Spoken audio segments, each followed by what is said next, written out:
There's a fire in my heart, yeah, it burns for the game we play. Now I rise and take my turn to be born again for this day. I know they're waiting for me now to win it all. I hear my name cried in the crowd. They call, fighting through all of the pain, I'll never fall.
Racing experience. Wow, racing maps await you. The new racing template is online. Create your racetrack gameplay.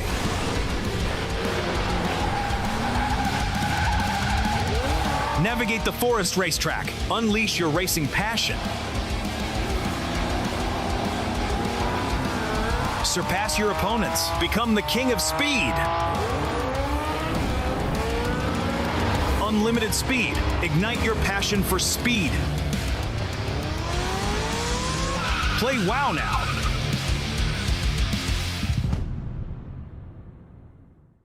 The world converges. The race to be the one begins. The 2025 PUBG Mobile Global Championship will be held in Bangkok, Thailand from November 24 to December 14. The ultimate stage where legends are forged and champions are crowned.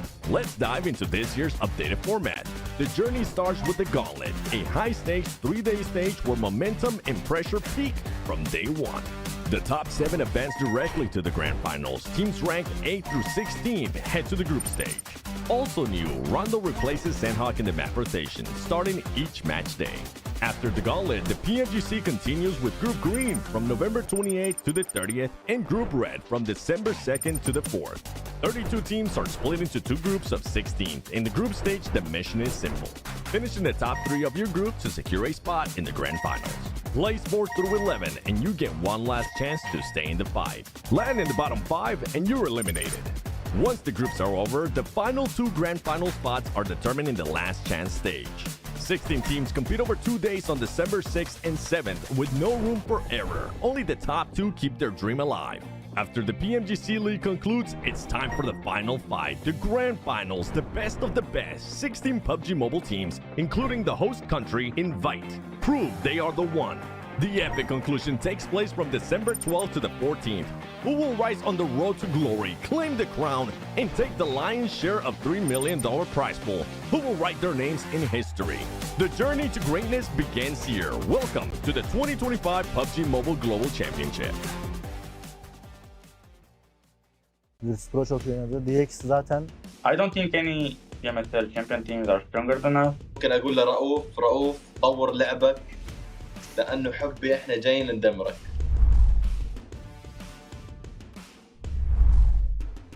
بالتاكيد يعني احنا ابطال بي ام اس ال عربي.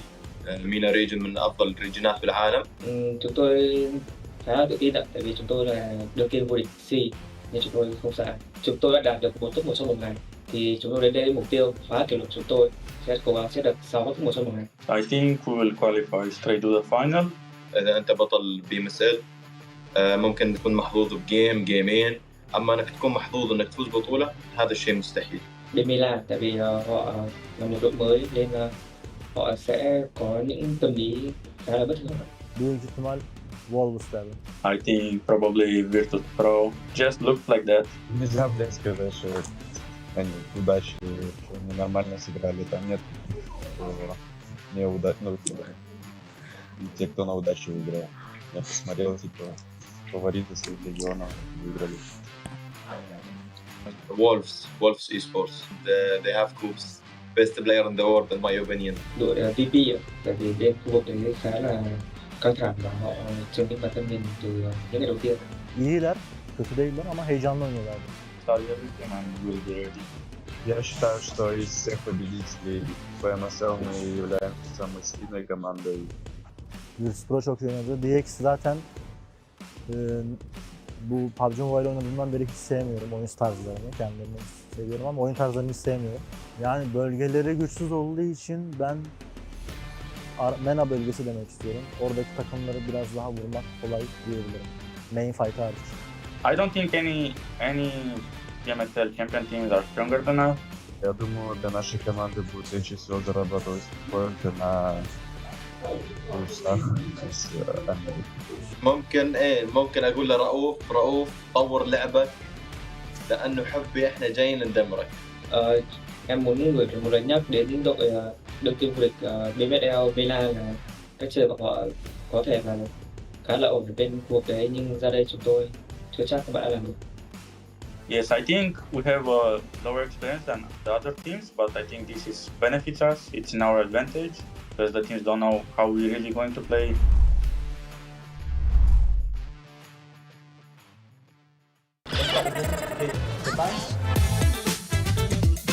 Takım içerisinde binada en beklenmedik pozisyonda kim oynuyor? Silas. Berkin abi. Evet. İlk başta fight atarken kim ölüyor? Silas. Silas hata. Fight içerisinde fight olarak değil de genel olarak panik yapabilen kim? Arda mı? Wild Panik ya. Ha, tamam Arda, ben de o zaman Arda. Ben değilimdir ben Spiderman'ı gelmem. Mahmut abi ben Mahmut'u değil. Evet, farklı. En iyi karar veren Silas, en iyi aim de bence Hepimizin bu. White'dır ya aynen. Heyecandan. Evet yanlış yere geldik. En kötü arada bir koşu giden adam bu. Takımda en iyi eğime sahip olup da kötü kararlar verebilir. Benim. Da IG'li, hiç dinlemeyen, kendi kafasına göre hareket eden kim? Buna acil karar versin. Ben olabilirim. Sence kim? Gelsin acele karar versin. Kimse yok ya. Molan. En fazla konuşan kimdi? Berkin abi. Silence. Küçük kardeş statüsünde kim var? White. En küçük sensin oğlum. En küçük ben. Yok en küçük. Sensin o bırakıyor. Takımda diğer oyuncuları en çok kim? White. En fazla şikayetçi olan kim? Loxi. Mahmut. Loxi. Net Loxi bu arada. Yani şikayetimiz yok ya. En geç uyanan kim? Wild. En fazla yemek yiyen kim? Aynen bu nasıl bir soru yani? Yani şöyle. Bizi izlediğiniz için teşekkür ediyoruz. Çok komik bir takımız. Görüşürüz.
racing experience. Wow, racing maps await you. The new racing template is online. Create your racetrack gameplay.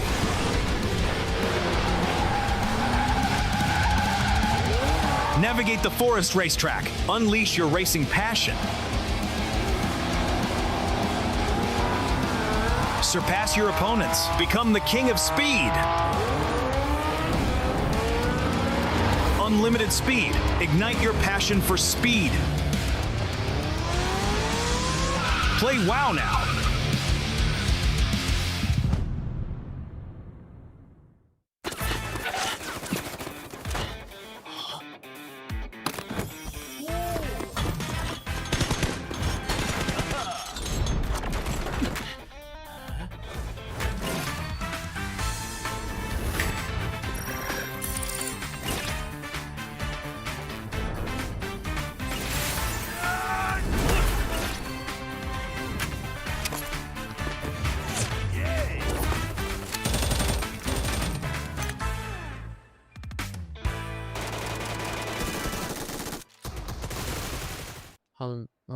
요 정도? 진짜?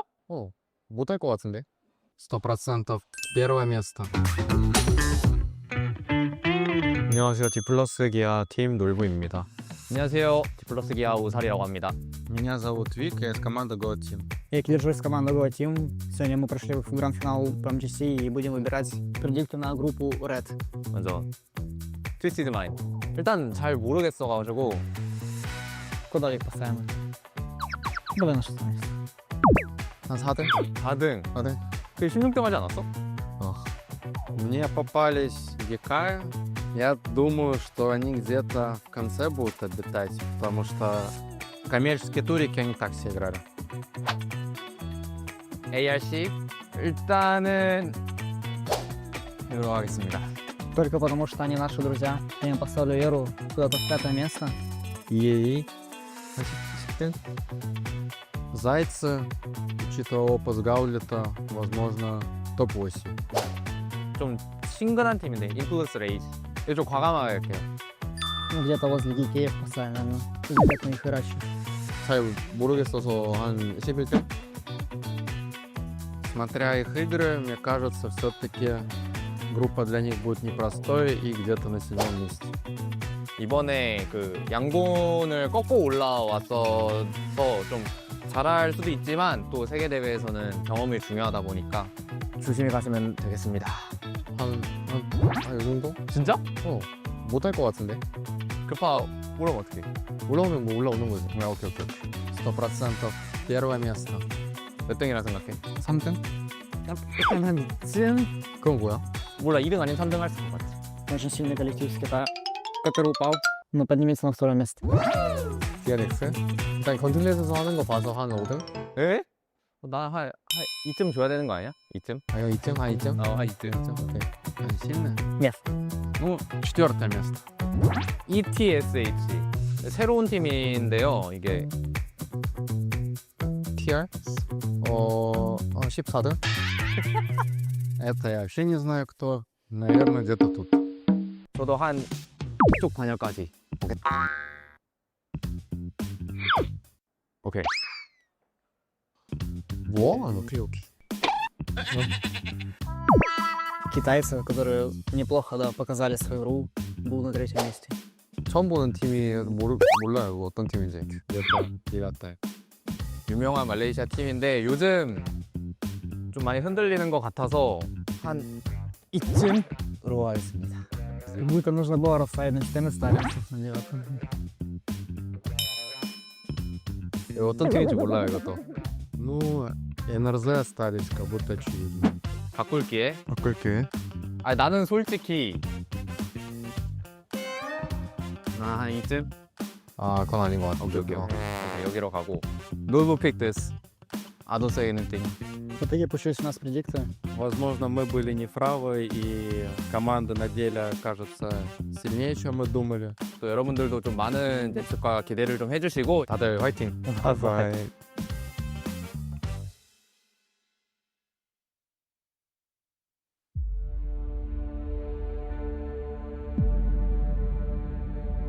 tekanan tu memang ada. Bila bawa nama Malaysia, saya bukan main untuk diri sendiri je. Saya main untuk komuniti, untuk fans dan orang yang percaya pada kami.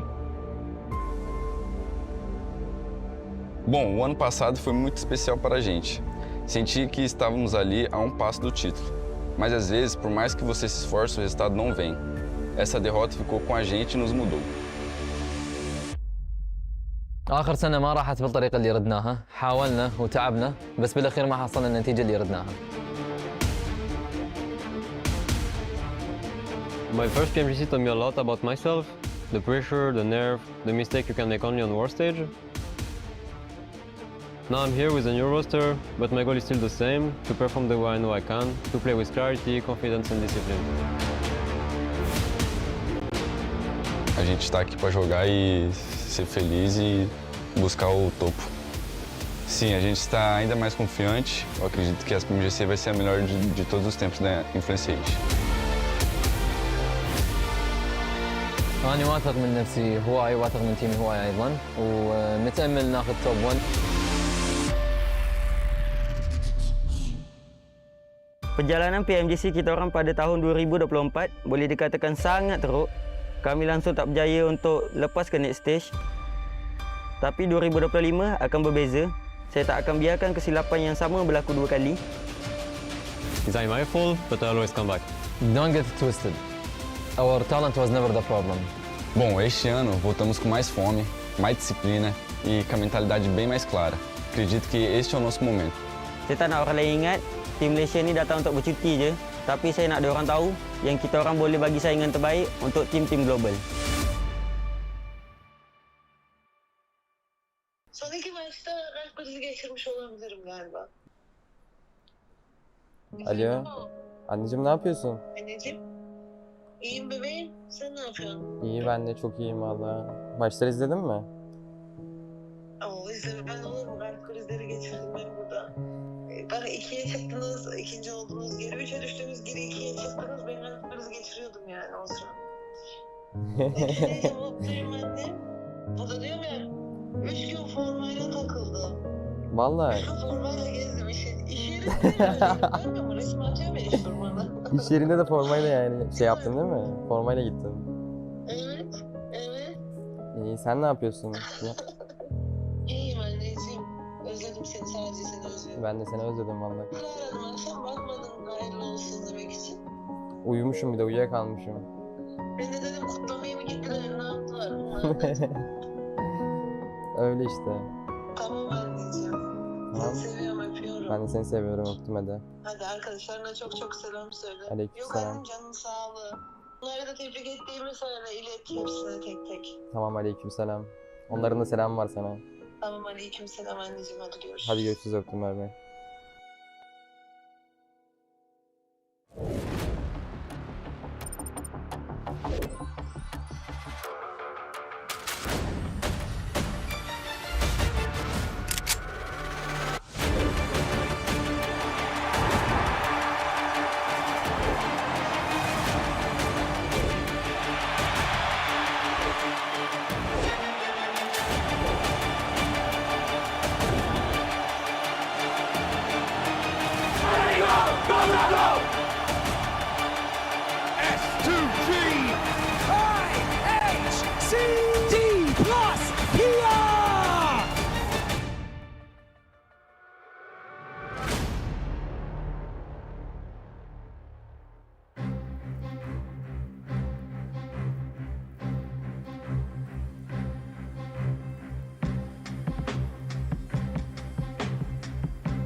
The action continues as Group Red is ready to take the stage at the PUBG Mobile Global Championship 2025. 16 squads are ready to face each other and their destiny. I'm your stage host, the 7WG. Over the next 3 days, dreams will be made or be broken depending on where they end up in the leaderboard, because we will have 3 squads going directly to the grand finals. 5 will be going home, and 8 will get one last chance. Ladies and gentlemen, welcome to day 1 of Group Red. It's time for these squads to show if they got what it takes to make it to the PMGC Grand Finals.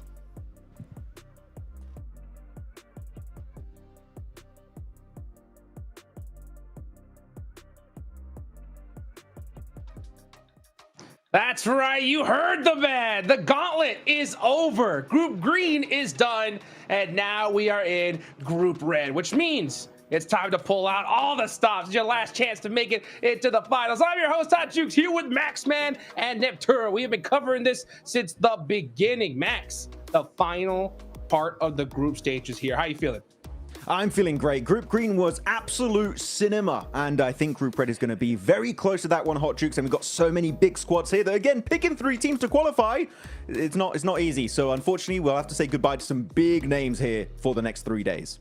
That's for sure. As a matter of fact, we tried to, just the other day on trying to do a little tier list, and it was quite difficult because, man, Group Green definitely surprised us. As we break down the schedule here, you can see the dates. We're going to have 3 days of Group Red, Neptura, 1 day off, and then Last Chance begins. Yeah, it does indeed. And yeah, I mean, when you go to the last chance, it gets even harder, right? Because not only, it's not top 3 anymore once you get past group stage, it's top 2. So time and time again, we keep saying this group stage, the gauntlet was your best shot. Now the group stage is going to be your better shot. You don't want to get into last chance and leave it all up to just getting top 2. It's so difficult, especially seeing how we've seen Group Green, right? These teams have been insane over the last 3 days in Group Green. Group Red, I expect is going to be no different. So this is going to be really tough for the next few days. What you're saying is you have to be top 2. Also, keep in mind, it's not just bottom 5 that get eliminated. If you're not in top 2, you're done. Everyone's eliminated. It's done after last chance. So last chance is going to be brutal. So you want to qualify now if you can, because otherwise, I think it's going to be hectic going into the last chance here, Hot Jukes. That's right. These were the participating teams from the different various regions. We're here in Group Red, though. We got some new teams joining the fray, Maxman, right? Which team do you think you are most excited to see finally step foot here on the battlegrounds? I mean, I'm looking for Weibo. I feel like Weibo is going to be a big contender here for one of those top 3 positions. I mean, looking at Sook, you know, cursed with the 2nd place, which would be enough, right, Neptura? 2nd place, Sook, he'd love to be cursed this time around. With, of course, Order, the back-to-back PMGC winner from a few years ago. But 33Z also stepping up massively back during PMWC. So for me, Weibo here are the highest chance we could see China maybe win the entirety of PMGC. But that's alongside Thunder Talk. So China are looking really good this year. Yeah, they definitely are. I'm looking super forward to Rondo as well, in particular, right? We've been talking about Sook with his explosive bow. Add that to terraforming on Rondo. I'm so excited to see how they're going to be performing here, Jukes. Yeah, because Rondo has just been such, I think, a shock to the system, right? Of this whole entire rotation. We start off in it. You got, you know, those recall towers, and I definitely noticed, Maxman, with that aggression and that you know, whole tactic being put into play here, it's just a huge chance for teams to soak up eliminations off the rip, right? Yeah, I mean, from the get-go, you're just like, well, we can just do that typical 3-1 splits. I know that you made a video about it recently, right, Neptune, talking about the importance of recall towers, and they're just so meta-defining on this map. I love it. And the meta on Rondo is just so different from the 2 other maps that, for me, I'm really always looking forward to the first game because it's so different and it feels just so refreshing here in PUBG Mobile Esport. Yes, it is indeed. Well, we're about to get this whole thing kicked off, guys. Why don't we go ahead and take it back to the stage with the 7WG to introduce all these squads and players that are going to be playing here in Group Red. Ladies and gentlemen, presenting to you the teams from Group Red.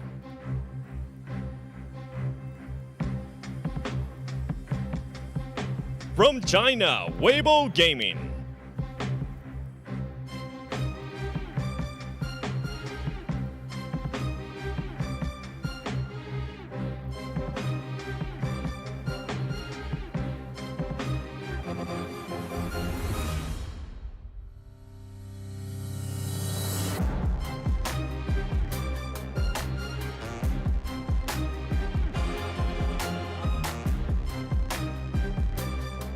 Nuclear Zone Esports from Egypt.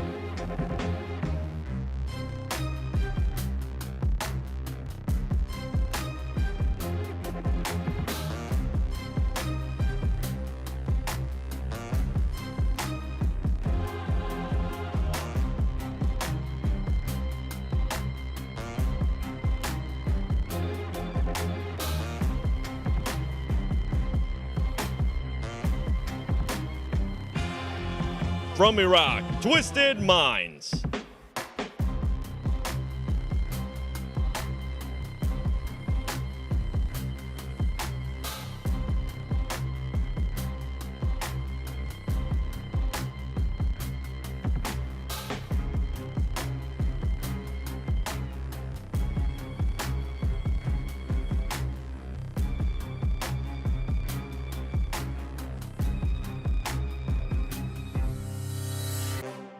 Boars Gaming representing Czech Republic.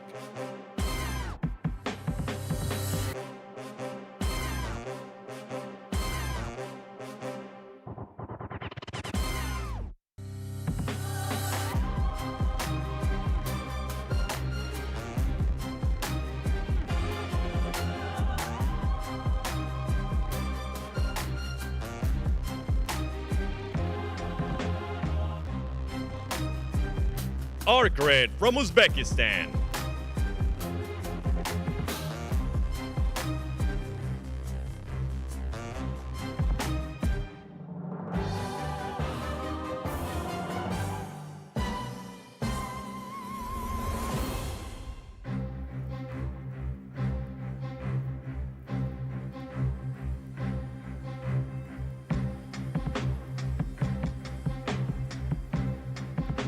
Representing Vietnam, Team Flash.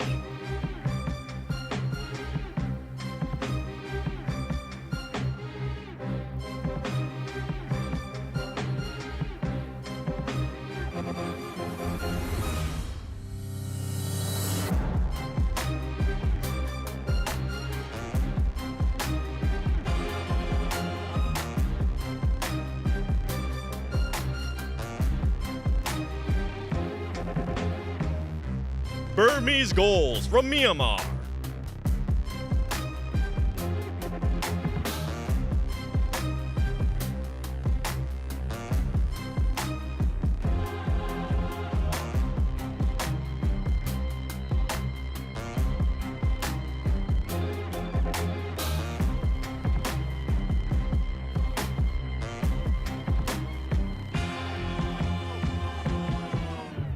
From India, Infinix True Rippers.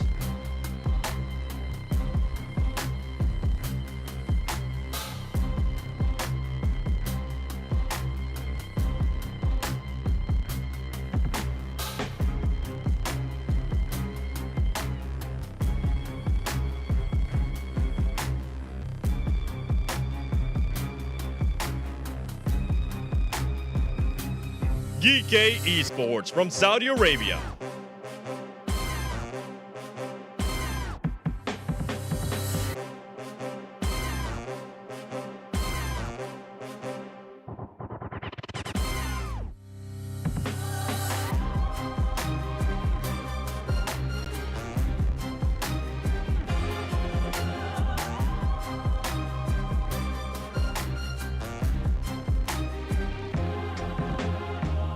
DRX representing South Korea.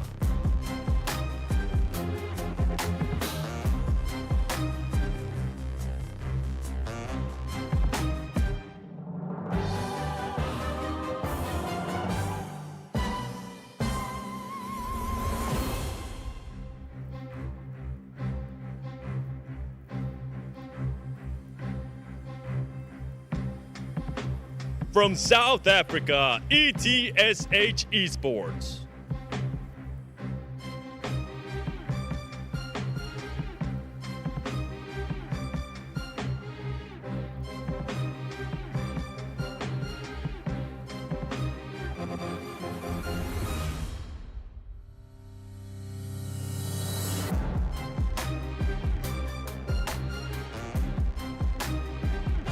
E-Arena from Thailand.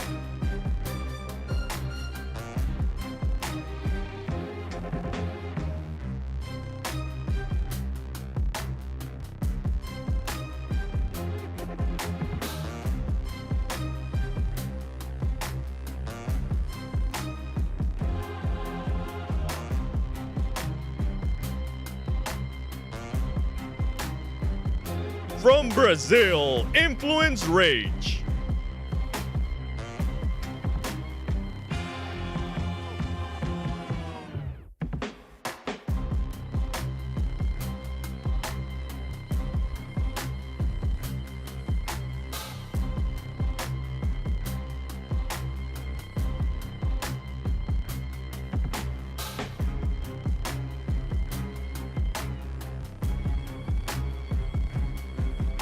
Virtus Pro, representing Central Asia.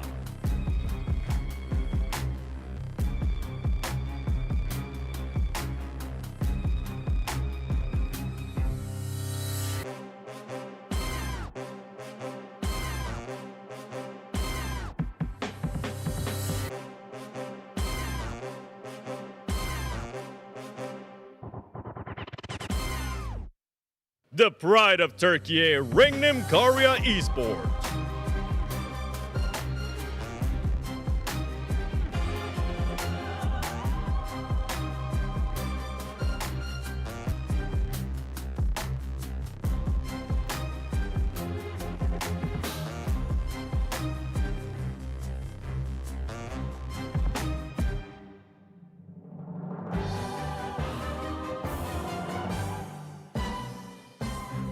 Alliance from Malaysia.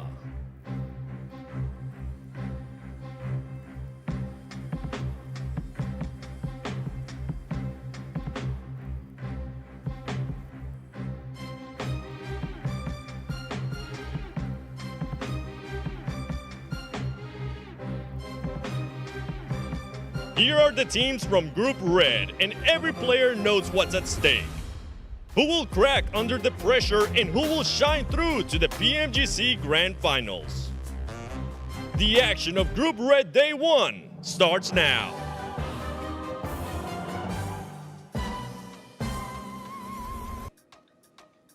And there we go. There you have it. Those are the teams that are going to be playing today here for Group Red. Now, Neptura, right? We got a whole bunch of new teams that are coming into the fray. And of course, they're all going to be playing on the Infinix GT30 series, the official gaming phone of PMGC 2025. Engineered for precision, performance, and victory, empowering every gamer to hashtag be the one and hashtag outplay the rest on the global stage, right? Well, we got those new squads, but we also got some OGs coming into this from the Gauntlet, Neptura. Which team do you really want to see, right? Kind of pull out that performance that we saw from Group Green from Alpha Gaming. The biggest one for me, Jukes, has got to be Regnum Karya. Come on. Yeah. They almost won PMGC 2024, but they lost by 2 points. They were this close, right? And to have them here, they didn't make it through Gauntlet. We didn't really see the same sort of team that we were expecting, but they have this second chance. They've got 3 spaces that they need to grab, or one of the 3 spaces, not all 3, that, you know, don't get too greedy, just one will do to get to finals. I really need to see something. We saw a tiny bit of something in Gauntlet. I just need to see so much more from them, and I know they can do it. I'm definitely looking to them. You know, at least they're not in D+'s group, so that was definitely a good dodge. A little bit too much drama in that group, otherwise it would have been hot Jukes, but they do make it out. But yeah, Regnum Karya, a big favorite. Alongside, of course, DRX, right? That's the team that I thought was going to make it directly out of the Gauntlet stage, but they're back here in relegation hole, Jukes, in this Group Red. So also DRX would have to be a clear favorite. Do we need to see make it to the finals at some way or in this tournament? Well, let's see if they can do it here, guys. We got Rondo, first match up for the day. Let's see how some of these teams, right, that are coming in here for the first time are going to compete against those Gauntlet teams, because during Group Green, Alpha Gaming showed up and showed out. Well, let's get match number 1 started. We got our casters, John Allen and Blank. Take it away, guys.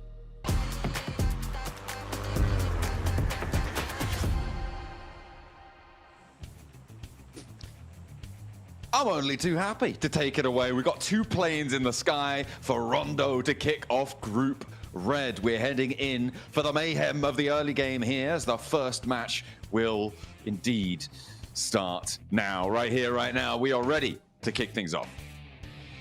In a big way, with the double plane path, like you're saying, a very little awkward one to start things off. Does create some interesting aspects in terms of where people are dropping here. So it's a little bit harder to get a grasp of things here on day one for Rondo, especially for teams. I think most teams would prefer the singular plane path day one personally, just so they can realize exactly where people are dropping. This throws a spanner into the mix, right? It really does change up where a lot of players are heading off to. But to start with, looks like there's a fair few teams heading towards test track as well as Neox. This is a lot of players in the area. Ooh, okay. There's a lot of, well, everything is popping off here as well. We got Hot Drop already on our screens. There's scrapping going on through.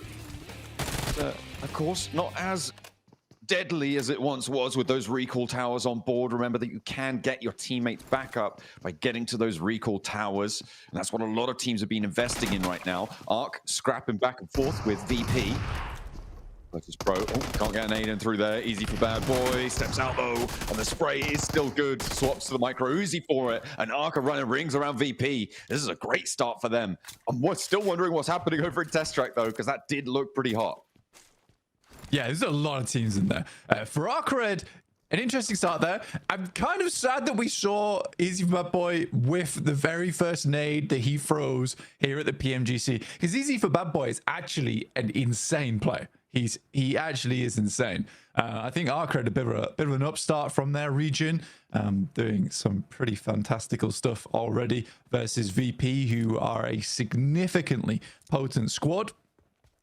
Alliance, though, you got Jimmy, Cluck, Iftar, Olio as well. All names that people should be very, very familiar with. I'm most familiar with Jimmy Joe. Great player. Yeah, he's always happy to contribute to the points tallies. Hopefully he can make Alliance's dreams come true. As they kick off the fight, E-Arena from the Gauntlet stage.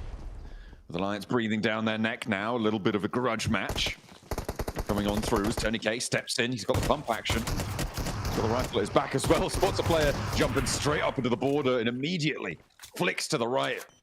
Shot to the gut and he's down almost immediately there. Knocks it over towards Jimmy as well in the meantime. This is a good start for E-Arena on their engagement. Earn a couple of points.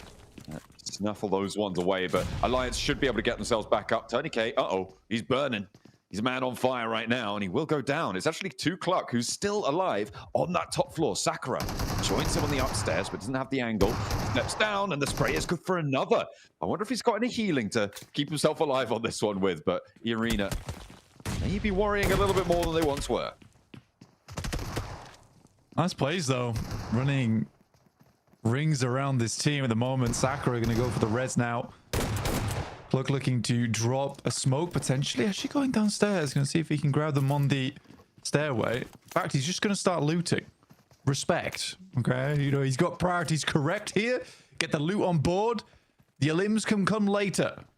I mean, grab a first aid, grab anything, grab any healing you can. It's good news, but there's the shotgun shell. Sakura eats the bullets and spits them back out. Goodness me, just about staying alive. Those 5 bandages. Feeling mighty good right about now. Unfortunately, it felt like that was a full-on 1v3 there, but didn't happen. And now Olio, he's on the road, finding a recall beacon. I mean, it's the first time in a while we've seen like a drop shot that actually tricked me as well. I thought he was knocked when he dropped down to the floor. No, just down to 10% HP. Okay, cheeky. A lot of pretty brutal EMP zones right now. There's an EMP zone over towards Test Track, which is sort of hindering the escape right now for some of our teams. Still stage 1, about 3 minutes remaining. So they have a lot of time to get out of here. On the other side of things, though, you have an EMP towards the center of the zone around where Weibo's playing. It seems the EMP zone is determined to ruin the chances for Chinese squads. They disappear, though. They're out of the way. Yeah. Allow us a little bit more breathing room here is still around the test track. Rectum Kaya.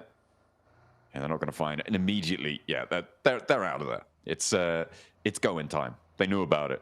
There is another EMP zone out to the west that's just about to spawn as well, Blank, so could not be more timely. Yeah, get yourself out of here nice and quick. respect that from True Rippers. Just want to remove yourself from test track. I think at this point in time, you know, you didn't find the elims. That's okay. Move down towards the southwest side. But Weibo's got a very, very central position. I know that there's quite a few fans out there looking for a strong performance from this team. They do have some of the most shiny names on side. And arguably the best player of all time on the team order. Just from experience and statistics alone. Wow. That's a big call. I said arguably the best player of all time. I mean, I'm not disagreeing with you. I think he is obviously a phenomenal player. But if he's so good, why wasn't he in the Gauntlet? Why didn't he get through that way? You know? Yeah. Well, I mean, Thunder Talk were pretty damn good. Let's be honest. So yeah, can't blame him too much. Yeah, that's fair. That's fair. Ooh, True Rippers lose the player. But remember, those recall beacons are still there.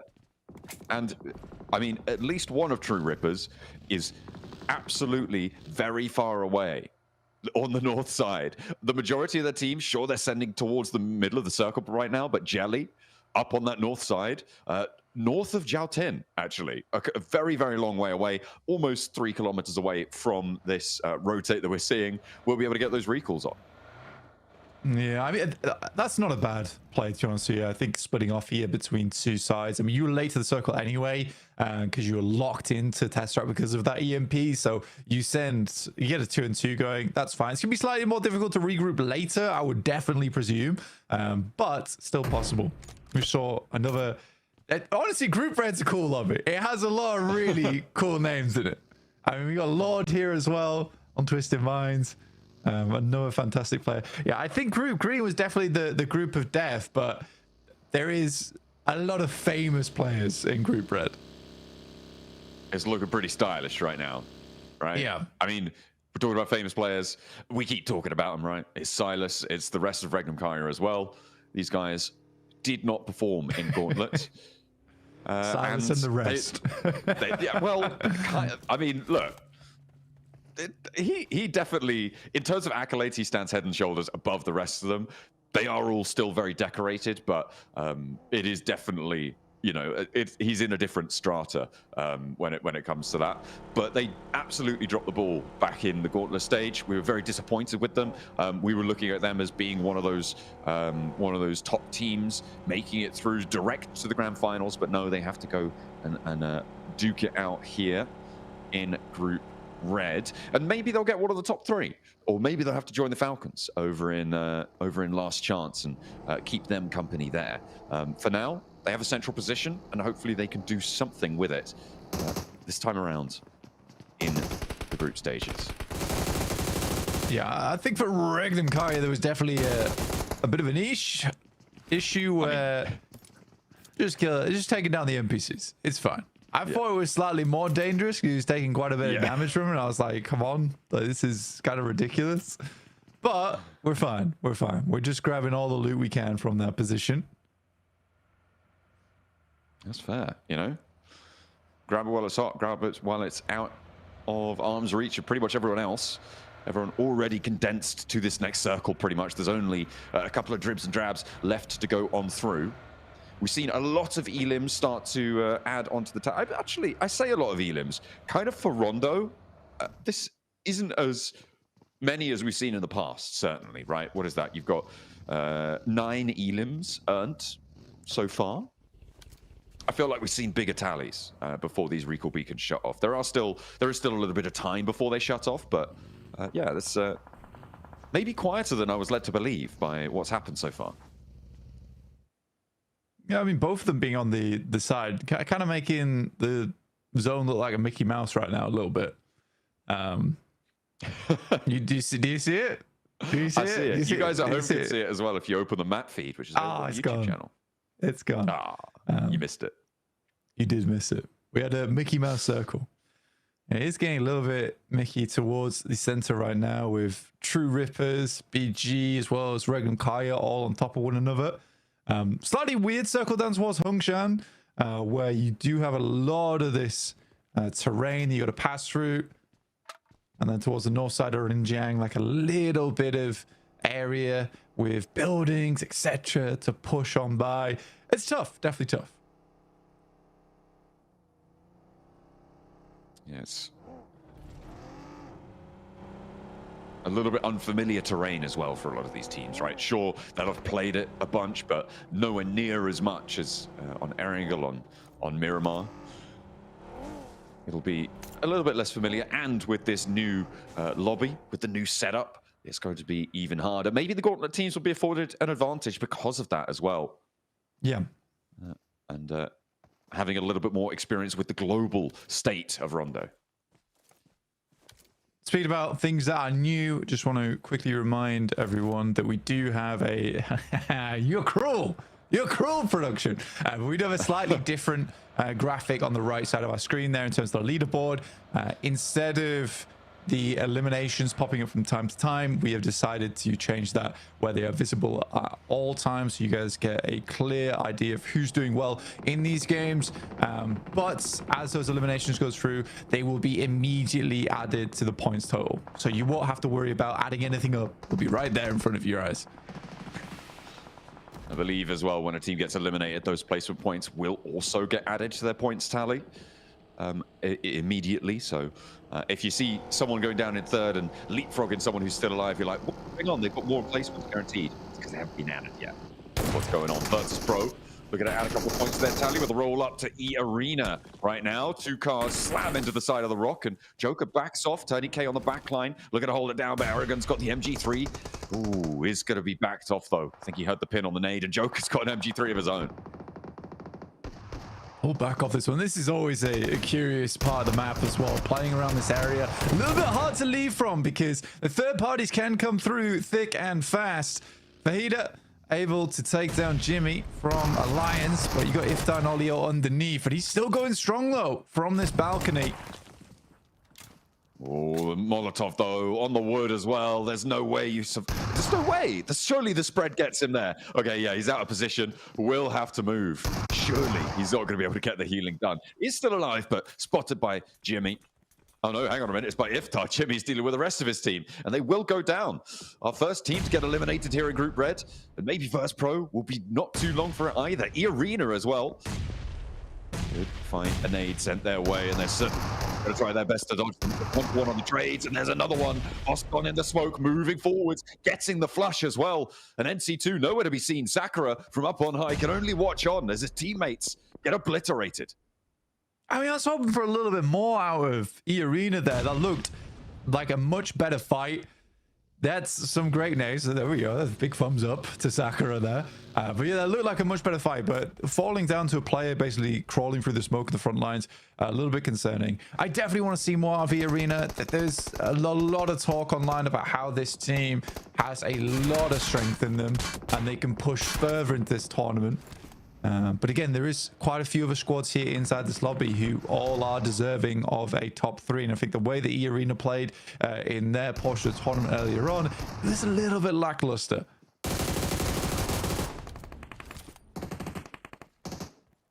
Not as powerful as they needed to be. DK as well. They really suffered over in the Gauntlet stages. And now here they are in Group Red just about. But not having a good time here either against the South Africans right now. They are just down to 1 player. But it's not going well for either of these 2 squads. They have both taken heavy casualties, and they're not in this next zone. They do still have an option to go for a recall beacon down to the south side. I think that's a little bit more accessible for ETSH, but only for the next few minutes, Blank. The time is ticking away. Yeah, Reverb's going to send out as well. Both teams rotating side by side. That's cool and all. Getting... Damn, the quick switch. That's dirty. Okay, Influence Rage on the other hand, knocking your own player with the old emergency cover flares. It's not ideal and doesn't look as cool. Okay, it's still a knock, which is fun, but yeah, that's not the idea that we wanted to see happen in game. It's totally fine. It's totally fine. Something we saw during the Gauntlet stage, though, was the development of the use of these cover flares, right? The use of that cover that was deployed in the open battlegrounds in those later circles really started to actually have a bigger impact than we've seen when you look back towards the regional stages, the qualifiers for PMGC. So it's potentially going to continue to develop here in Group Red. Group Green as well, use their fair share of them. As True Rippers try and rock up and immediately are just obliterated on the approach by everybody. Well, it seems actually mostly by Influence Rage, but there are a lot of other teams taking shots out their way. That was not a super great kickoff for True Rippers. I think they got slightly cut off on either side. Couldn't really do too much off the back of it. And then struggling to find the center of the circle there. But they gave it a good crack towards that south side. Not meant to be. Circle moves up. We do have a fielded area here, and it's for quite a few teams that have to pass through it. Particularly Regnum Kai. I'm kind of worried for their position, but they do find a shot over towards Havlik from Boars, and I think Havlik's a great player to remove from that team if you're going to be fighting them soon, because Havlik is a fantastic player when it comes to finding those sneaky angles. So removing him is really big, and these are some great shots assisted by DRX. Oh dear, Boars just getting roasted out in the open there. On the open campfire. I mean, this is a team that, to be honest, Blank, I'm not expecting great things from, right? Boars came into this one. They didn't even qualify for the finals of their region. They came through on points from, I think it was, I can't remember which part of Europe it was, but one of the points tables there, they were basically uncontested on it because they were the only team that had played in both the spring and the fall season. For me, Boars have a lot to prove, and it's just not coming through, certainly in this first match. Maybe they'll have something more to say later. My God, dude, it's like game one. You're already ripping them to pieces. Hey, man, they did it to themselves, you know? That's bad to even me. Even for my standards, that's bad. Can't be doing that. But I agree, Boss are really not great. Like, am I wrong? I don't think so. They're going to be shaky at best, I think. Good to get the experience on board, right? Maybe, but I think this is a 15th or 16th place team. Yeah, I think for Boars, they do have good players on side. It's a little bit sad for me watching that team because there's a lot of names that I recognize on that squad and have casted for many years. For instance, Havlik has been bouncing around multiple teams and has always found success on there. But at the moment, even Cause is actually quite a good player. Cause is quite a good player, but yeah, I think Boars just they don't have the full package, and a lot of teams here at PMGC they already have the full package in terms of the rotations, the team fight macro, the gun skill, and I think Boars is lacking in some of those areas. Ooh, Alliance playing around those cover flares as well. Zarkred looking to get past them. Not going to be so easy for Bad Boy. He will be taken down and flushed. Those recall beacons no longer in action. Not that any of them would really be accessible at this point anyway. So we'll have to play on with 3 for them for the time being. Regnum Kai on the south side, not too much to work with. And they have to keep pushing across this open area towards that E-Arena dominant high ground you can see in the background there. Yeah, for E-Arena, they got the 4th player back up as well, so they're currently playing as 4. Budget Tony K, maybe not this game. He's been doing very, very well at the moment. I think Tony K's been playing that early game quite strongly and then transitioning well into the late game for E-Arena. Some great nades from Sakura. He just was confident in his position. Weibo, though, up against FL. As the nades start to fly on through, and this is one thing that Weibo has always been fantastic at, is placing these nades and ending fights before you even get to the point where you need to start shooting. Regnum Kai as well on that south side, taking a fight in the picture-in-picture. If you guys want to keep up to date with that, take a look over there. But Weibo still going in for this fight, keeping the pressure up. Man of the hour, Order. You said you want to see a lot from him. He's jumping up, he's hopping around, but it's the nades coming on through. The hero who's able to land that extra knock and keep this pressure up against Team Flash. as an answer, but again, it's not going to quite connect. Order does go down, though, and they still have barrels pointed their way. Arcred circling this one, wanting the third party. Weibo starting to falter here, Blank. They couldn't quite cross the open ground. The bounce is big, and Hero goes down. 33Z needs to stand up and will be able to find one, but there's still two more on the inside to deal with. Hero is down. Order completely flushed away. There's off angles starting to come through from Arcred as well, and this is going to get nasty. I don't think anyone's making it out here. The question is who gets the points. Way bad? I'm kind of confused about the push a little bit. I like the initial start to it. I think they had to finish it quickly. I think they thought they had a lot more time than they realistically did. Now Arcred moving into the situation, it's a little bit worrying, but win so far. He is winning. He is on a big win at the moment, holding off two separate squads. Finally, Sook will finish off at least one of those teams. Oh, come on, look behind you, look behind you, look behind you. Please look behind you. Oh! Hitting him with the pantomime plays right there. Team Flash was behind him the whole time. Oh, no. Win, able to be the only survivor of that engagement. Said I didn't think anyone was getting out. I stand corrected. We have one player who did make it through, but he's going back. Blank, he can't bear to leave it. The sight of his fallen comrades. Oh, you love to see it. But you do need to get a move on. All right, that's a loot goblin. That's a damn loot goblin. Just two more first aids and then I'm fine. I love it. I love it. I'm a kind of a loot goblin as well, so I respect it. I respect it. I know Maxman. Maxman's the worst loot goblin in the world. That's true. One time I was in a 1v3. He was just like, I need to find a cheek pad on this guy. I'm like, you don't need the cheek pad, Max. You don't need it. Max, he needs the cheek pad. It makes his shots more stable. Ooh, one player left for the RXs. Ragnarkaya have been successful in their campaign to push up north from their south edge, up to 6 elims now, and they get rid of the last player for DRX. Silas, though, does get spotted. So does Zedwolf. Ooh, that is nasty. And that's Irina. Nades coming through from Influence Rage. Immediately take them down. Not so successful anymore, Blank. Wild and Loxy, the last two to remain. You know what? For Influence Rage, I love this. They've got the field of Doritos off in the distance right now.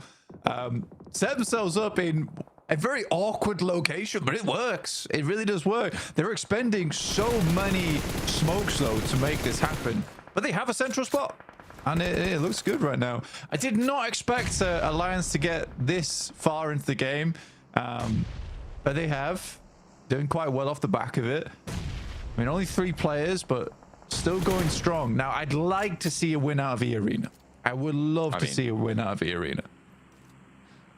Yeah, it would be good. And the high ground that they've been afforded by this, I mean, it's basically unassailable at this stage. For Sakura, he's just been able to stay up there basically the entire game. They are farming elims from here. The question I have is ammo. Okay, he's still got another clip behind him. I think he's going to have to descend. Well, he will have to descend after he runs out. But they've got 10 elims already, Blank. Yeah, it's great. The Sakura with the 8 of them, like you say, it's nuts. I think they can push further on this one.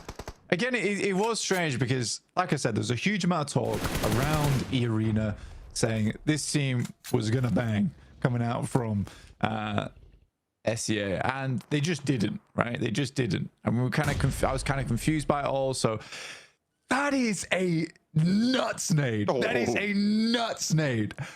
What was that? That was from up top as well. What? I'm going to stop talking. I'm just going to let them put on the show right now because it looks sublime. And I mean, this is one hell of a way to kick off your group stages, right? A big rondo. That is absolutely what you're looking for to start off the day, to start off your group. And on the south side, I mean, who's going to stand up to them here? The circle helps them out even more. I mean, they have been helped a lot by the circle and that high ground the Sakura's been on. Sure, now you have to drop it back down, but I think has Joker gone up there instead? To be fair to E-Arena, right? To be fair to them, they have fought for this spot. It wasn't gifted. It wasn't like just sat here and there was like, oh, the circle's going to us each time. They fought against VP. They've cleared teams out in front of them. I think they've not played this badly. And I like this push out from Tony K as well. You know, this is very proactive.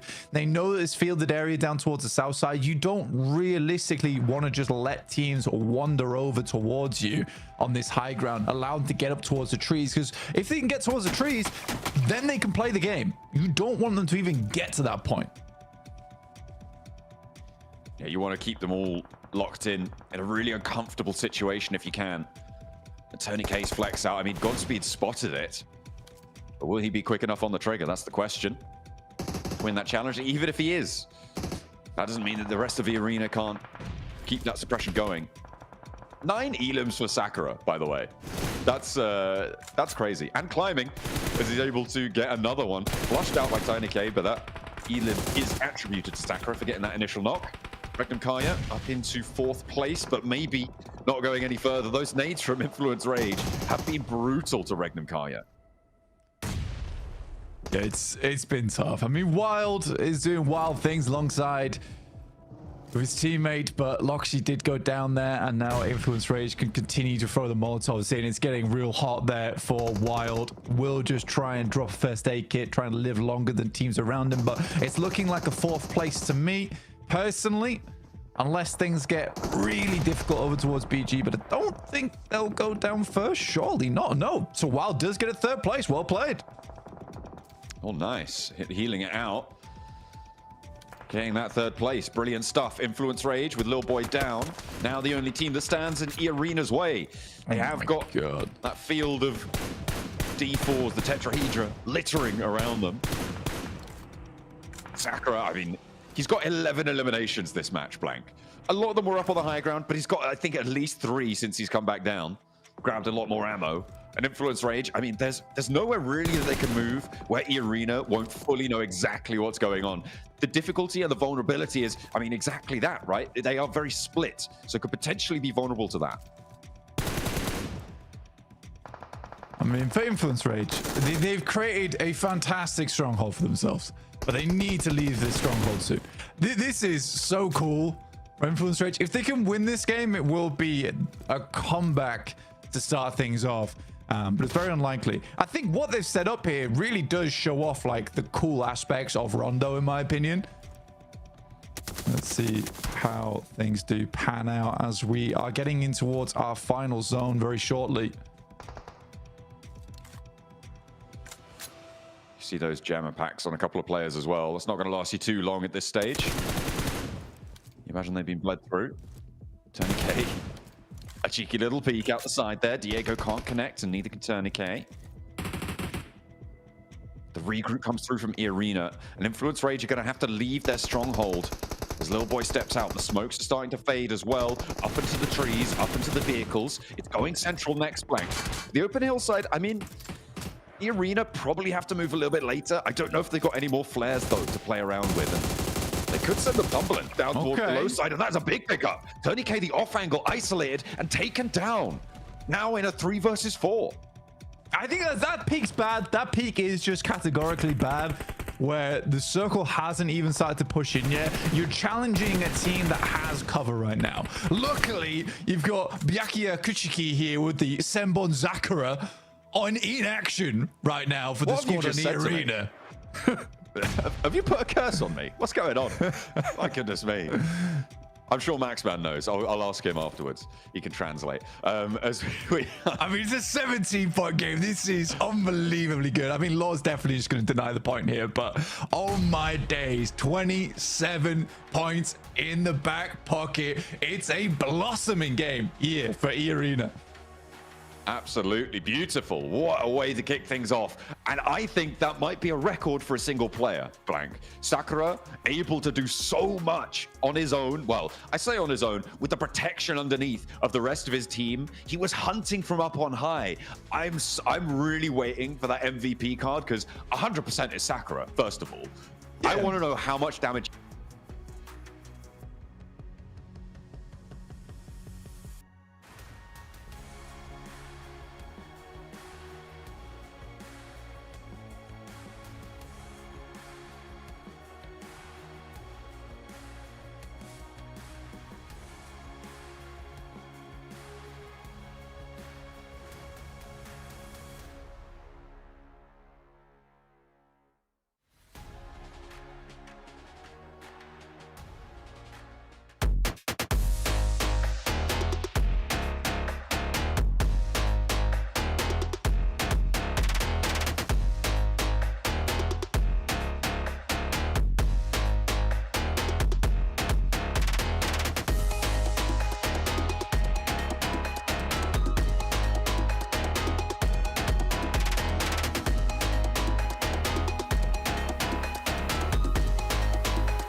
The Eye of Sauron has entered the battlefield here with EA. Are you kidding me? Sakura with the high ground was just unstoppable this game, Max. He could see all, and if he saw you, well, your survival time would go down to like 5 seconds. Unfortunately, you don't want to be encountered with Sakura. He had 11 eliminations at a portion of this game here. Sakura was putting on an absolute clinic from the high ground. And he was not just only getting eliminations right, Nipchara. He was also giving valuable information to his teammates to get really strong positions, transition points in the later stages of that game.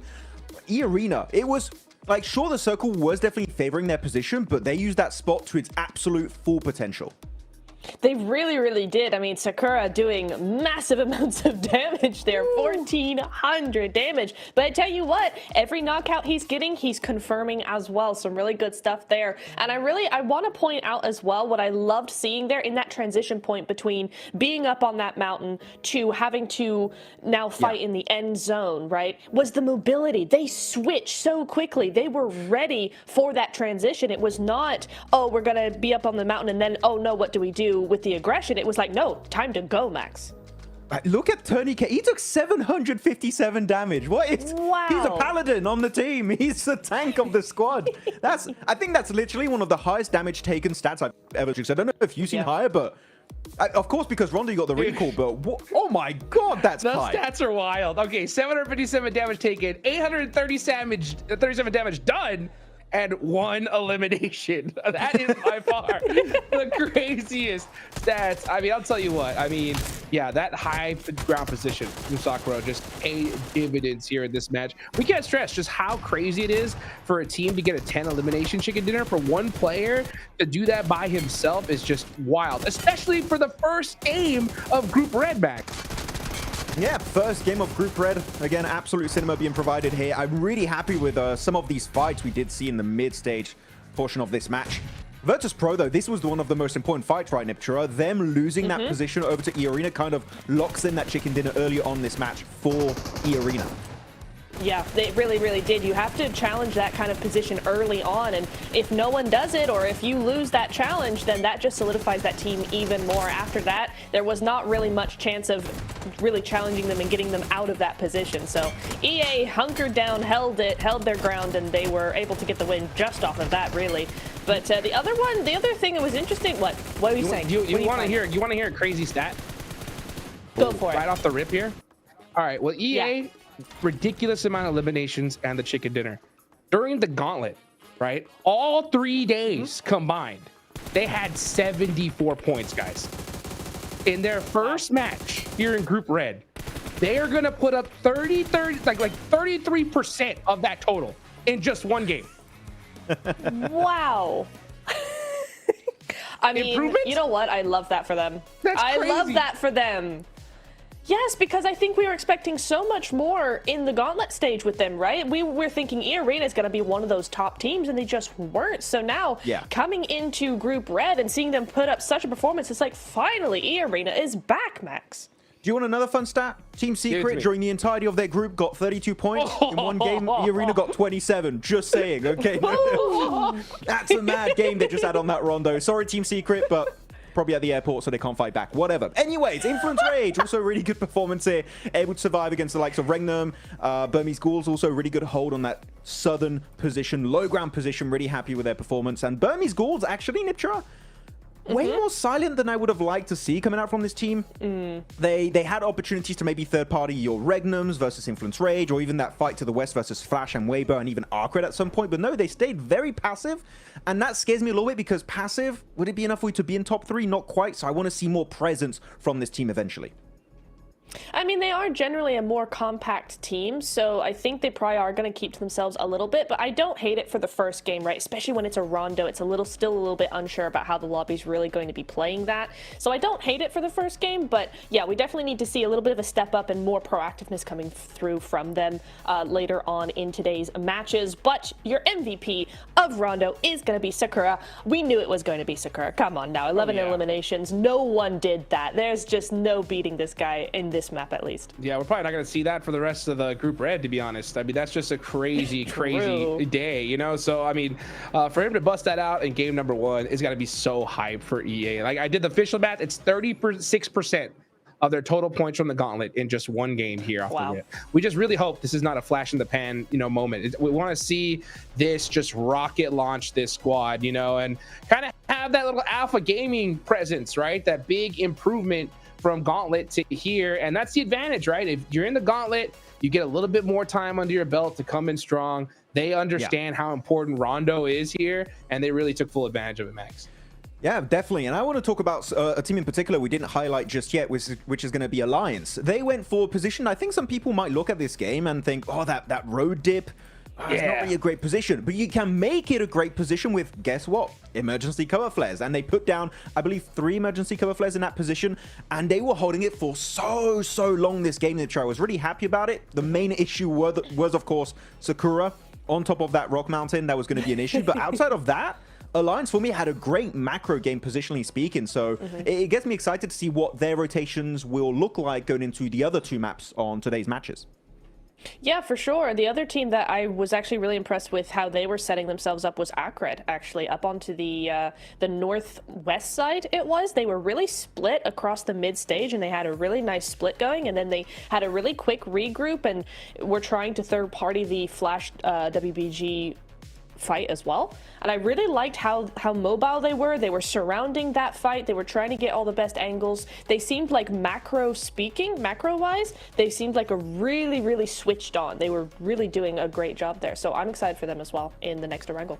Yeah, I think Alliance would have done a lot better, right? If those emergency cover flares, they're pretty tall, Max, right? But not tall enough to block that high ground that EA Not where Sakura was, yeah. Yeah, I mean, dude, that nade, right? By the way, so sick. I mean, from the high ground, rocket launching it all the way down, he laced it. And then he had an earlier one, right? Where he got those, he wiped out Virtus Pro.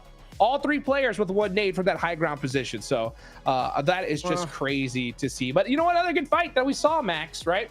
Was between Flash and Weibo, right? That was a pretty interesting fight. It was going back and forth for a good minute. We saw Tops with a really good nade onto 2 of their players, but then he ended up pushing out by himself, got knocked eventually. But it's good to see Weibo, you know, with a good fight at the start here.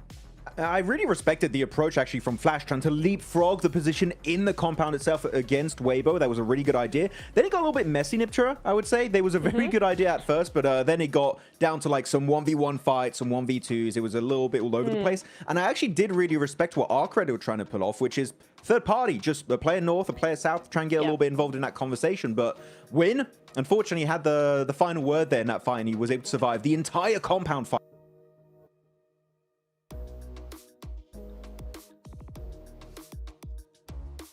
Messy, because we did see that Flash went all in and then immediately stepped back, and I almost want to say that they used those cover flares on the corner to actually kind of bait WBG, to bait them out and just kind of push them out a little bit into a more compromised position, and then they were able to take them out more easily, because as soon as Weibo pushed out, it got really messy really quickly.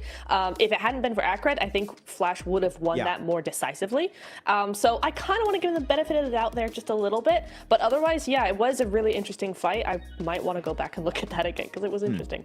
I do think you highlight a very good point, because we saw the Flash took some heavy casualties really quickly in that fight with Weibo, and they just started to play a bit more passive. And I think that actually that utility you bring up is very important. Those cover flares kind of forcing Weibo in a full sense of security, like they were in control of that fight, but actually no, they were never in control. And then Arcred even tries again to get involved in that fight and kind of ruins it. So yeah, it was very smart play from both teams, but at the end, just one player comes out on top. So is it really a win?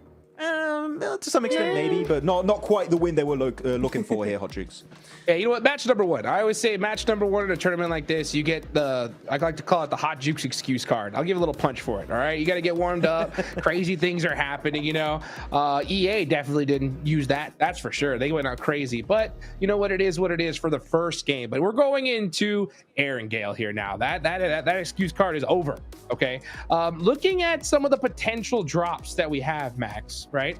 I am looking here. I don't think there's a big chance we're going to see one. One that could be interesting, though, at least in my eyes, is that Primorsk and Yasnaya area, right? There's a good chance that we're going to see Those are two different drop locations for Flash and Influence Rage. So both their main and backup spots are pretty much in the same spot here. I think that could make things interesting.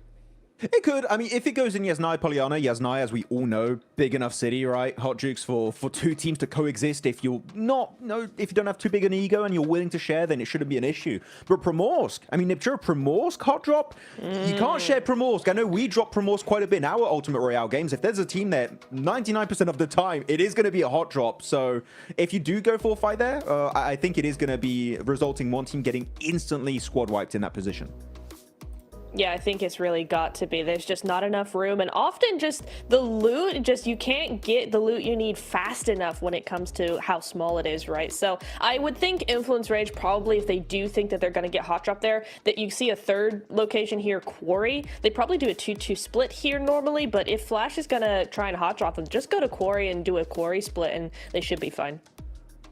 Should be fine indeed. Well, you know what, man? I want to hear from the Obi-Wan Kenobi of the last match, right? He had the high ground, right? Sakura. So I know we're about to hear from him and the 7WG. They're getting that ready. So, man, what a crazy game number one. Game number two is coming up any second now. But let's go ahead and take it on over to the stage to hear from the 7WG at Sakura.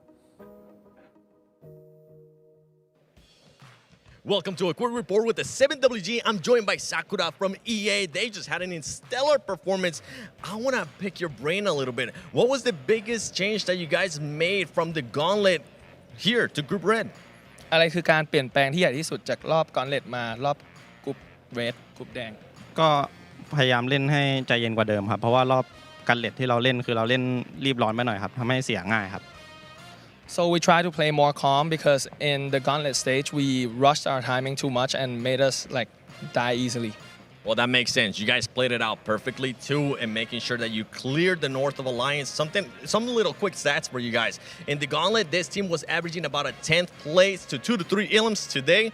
First place, 17 elims. Now, looking around here in this Group Red, is there any team that you're looking at that maybe is going to cause you some trouble throughout the days? ในกลุ่มแดงกลุ่มนี้คิดว่ามีทีมไหนไหมที่อาจจะเป็นปัญหาให้ทีมเราก็ตอนนี้ยังไม่มีครับ Right now we have no teams that are going to be a problem for us. All right, well, hey, right now, 11 elims to you. Great performance. This is not looking like a 16th place team. I can't wait to see what they're going to be doing for the rest of the day.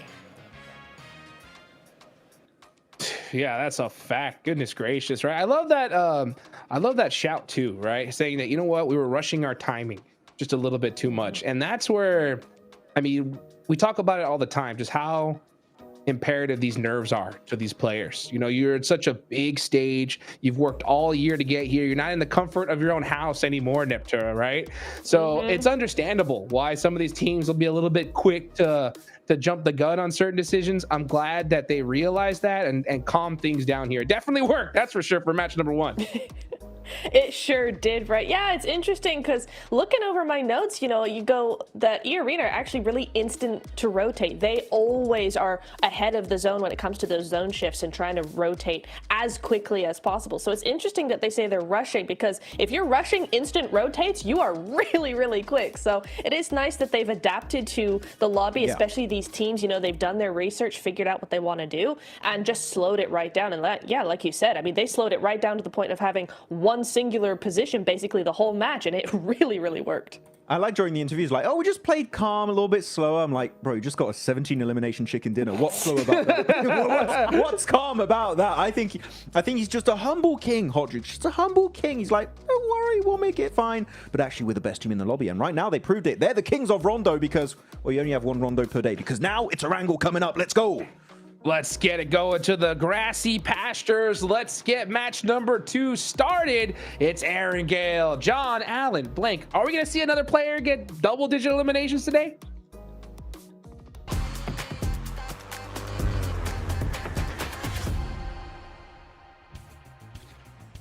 Today? I don't think we'll see it for the rest of the tournament. We'll probably won't see it for the rest of the year, Blank. I'll go as far as that. That was something special from Sakura, assisted by the rest of E-Arena and a little bit by the Circle. But beautiful stuff nonetheless to kick things off. A massive lead earned by E-Arena very early on. And they'll need it. moving in. There'll be plenty of teams looking to take that top spot from them. Plane path from the west coast down towards Novo Blank. A little bit hard on the south side. Yeah, I think it's a very, very difficult plane for the south side, and there was a lot of talk about Primorsk there in terms of the drop on that side with the flash as well as the Influence Rage. There's a chance that Influence Rage just picks up Quarry, which would make sense as well. Instead of going far down towards Primorsk. I am curious to see where the flash do end up though. Both in the meantime, going to go for the very peer split. Yeah, looks like, yeah, Primorsk going to be just the one team and actually dropping a little bit short to split around that quarry area to grab those vehicles for Influence Rage, get them on the road nice and fast. The circle yet to reveal itself. Looks like Team Flash, they're currently out towards Potato Hill, just heading over farm. And we are going west with the circle, so maybe they wish they would have gone back to that southwest side, but the access there for Influence Rage up the west coast will be nice and quick. A lot of teams out onto the military island as well. 3 currently taking up residence. You've got Burmese Ghouls, as well as VP and GK, all on the island. Do you know what I always find very interesting is that you finish Group Green and you come into Group Red. Now, if you're a melee-based team, it's a weird one now, right? Where if you're Burmese Ghouls, you're trying to think to yourself whether it's a good idea to continue playing this drop spot or try and figure out somewhere else to play. Because even if you do make it into the grand finals, you're fighting for your drop spot between you and arguably the best team in the lobby right now, right? What will be arguably the best team in the lobby in Alpha Gaming. So do you think about changing your drop spot, or do you just play things out for the time being and then figure that out when you get into grand finals? And right now just try and get into the top 3 from this position? I mean, that's a big win, right? I know, right? It really is. It needs you to qualify towards those grand finals because they won't be in last chance, remember? So that contest won't be there if you're able to get to that last chance stage, which will be potentially interesting. So maybe that's what they're relying on. And finals is sort of like the gravy on the meal for them if they're able to get there. Not to say that they're not capable of it. They absolutely are. But I think, all things considered, there are more likely candidates right now. Certainly candidates that people would say are more favorite to be getting through in the spots that we have available here and in that last chance stage. It'll be a difficult road to run. So for now, I think focus on what you can do, what you know. If what you know best is that military base area, go for it. I don't think you need to worry too much about that. Yeah. For now. A little PSA for everyone watching. For Twisted Minds, if you weren't aware, 4YDO is pronounced Chudo. So if you hear me talk about Chudo, it's that guy. So I know that's thrown me off before, about 2 years ago. So hopefully that helps some of you guys at home if you're not familiar with that region too much. But they got Walsh on board. Overall, pretty damn good team is Twisted Minds. I think they have some very good players on side. And can go very far with that team. I think that right now, I would say they play Pachinki better than the Falcons do, personally. Okay. Well, I mean, at the moment, what we've discovered about how the Falcons play Pachinki is get out of there as fast as you can and don't play it at all. It works better for them. So you might be right on that one.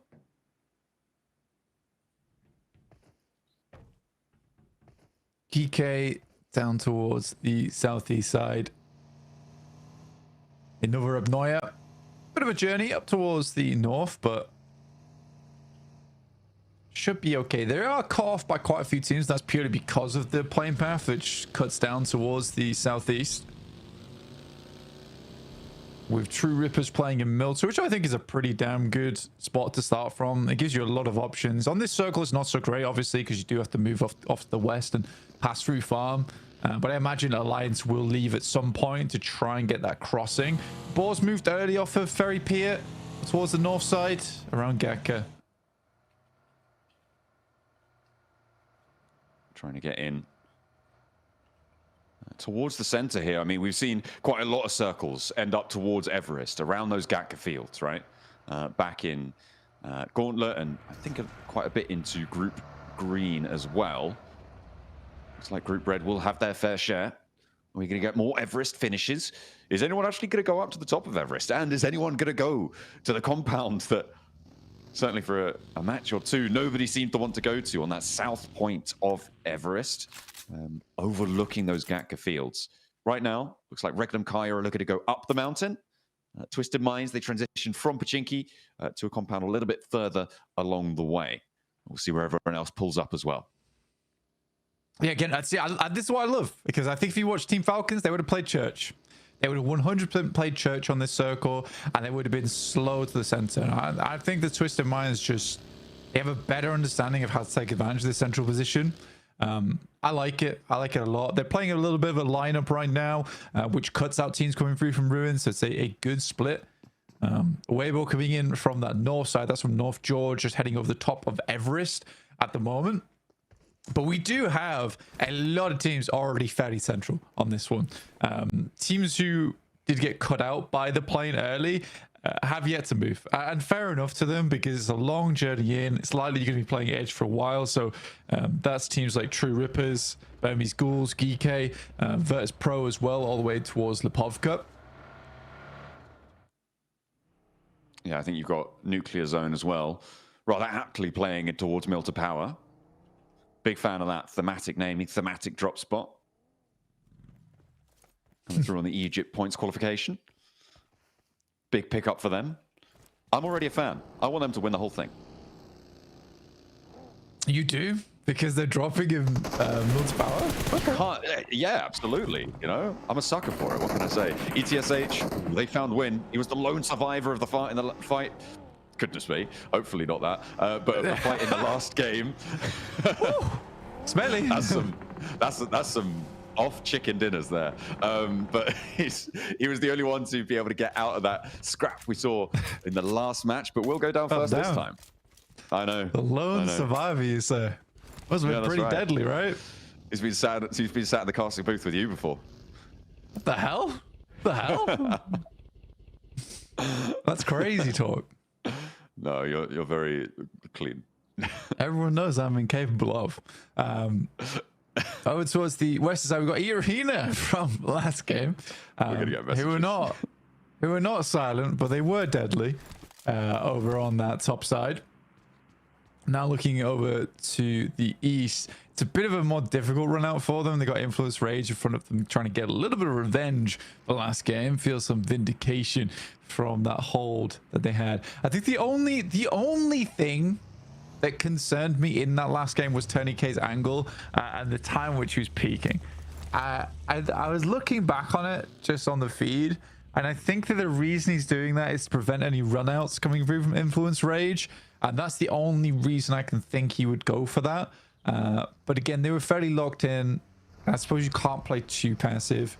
So he does his job. He did make it slightly more difficult though.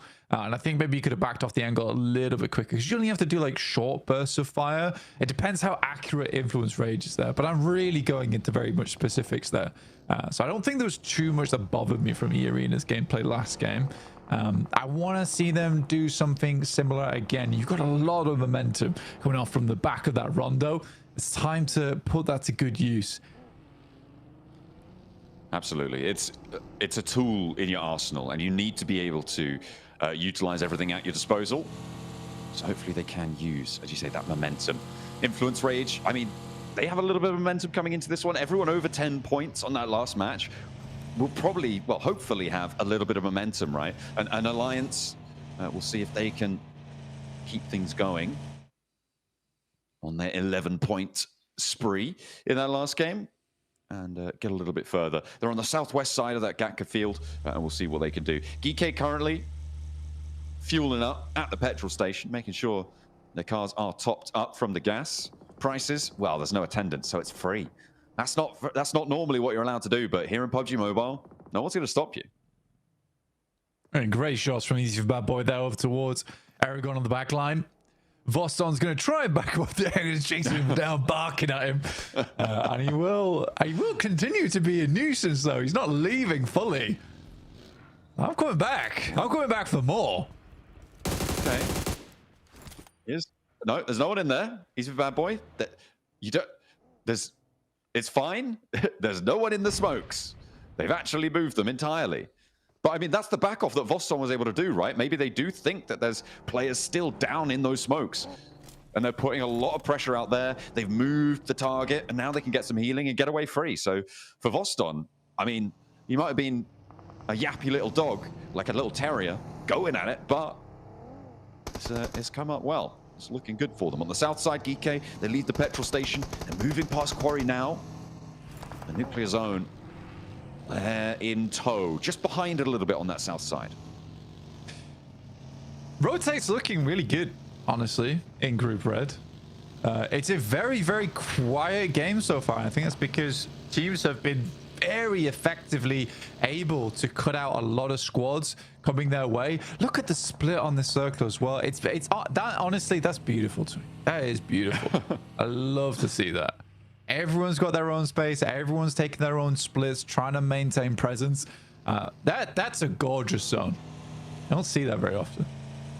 Yeah, it's all the way out to the west. Everybody who took that really nice disparate split over on that east side, they're going to have to crunch in, cram in as best they can.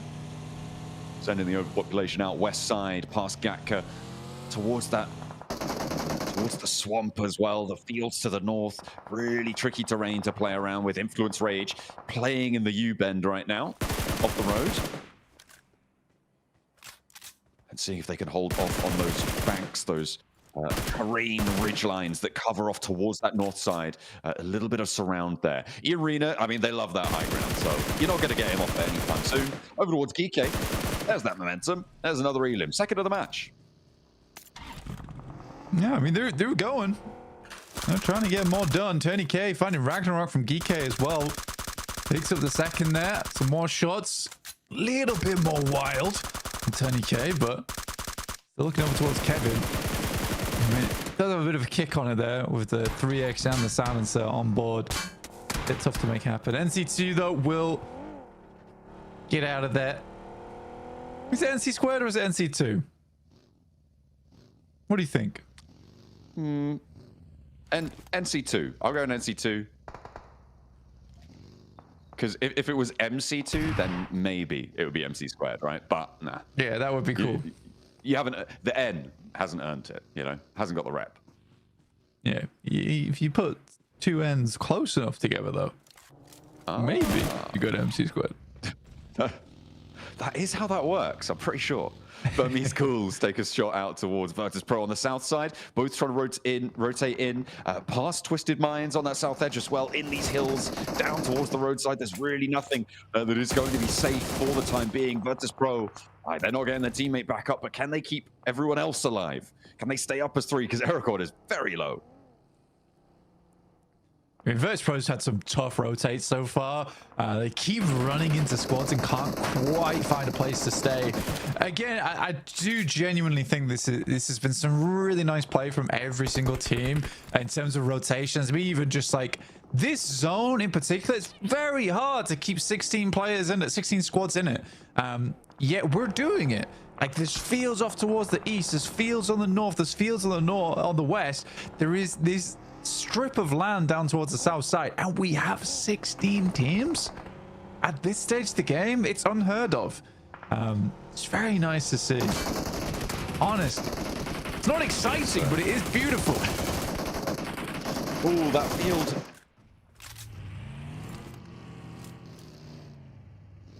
Towards the Regnum Kaya central area. Irina going to have to give up the hold on the west side. They've been holding about a kilometer stretch of road on that west side blank for the longest time. And they are now going to have to regroup probably towards Turney K, towards that south edge, but maybe a little bit closer.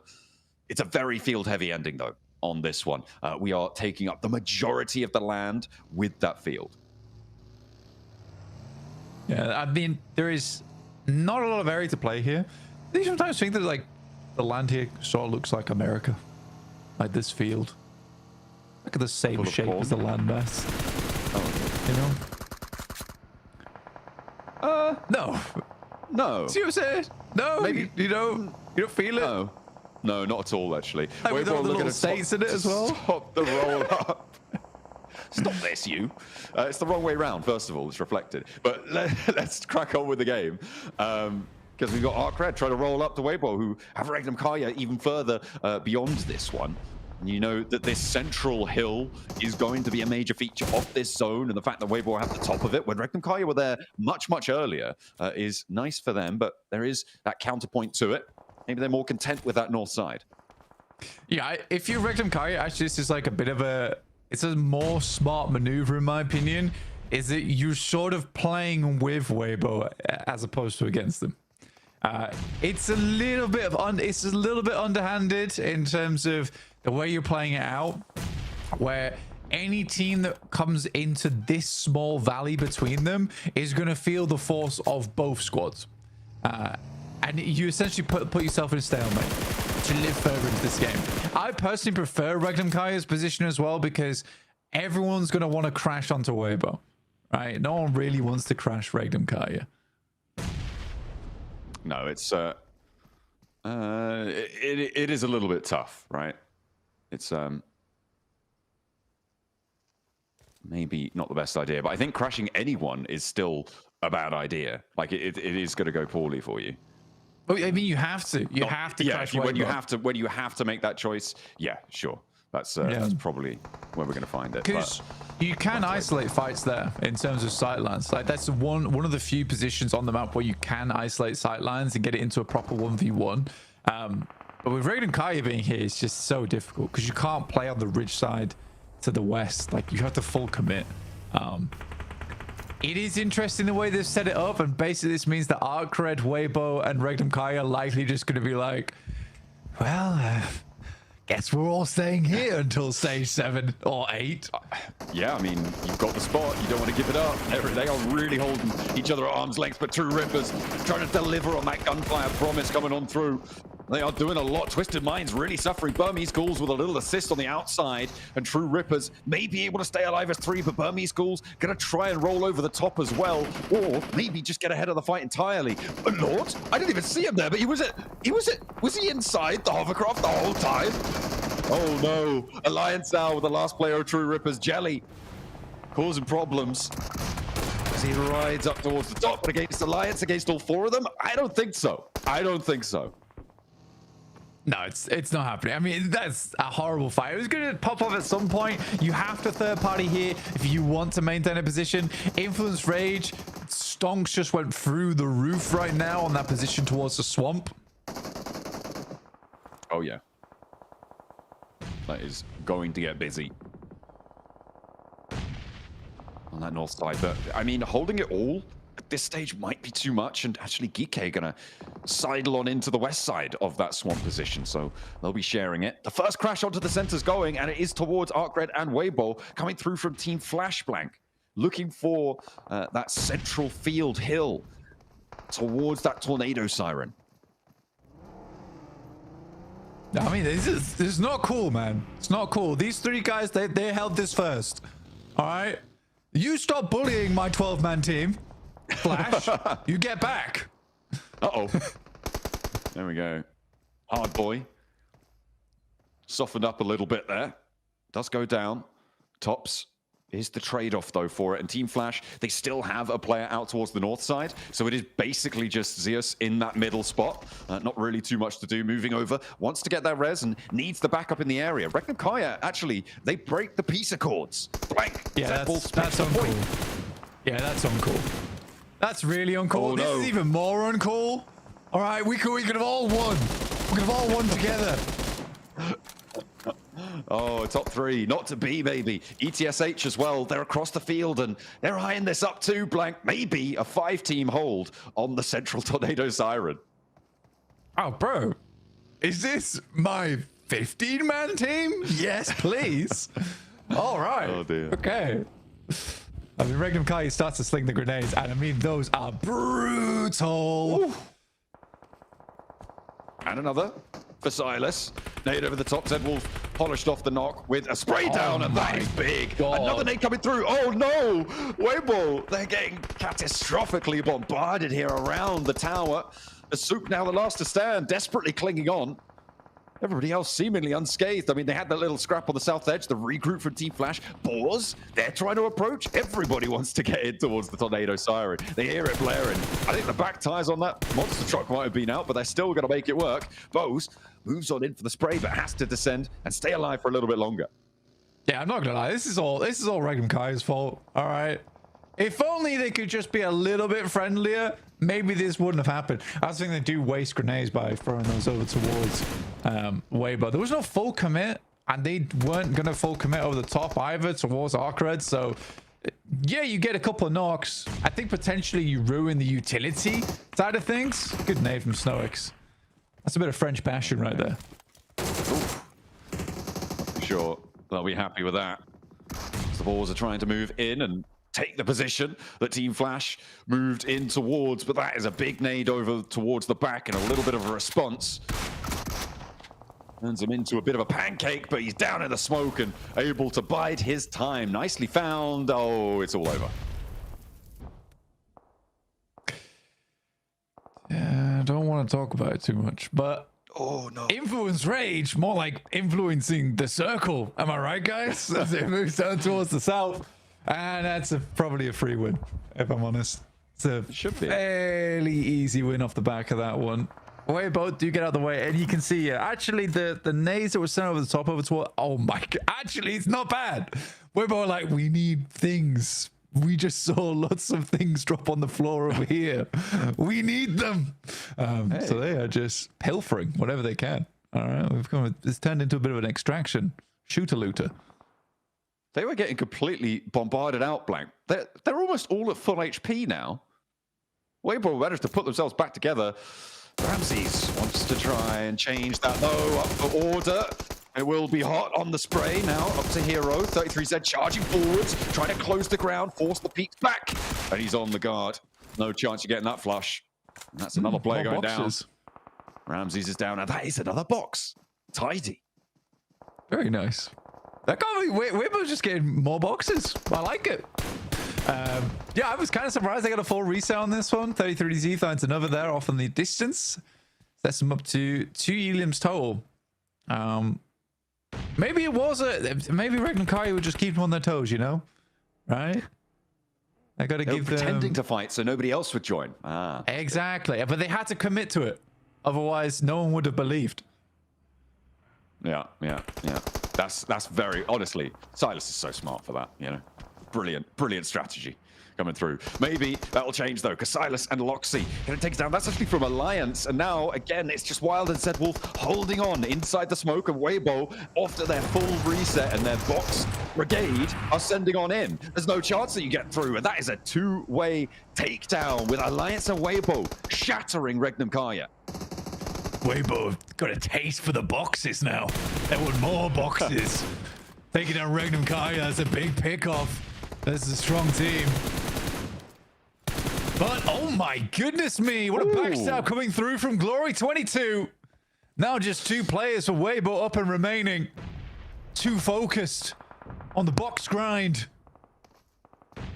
Hey, you know what? I didn't know it, but apparently 22 is greater than 33. It's new maths we're developing here on that northern side. And Arc Red, the progenitors. Last player going down on the outside for ETSH. They had a difficult crossing to play. Arena, by the way, they've been slowly playing this western side. They held all of that west coast for a long time. They moved up to the compound, out to the west of this area, and now they're transitioning. And with nobody else on the north, there's a realistic possibility that there's a top 2 in it for them here. For E-Arena, they're playing Edge. I actually think Edge works really well in this particular lobby because there is so many teams willing. There's so many teams willing to play center, and honestly, I'm gonna go ahead and say it is that I do think the rotations have been a little bit slicker here so far than in Group Green. I think they've been pretty magnificent to watch happen. I think E-Arena is definitely benefiting from that as an Edge team because there's no one else holding them. And they could just slowly sweep their way in. It's very cool. Just bad news for teams, though, towards the bottom of the table. Top 3 right now, still very much in. And DRX, I think, may be in one of the rougher spots here, although Alliance do have to move forward. So, no, actually, I take it back. I think Alliance are in the rougher spot against DRX. who are in the next zone. They are going to have to move everybody else up towards it. Trying to stay on the outside as long as possible. Order strafing, spraying towards the arena, who also have to move forwards. But this blue zone's really going to hurt, and Order steps out into it to pick up the vehicle. Wants some healing. Again, arena under pressure from Soup, from Order, from everybody else from that Alliance high ground that they are still holding on. Yeah, arena knows they just need to withstand them, basically. They need to withstand versus Weibo. You should get themselves a top 5 off the back of this one, but that'll be all that they'll be given, with 7 points total there on the elims, not to mention the placement points as well, grabbed off the back of that one. But yeah, I think for Weibo, it's definitely a case of they got a taste for the boxes too much, and then got a little bit complacent with their positioning. Arena, though, good smokes, slowly pushing forward here. They do need Alliance to be a little bit more aggressive, though, because right now, Influence Rage can fully turn attention this way. And maybe up into a solid spot here. I mean, this is really big for both Influence Rage and for Arena. After having top 2 in that last match. Yeah, I mean, brilliant elim count for Alliance as well. This is a big top 3 starting to form very, very early on. I'm sure it's only 2 matches and that volatility will potentially decrease, but I mean, Arena feeling the APG reinvigoration? Well, we'll wait and see. I'm pretty sure that they're likely to go down in 4th place here. Very difficult for them now. I think they're out of smokes. Yes, they are out of smokes. They have 15 nades, but not Rondo. You can't create the craters here on Erangel. Jimmy just trying to provide as many smokes as possible for the rest of the team to regroup on it, but DRX is not likely to let them leave. Yeah, for E-Arena, it's a fully pitched fight here versus Influence Rage, and Influence Rage can hear the fighting happening behind them. They don't have to look that way, so all they need to focus on doing is holding out this team on the north side. Super simple game for them, and I think that is the main thing for Influence Rage right now, is that their game has been simple, right? It's been nothing special. Every step of the way, it's been very clear goals that they need to hit. I think for Alliance, it's probably the more impressive game from them, right? Yeah, fighting through on that south edge, clearing out so much, and getting the elim count that they have. It's brilliant stuff. Arena going to move out towards the fields, play behind some of those hay bales. NC2 has to hop out as Joker actually crashes in further. And I think, yeah, that's going to be in the zone. Ooh, Sakura doesn't quite make the cross. They're down to 2, but he is going to bleed out. And there's not a double lock coming through from out in the fields, threading the needle there. DRX with the zone pushing. They're going to have to move forwards, but I don't know if they have the time to get these reses on board. Lil Boy looking for the shots towards NC2, but the hay bales keeping him safe. I mean, they're down now, but that double knockover towards DRX was phenomenal. And now Influence Rage immediately turns tail and will look towards guys on the south side. Really here is depending on who's getting the 2nd place. Who gets that additional placement point. Pretty sure it should be Alliance. They've done a very good job to withstand DRX and these bounces, force them out of position. Now they're into the roadside. If Alliance goes down, they'd just be happy with getting some more of these elims on side towards DRX. Diego finds a couple, but Iftar will pick up at least 1. And there's that final player going down from DRX. They have not been able to get the crossing. Now it's 3 versus 4. Influence Rage. They had this sort of numbers advantage, but this time they've got the high ground, as opposed to against Arena in the last. But it's still the Southeast Asia giving them a run for it. The Brazilians trying to hold their nerve this time, moving forwards. Federal with the pump action around the corner, looking for the nade to bobble out to the side. It does damage, but it doesn't find it. Diego's down in the meantime, though. There's a wall of fire coming through, but finally he lays down the law, and just 1 player now remaining. Federal steps forward. He's given it a good go. The dance around the rocks. It's a 1v1 for the peak, but they will not be denied this time. Influence Rage with the forwards charge towards Alliance. Take them, force them into 2nd place, and from a 2nd place they launch themselves into a chicken dinner. I felt like there was maybe a situation there where Alliance wins versus Influence Rage. There was a lot of whiff shots towards the end there for Influence Rage. It felt a little bit over aggressive at times, but overall Very well played to Alliance. I think they could be super pleased with that ending. Even if they came second place, they were popping off towards the end. Oh yeah, beautiful stuff for Alliance. Big numbers being put up on the cards. For E-Arena, low eliminations means a minimal points earned this game. I think they only got 7, which is still a pretty good game, don't get me wrong. But it's not maybe what they were looking for. That hold on the west side, a little bit too passive for them. Influence Rage, helped out by the circle as well on their swamp side position. And they were able to keep their boots nice and dry, keep their heads on their shoulders, although they did get a little bit dizzy towards the end. They closed it out. And we're going to be closing out this game, heading back over to the desk as well to break down the proceedings of our first area.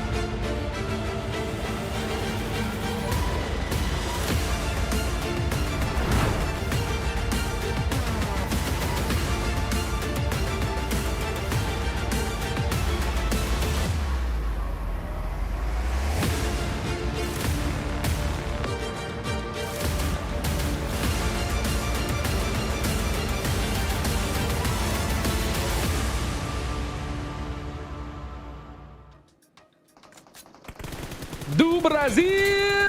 Influence Rage to lay down the law in this match one right here. That's how you do it when it comes to Arigale. They had a good solid finish in Rondo, and then this last fight with Alliance. I'll tell you what, Law really had to do it there, right there towards the end. Beautiful pre-fires into the shotgun play. That's how you get it done, Max. I was trying to find a way to do a pun with the other player names outside of Law, but I didn't have enough time. I didn't have time to prep. Influence Rage, very solid performance this time around. And you know what? They didn't have to fight Niptura. They had that position really early on. They dropped Promorsk. They, northern side of Promorsk near the quarry area. Push up. They take the swamp area for themselves, and they just hold off teams. And you know what? When a circle keeps going your way, that's realistically all you really have to do to get the win. And in this case in particular, very well executed. Double-digit eliminations here. Influence Rage can be super happy about this performance on our angle.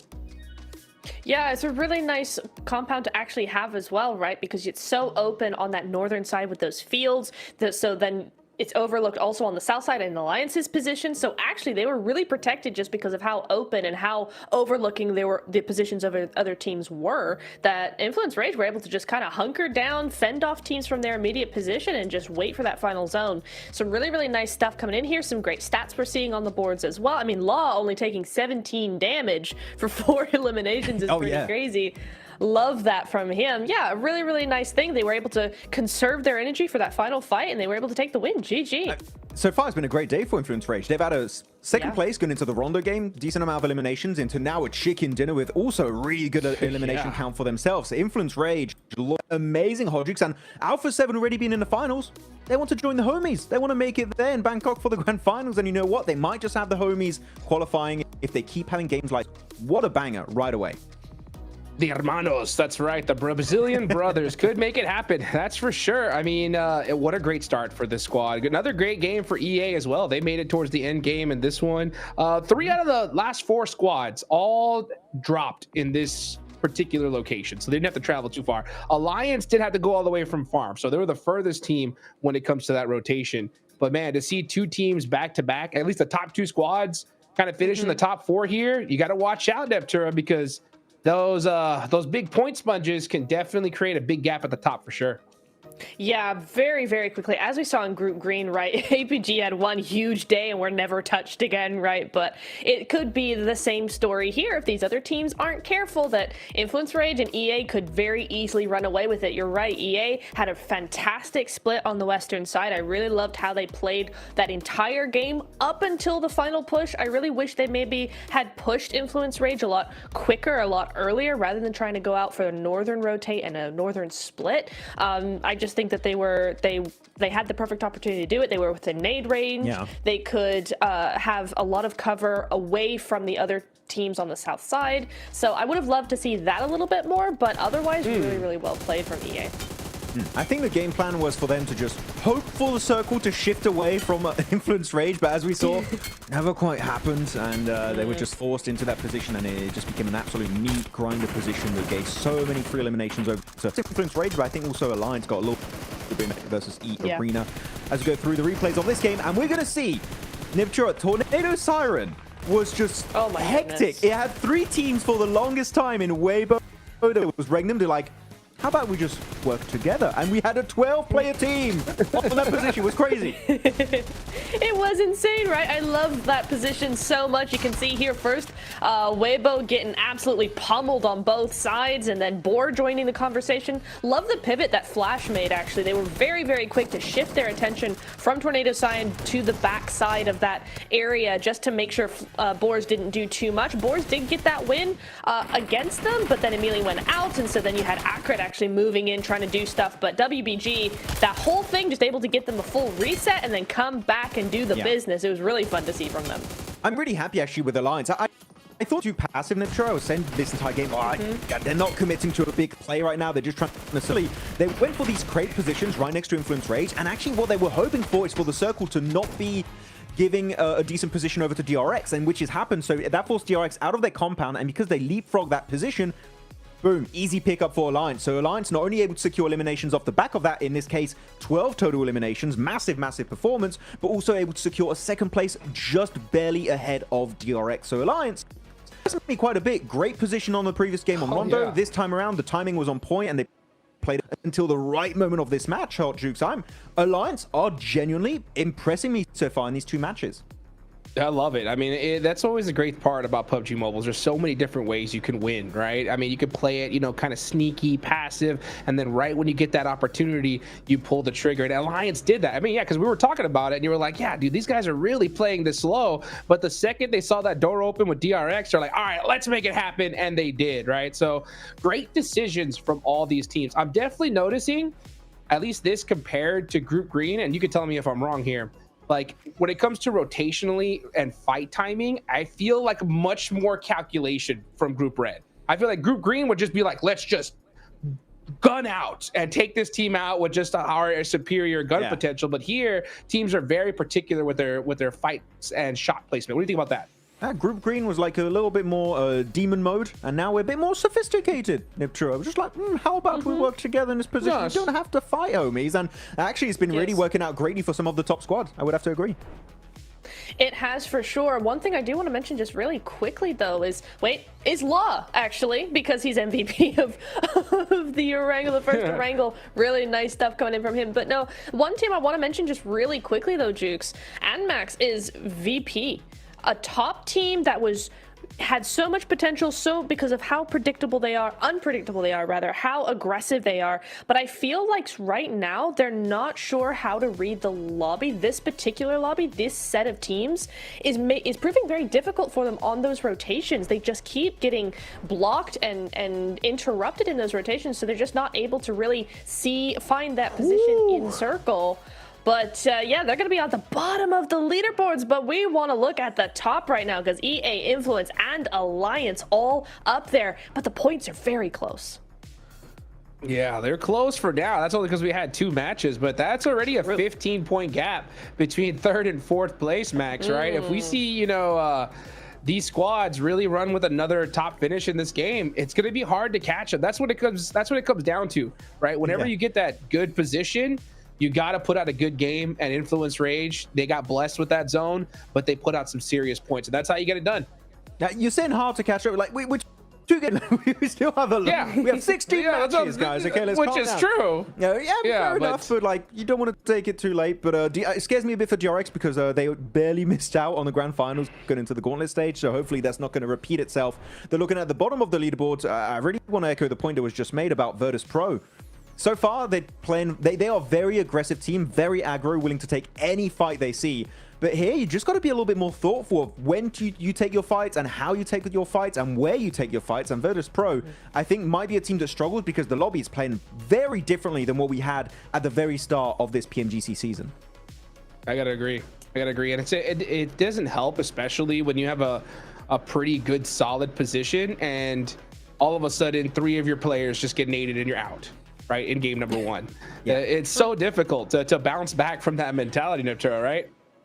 Yeah, that is true. I mean, I had totally forgotten about that, but that was a pretty nasty nade. I would knock the confidence of most teams, right? So I could see that maybe they just need a game or two to bounce back from that. But Virtus Pro, they're a team that have been there, done that. They're super experienced. I just hope in this next game we see a little bit more from them, maybe a little bit more adaptability. I just want to see them be able to pivot a little bit more. I will say I loved what they did. I forget who it was. Was it Akred in near Pachinki there with that first initial knock on rotation? I love how instant VP were to just block Akred from doing anything else, and actually Voston just running him off and going out of here immediately. Get off my lawn, we're busy here, was really, really nice. I really enjoyed that from him. So they can do that. They can pivot really quickly. They just need to do that on a more macro scale. Yeah, I'm going to talk about another engagement we saw this game, and I'm going to have to talk for the first time. We didn't talk about them too much, actually, this show so far for today.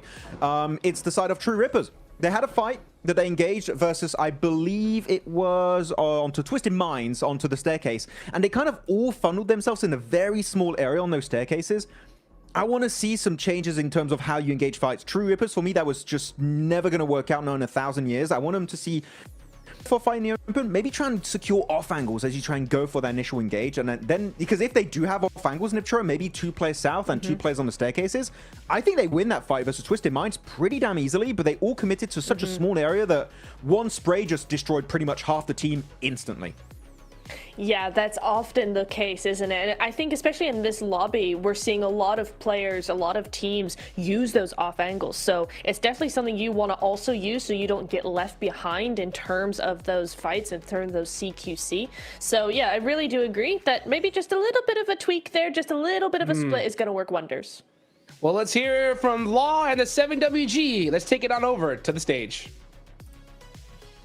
Welcome to a quick report with the 7WG. I'm joined by Do Brazil is in the house. Influence Rage. What a start to the day. A second place finish and then a first place finish in just 2 matches. Law, what was the mindset coming into this Group Red? Então, Law, qual foi o mindset que vocês tiveram, né, vindo para esse grupo vermelho? Acredito que sempre vai ser o melhor possível, porque a gente sempre busca ficar em primeiro, entendeu? Independente de campeonato ou group stage. E depende dos outros times, a gente vai fazer o nosso e é isso. Vamos ver o que acontece. So yeah, we always have like a very good mindset. We always try to get first place. So we are always like playing group stage with a lot of passion. So yeah, we are super happy for these 2 results. And this year, you guys have added Federal. He hasn't been at PMGC since 2023, but he does have experience at this stage. What has that done for the squad? Então, vocês agora com o Federal no time, né? Ele estava longe da PMGC desde 2023. O que ele traz para o time, né? A experiência? Acredito que o Federal, ele tem... O individual dele é muito forte, o poder de fogo dele. E também a tomada de decisão dele na partida. Ele é um jogador que consegue trazer muita segurança para a equipe. Assim como o Lohan também. Mas por uma escolha nossa agora, o Federal está encaixando melhor. So Federal is a really experienced player. He brings a lot of like confidence for us during the matches and on stage. And Lohan, he's very good as well. But right now we are with Federal and like it's super good. Like they're both really good players. Well, 2 games in, this team is performing absolutely insane. We already have 1 Brazil team in the grand finals. Influence Rage trying to make it too.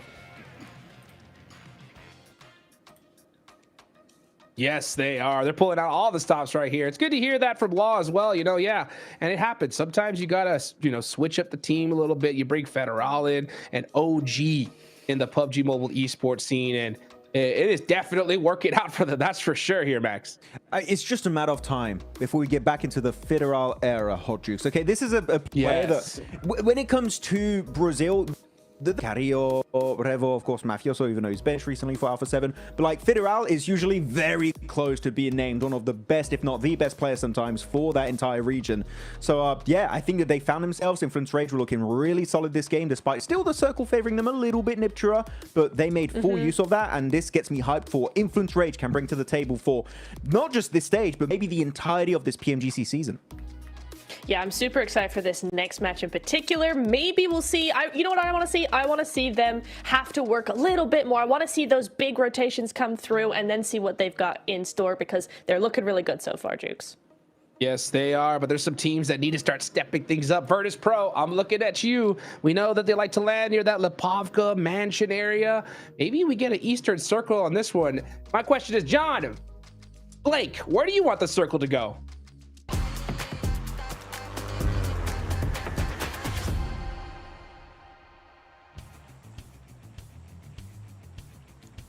Well, I, for one, would love a circle that's right next to Everest over in the Gatka Fields. I think we haven't seen that one in a while. I think that's definitely where I want to go. No, to be real, though, I feel like a Yaz Fields finish. We're kind of overdue.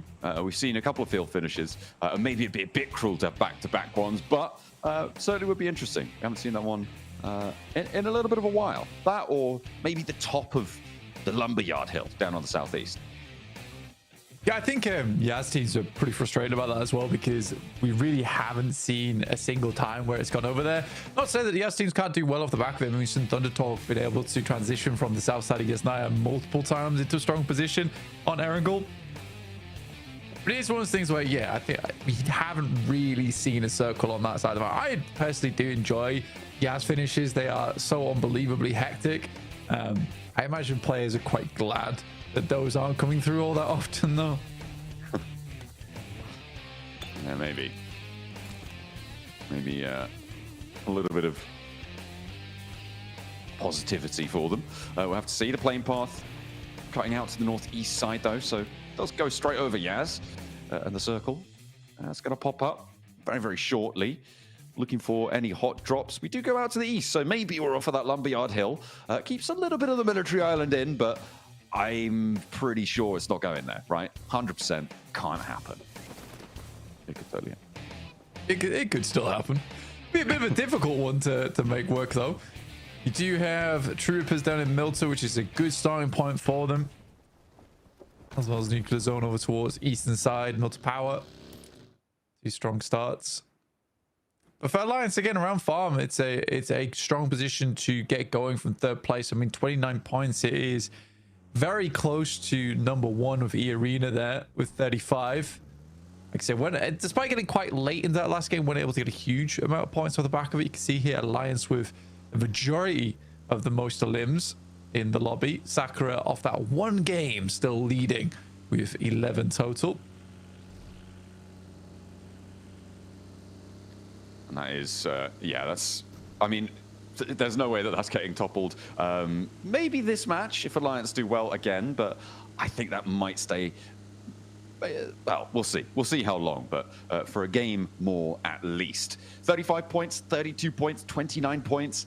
That is a big drop-off blank. It's a double difference there. DRX times 2 doesn't even make the mark against Alliance.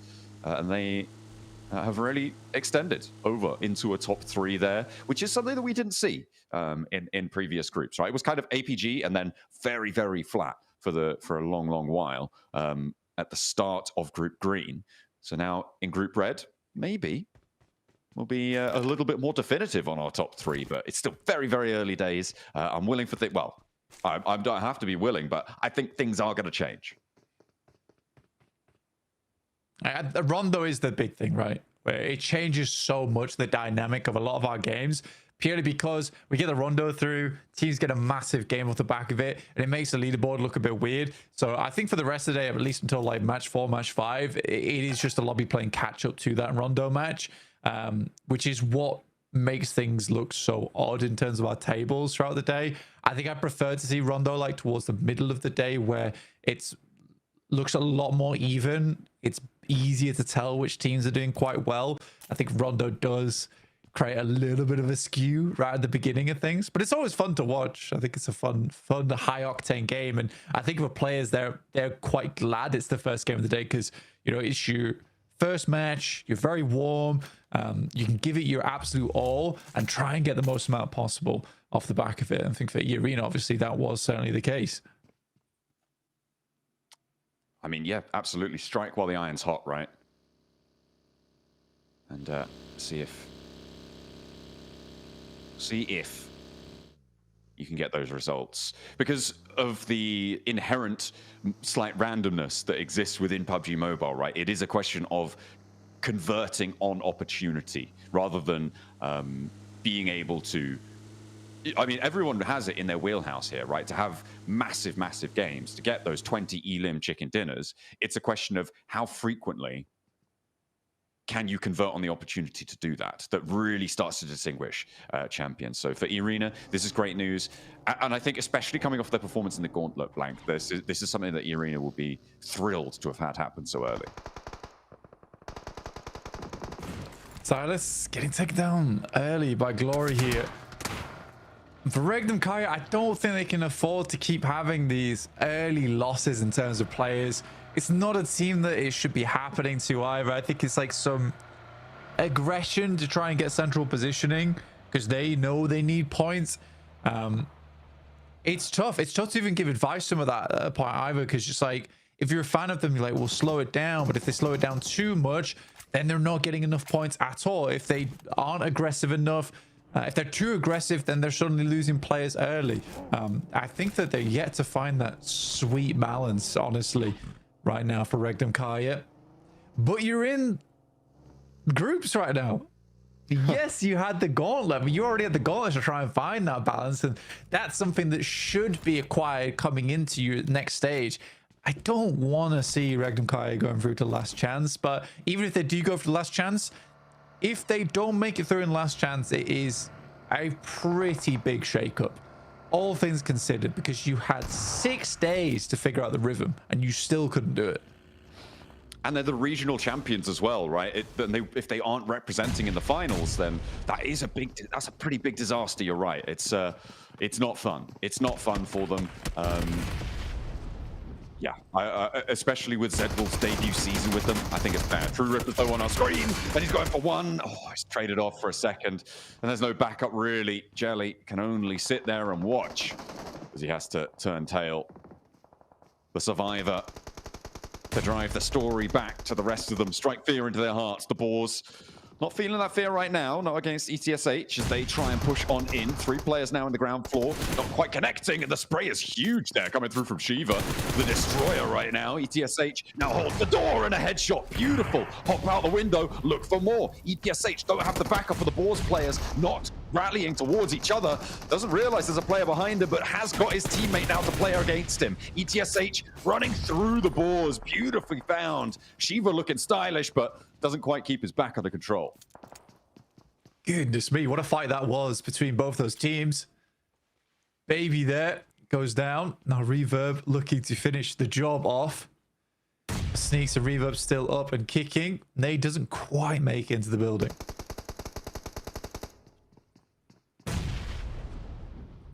Shiva's still up on the wall. SnowX and Exo. They found Baby. But they have been made to look a bit foolish by the runaround from Shiva. And I mean, Arcred just love sitting in these third-party oversights, right? We saw it from the last game. And easy for Bad Boy. He wants to collect these points. Might be able to do so here. But at the moment, everyone's kind of covered off. Shiva, I mean, I'd be surprised if they can get across for this res. He has to go now. He's just bleeding out. Yeah, Shiva's gone. Yeah, there wasn't really much help to try and get him back up into position. And this fight has got multiple oversights on it, so it's difficult to make work. Circle over towards that north side around Dip and Mini Dip. Still a lot of teams on our north side yet to make their way in here. It is cramped down towards the south, John. Absolutely. It's getting quite chock-a-block. Weibo Gaming on this north side, kind of on the lonesome towards the mansion area, towards those open fields. Going a little bit close to Milter, and we're still on maybe for that Lumberyard Hill finish that I talked about at the start. Meanwhile, Boars still tensely held against ETSH. It's not been a pretty fight down there. Let's hop over, though, to the middle of this circle, towards those shelter entrances now. Regnum Kaya holding one of their own. They did lose a player earlier on as well, losing Silas, which is far from favorable, but he can backseat game like no other. The guy has got a big brain on him, so hopefully he'll be able to deliver that information back on over. Arcred on the north side.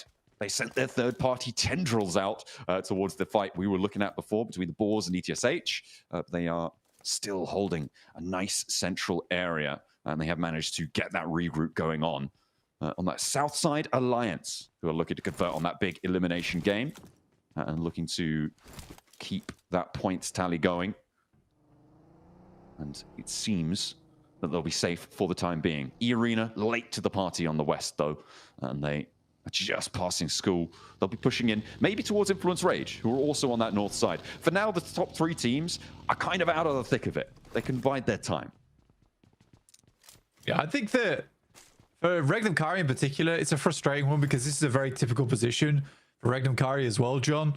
Not having Silas here is frustrating because you do want multiple sight lines available, especially when people start to crash over towards Shelter too. Not having 4 players there does make your life pretty difficult.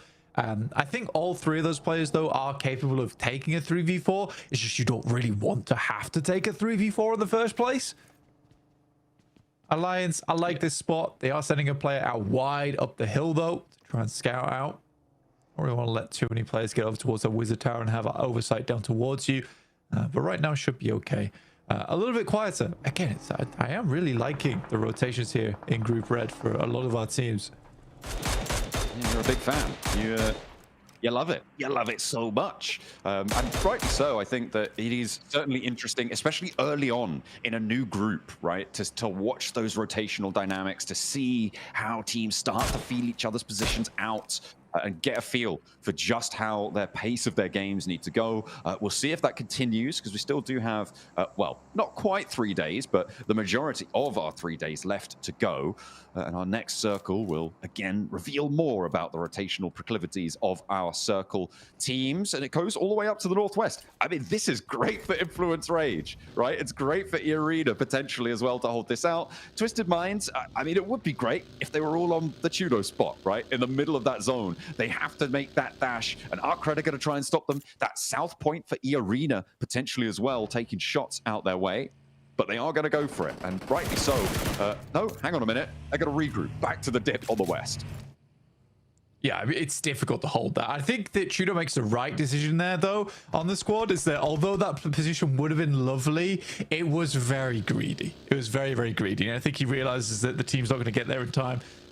I'd also much rather have a 4-man squad over towards the northwest side. It's still fairly central. Reverb comes in with a nasty crash onto it. But the rest of the team is close behind. I mean, you say the rest of the team, it's just the one man. Actually, Sneaks cannot get the best of them. They funnel back into the shelter. They'll get that res and play on as 3. A nice hold there. A little bit haphazard on the approach, but as 2-man, it's kind of excusable. You just need to go for something sometimes. Burmese Ghouls with a scrap against Geeke, or rather, just Ichi with a scrap against Geeke.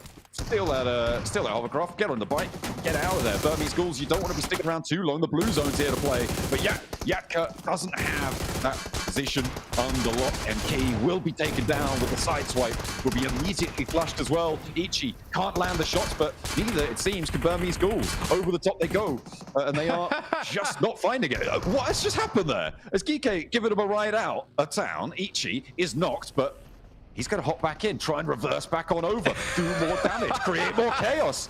Okay, Nezzet's now here to play. What has just happened there? They've crunched all the vehicles apart, and Geeke spray it down. I don't even know how they managed to get those elims. Either way, a comedy unfolding here for Geeke, getting 5 elims.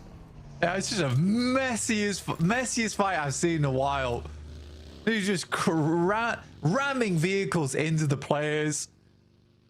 One player from Burmese Ghouls basically surfboarding on top of the hovercraft. It's not a hoverboard, just so we're all aware. Looking real Marty McFly with that one. Yeah, it's just weird. Just a weird fight. I don't know if I think I enjoyed it, but I don't think I liked it, you know? I think it's one of those ones. It was fun, but very, very unprincipled. We'll see if they can pick things up, because both of those two teams now, the Burmese Ghouls having a real tough time of it.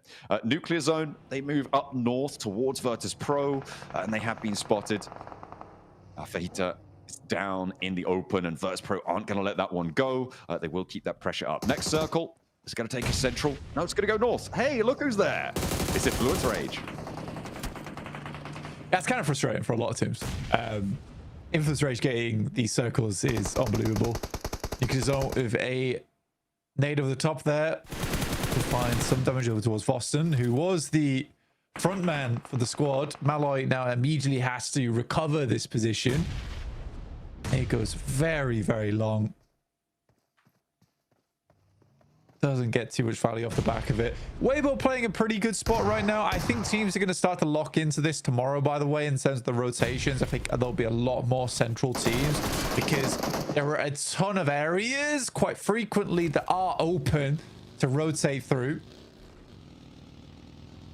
I think that changed. I will come towards the latter half of the day today, or be very much something that's considered tomorrow. Milky Way, that is a crazy play from you, but I guess you have to marshal the defensive here whilst the res goes off. Yeah, he's going to be able to hold that line, stop Nuclear Zone from getting too close. Arthur, a clenched fist right now. Oh, I wish I could have stopped him, but no. First Pro actually sending out into the blue zone. I don't dislike it. They're against the headland, and they know where Arthur's playing. The zone is available up on towards that east side for now. They can beat the crunch on that east edge, but where do you go from there? Because it's a direct transition in towards Influence Rage from this point. That is Pro. I'll go for the wrap. Towards Influence Rage. What is Law doing right now? I mean, some fantastic shots by Lil Boy and Diego. I guess the distraction play works. But yeah, that's very much off the back of some unbelievable shots from the rest of the squad. Yeah. That was pretty big. I think the idea for Influence Rage was to flex out in third party. I don't think they realized that Virtus Pro had actually gotten as far north as they had. Yeah. So they were flexing out to try and take them down, right? So for Federal, for Law, they were trying to create that line, get a couple more elims on board. But a brilliant response, as you said, from Influence Rage. When Law came under fire, immediately Federal, Diego both snapped into action. So that's exactly what you want to see, is the ability to correct your missteps. So for Virtus Pro, it looks like a weird play. The only thing I can think right now is that they assume a team's playing in Mansion and then they're all in one vehicle. So what they're hoping to do is to do the old, you know, Evil Knievel stunt where you go up the hill, you end up on the roof, and then they try and fight out as a three. It's a pretty dangerous play. It's the one that has high value if it works out. It's massively risky, but it all goes to nothing, like you say, because I think Influence Rage was looking third party, so they spot it way earlier than they potentially should have done, because Law is doing some crazy maneuvers on the outside. I think there, honestly, Influence Rage gets very lucky. The Rippers moving through. Nuclear Zone gave them some trouble. Hydro did go down. Ooh, there's the lineup from Weibo, and they've been on a tough side of this zone. The approach not going to happen. They do win the fight with Nuclear Zone in the end, but they bite the dust for it. 3 elims found on the match, and on the southeast side, they go down. Influence Rage finally don't get a zone shift right on top of them, which is going to be good news for Weibo, actually, and potentially for Regnum Kaya here. Yeah, I mean, to be honest with you, the 3 teams that I was looking at in this lobby in the first place were actually these 3 anyway, is Weibo, Regnum Kaya, as well as Influence Rage. I think Influence Rage is a fantastic squad overall, and always has been. But those are the key teams that stand out to me. Regnum Kaya now fending off versus Alliance. Now Zed Wolf left remaining all in this lonesome. Oh! And they survive with the help of Weibo off in the distance. For how long, right? Zedwolf really can't stand up here. Needs to drop a smoke, and there's more players moving in. Ragnarok, you're not getting past Zedwolf. The Wolf's on the hunt, but he is the last to stand now. No teammates left to pick up, and he's going to be solo. Geeke going to roll on in. They lost one. Will they lose any more? No, because it's just the one player. Zedwolf, you can't be doing this to him. Zed just about keeps them safe, but the rest of Geeke are going to fall like flies too. Oh my days, Zedwolf with a real standout play there, but cannot stand up to the test of 3 teams crashing. Oh, that is the lone wolf and a half right there. Incredibly well done from Zedwolf, though. That's why they picked him up, for those moments in particular. Insane moves. Kind of salvages the game a little bit for Regnum Kaya too, with the 5 elims off the back of that. Ooh, that is a little bit of a stopgap for them. The 5 elims, no placement points for them though. I mean, you're right. It will keep them up with pace, but they do still want more. It's good to see though that Zedwolf still has that glint in his eye, that little glimmer. DRX looking for it as well against Team Flash, but they are not going to be allowed in towards the museum. Not this time around. Flash holding it out. Can't keep the spray down going over towards Arcred. That looks like a good start, but there's more to do, and Tops is on the ball. He's looking for the last players alive now. I think it's just easy for Bad Boy on the outside, and that is dismantled. A really solid hold coming through from Team Flash on the south edge blank. They're up to 10 elims, and we do have a new pretender to the podium. Yeah, good stuff. I mean, Flash had a extremely central spot very early on and have maintained it very well with the 10 elims, like you say. Weibo up to 6 now, so they're on the hunt towards the top side of the lobby. Twisted Minds, what is going on with this team right now? They are better than this. I know that they're better than this. But it's been some very odd approaches. And another. Into the fight. There's it. He can't hold it. Not like Zedwall. Judo has been knocked, and that is all the way on the outside. And another team takes up the bunker. The vehicles start piling up, Blank. Eventually, you're going to have an impenetrable wall here. Oh, they sort of already have. It's really the scrapyard on that side of the map for Twisted Minds. But it's E-Arena again, as well as Influence Rage and Weibo. Constantly being towards these end games right now. I think with Influence Rage and E-Arena has been a phenomenal day. I mean, Weibo have been chiming in with the elims. 6 so far. E-Arena less so with 2. They were quiet in their last time around, and again, they didn't profit too much because of that.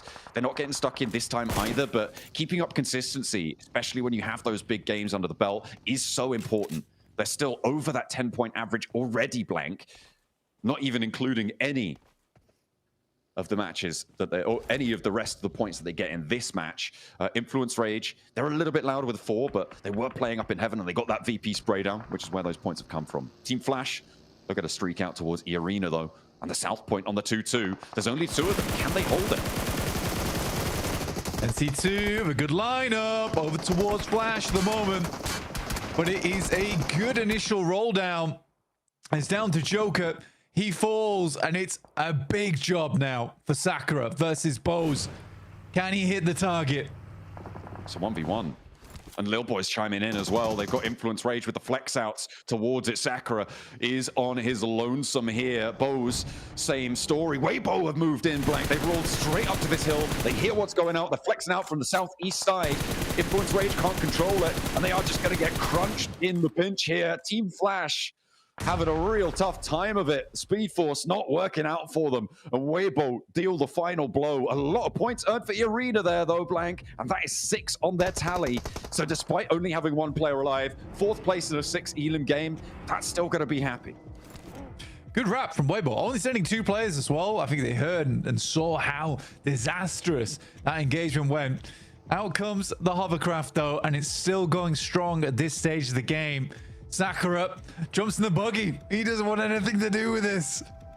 Oh, they know where Sakura is. Federal, swap to that side seat. Go on, you know you want to. No, he's going to play it a little bit more sensibly. Play up to the ridgeline and look for control. They have given up that position on the northeast side. They're leaving just Lil Boy out there. But in the meantime, Twisted Minds, kind of the only team in the middle. I mean, you could put, again, you just crash a couple more vehicles in there. It is a full compound, right? It's really nasty stuff, though, and Twisted Minds are going to survive because of it. Sakura caught high and dry right now. Diego trying to send around. Federal trying to hold off against Weibo in the meantime. I mean, he's been very secretive, though. Somehow remaining in it, but the tags there, that's pretty disastrous for him. Good shots from Lil Boy at distance as well. That should be Sakura going down. E-Arena out, strolls in towards our top 3 with Twisted Minds in what seems to be a fortress, the center of the map of scrap iron. Never mind, that nade is pretty on target. Ooh, just the one for the knocks on that. Law, though, will try and flush it out. He might just find Walsh in the meantime. That's going long.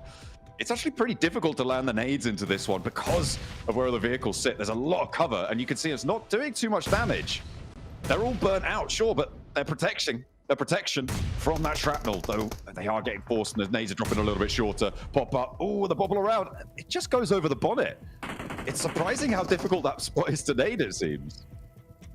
Yeah, with you threading it in between the vehicles and any kind of LOS you can get on the nade is basically no damage. But Weibo, they're starting to move up right now, and you got Federal on the off angle as well as Lil Boy.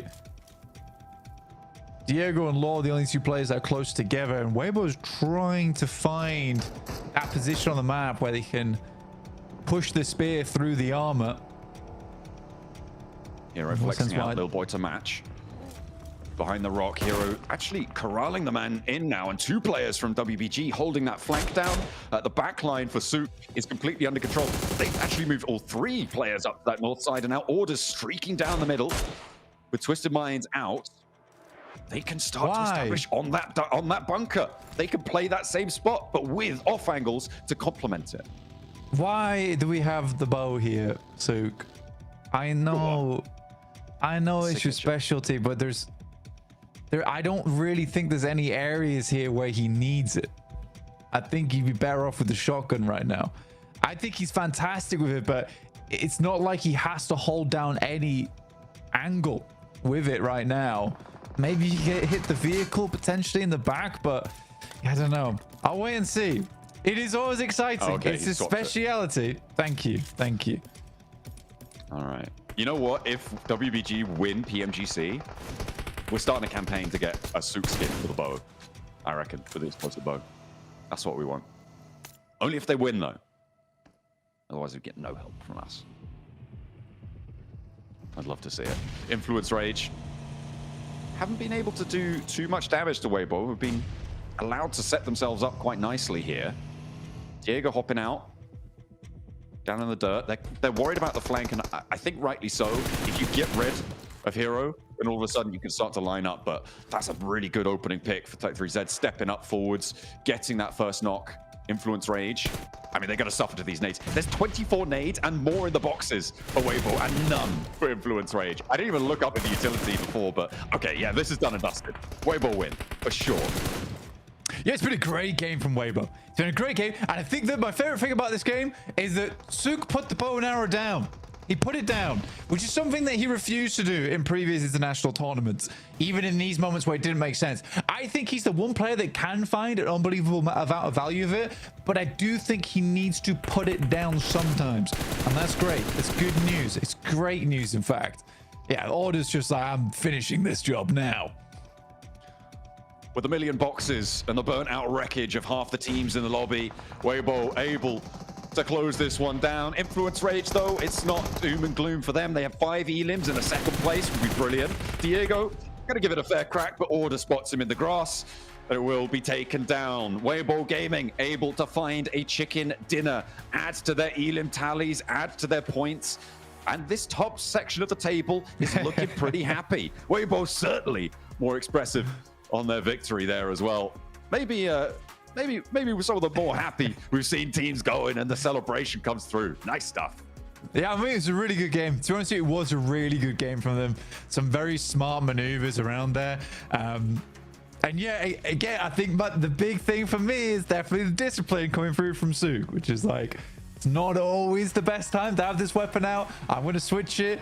Like I said, I don't want anyone to think that I'm BMing him, because I think he is the only player in the entirety of PUBG Mobile that finds a massive amount of value from that weapon. I don't think anyone else can, but it's not always optimal. Absolutely. Beautiful stuff for the PEL representatives. Weibo, they have a good time closing down that game. We're going to have a good time with the desk.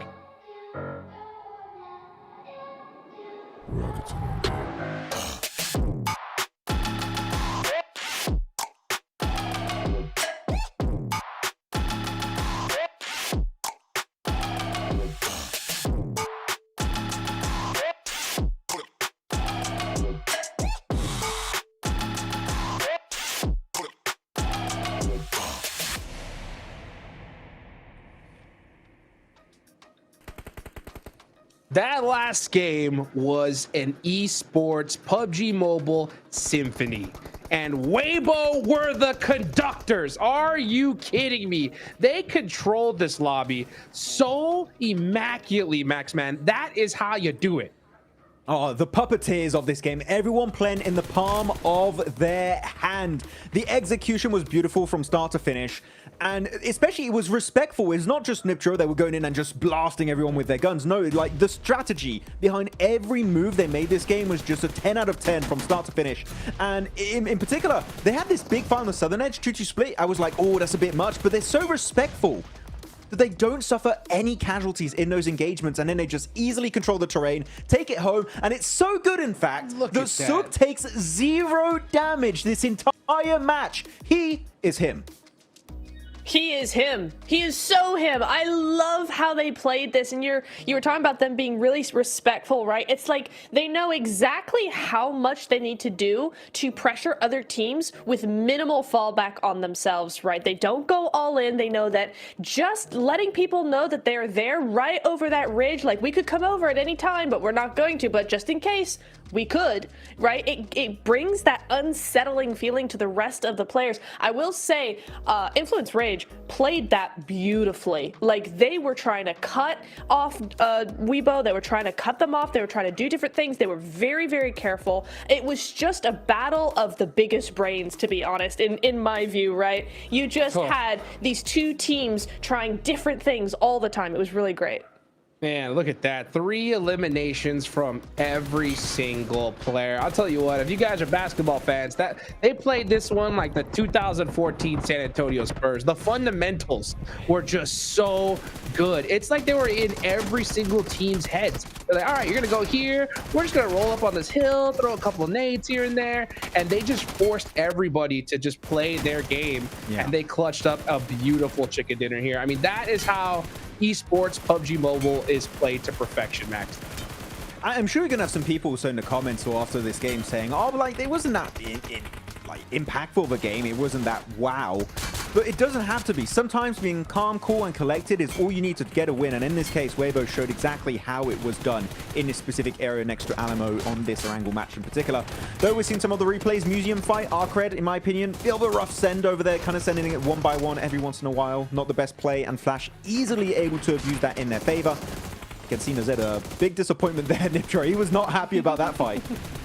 No, he wasn't. It's really tough. That whole dip is actually really interesting, right? Because it was really busy this entire game. That one dip, everybody wanted it. And you had Z-Wolf fending off like 3 different teams. You had Nerzet at the end trying to do something there, but it just wasn't happening. So, yeah, that dip was a really surprising little piece of land that everybody wanted as we look over to the top 4 team rotations. And we do see Influence Rage again in this top 2 spot. They keep on doing it, and they had the longest rotation, to be honest. So big old northern rotation coming in from them. Love to see that wraparound, but they were one of the teams, both them and E Arena, had big old splits on the north side. I think as we get into the next phase here, yeah, you can see that, right? Big old rotation coming around, lots of splits coming in, and that regroup comes on through. But a very different story for Flash and Weibo, right? Just very holding on to those compounds, just chilling until they need to.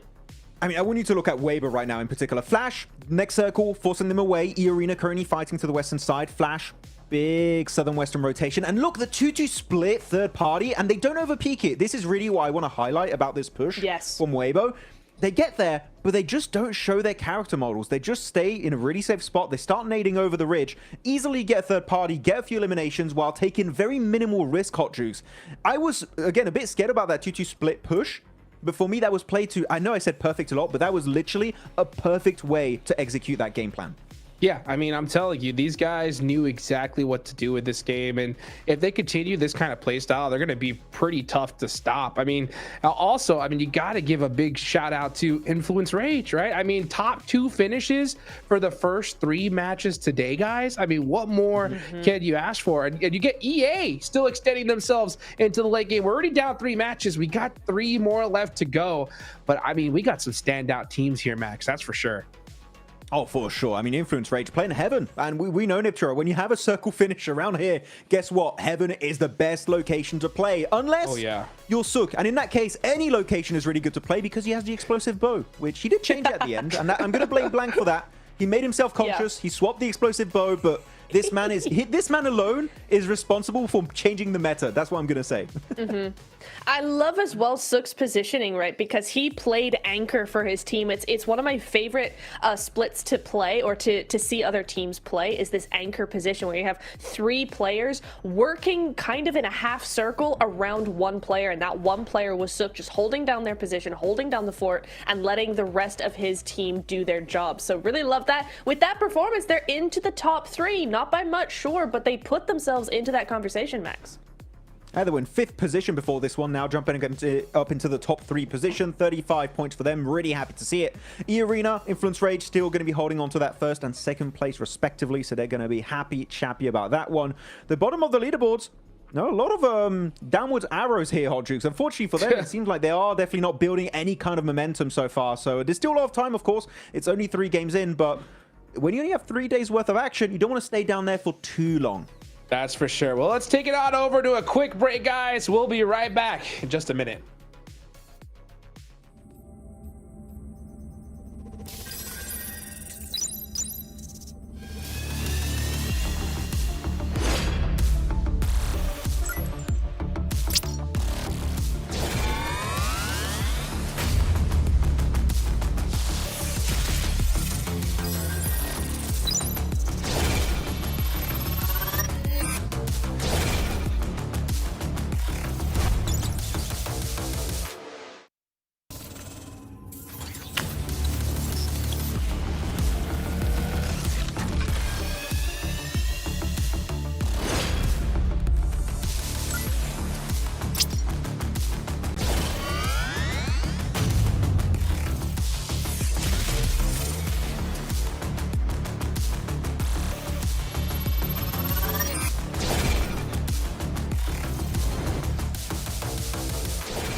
galiba.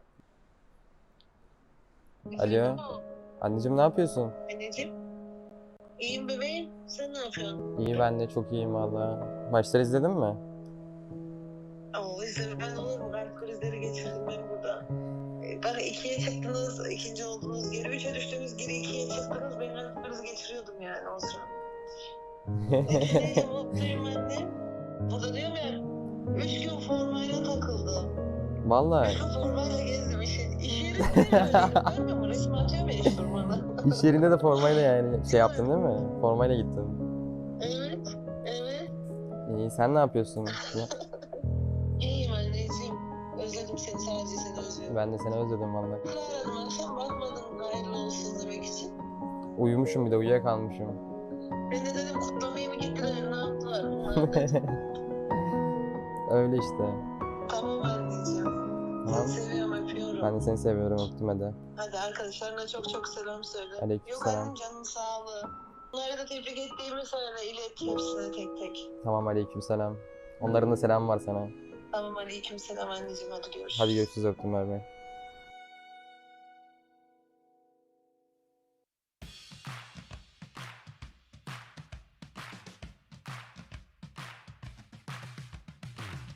Welcome back to the halfway mark of day one of Group Red. I got Hughes from Team Flash with me. It is your first time at PMGC. How are you dealing with the pressure of playing at the biggest event of the year? Chào Rất Hiếu. Thì đây là lần đầu tiên mà đội hình hiện tại của các bạn thi đấu tại giải PMGC, tức là sự kiện lớn nhất trong năm đúng không nào? Vậy thì không biết là các bạn xử lý cái áp lực thi đấu như thế nào? Đây cũng là lần đầu tiên mà team bọn mình tham gia PMGC, cho nên là tụi mình giải tỏa những cái áp lực đó bằng cách là không đặt thành tích nó quá cao, mình sẽ chinh chiến hết mình.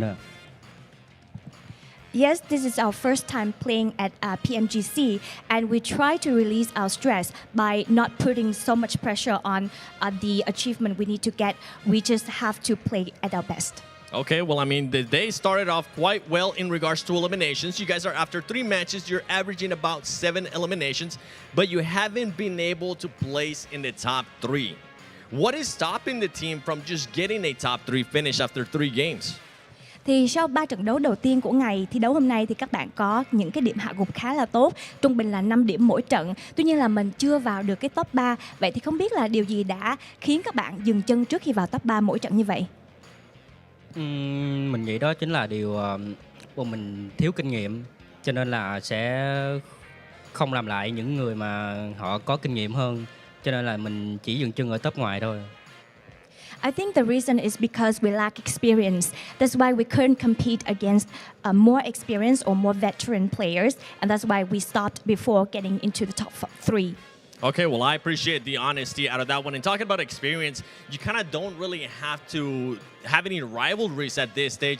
But is there any of these teams that maybe is making your day a little bit more difficult after 3 games? Vậy thì trong cái khuôn khổ thi đấu ngày hôm nay, không biết là có đội nào khiến cho các bạn cảm thấy là mình gặp nhiều khó khăn hơn trong quá trình thi đấu hay không? Chắc là chỉ có 3 trận thi đấu vừa qua nó cũng là ngắn, cho nên là đội mình chưa tìm ra được những đối thủ nào mà làm khó khăn cho đội mình cả. Probably the first 3 matches are not long enough for us to notice any rivals that cause difficulties for us. Okay, well, hey, that's fair. As I mentioned, it is just 3 games, and you are currently building up that confidence at your first PMGC. I can't wait to see if you guys are going to continue with this kind of performance, because the next 3 matches are coming your way.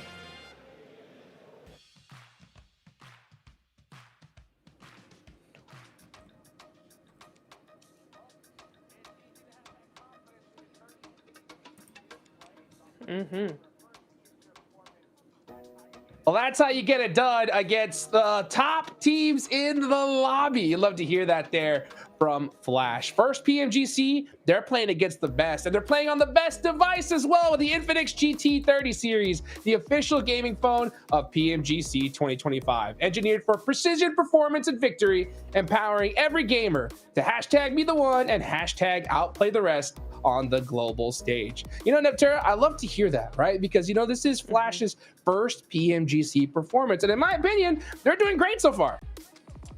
Yeah, I love what they're doing so far. And it was really shocking for me to hear that this is their first time. I mean, top 5, I mean, yes, we're only 3 games in, okay. But still, we've seen more experienced teams do far worse so far in these 3 matches. And I love what he was saying there. It's like, listen, we have no pressure on ourselves. We're trying to make sure that we just play our best game. And I love that, because that is the temptation, is you're a new team. You go straight into, we have to win it all. And it's like, you really don't. Yeah. Just chill, just relax. It'll go far better for you. So I love that mentality coming in from them. I was a big fan of how Team Flash played Museum this previous game, right? Because there was a very clear mistake being made by Arcred where they sent in solos in really weird positions. But no, they just start regrouping, fully prepared for the fight. And it was a really good setup and defense for them in Museum. So GG's to them. And hopefully Team Flash can keep that going moving forward. Yeah, hopefully they can. They got 3 more matches left to go. 1 more Aaron Gale, 2 more Miramars coming up. And Miramar's going to definitely mix things up for sure. So I'm interested to see how some of these teams, honestly, I'm going to go 8th place on down here, Max, because we're already seeing some teams have quite consistent gameplay at the rip. I know like we still have a whole lot of tournament left to go here, but I mean, with the last Aaron Gale match, there's so many squads below 15 points here. I think they really need to pull a good performance out on this one. What do you think? Yeah, I would agree. You want to try and initiate a little bit of a comeback, because just as a point of reference, by the way, if we're looking back at Group Green, even though the points might be a little bit different, it was about a 98 point cutoff to be in the bottom 5, right? Which, just if you win your PMGC adventure, you want to make at least 100 points, I'm going to say, if you want to be comfortable and make it into last chance. And of course, you're going to want way more if you want to get into the grand finals. So right now, some teams are already almost halfway there. Hot Jukes, 45 points coming in from E-Arena. Infantry got 43. They're pretty much almost 100% sure to at least not be eliminated. So those bottom teams got to try and match that, Niptura, if we want to see them at least not be sent back to the airport after these next 3 days. I do agree, but I think there's also some hope here for the rest of the teams, right? Because if the first 3 teams just run away with all the points, if you look at 10th and below, their points are 10, 9, 7, 7, 5, 3, 3. Like it's very short. There's a very small gap there, which means any game you do slightly better on, you're gonna get a whole bunch of points, and that's gonna jump you far up the leaderboard. So it's almost a blessing that the same 3 teams keep doing really well again and again for the rest of the lobby. Yeah, it's like a blessing and a curse, right? Because it'll take the stress off of you from not going to the finals, right? At least, you know, you could try to go for that last chance, but come last chance time, Neptura, 2 squads are going. Everybody else is going to the airport, right? And that's only 2 days, right? I can't, like, can you just go ahead and really, like, elaborate on how much of a difference it is trying to get top 2 in a 3-day tournament versus a 2-day?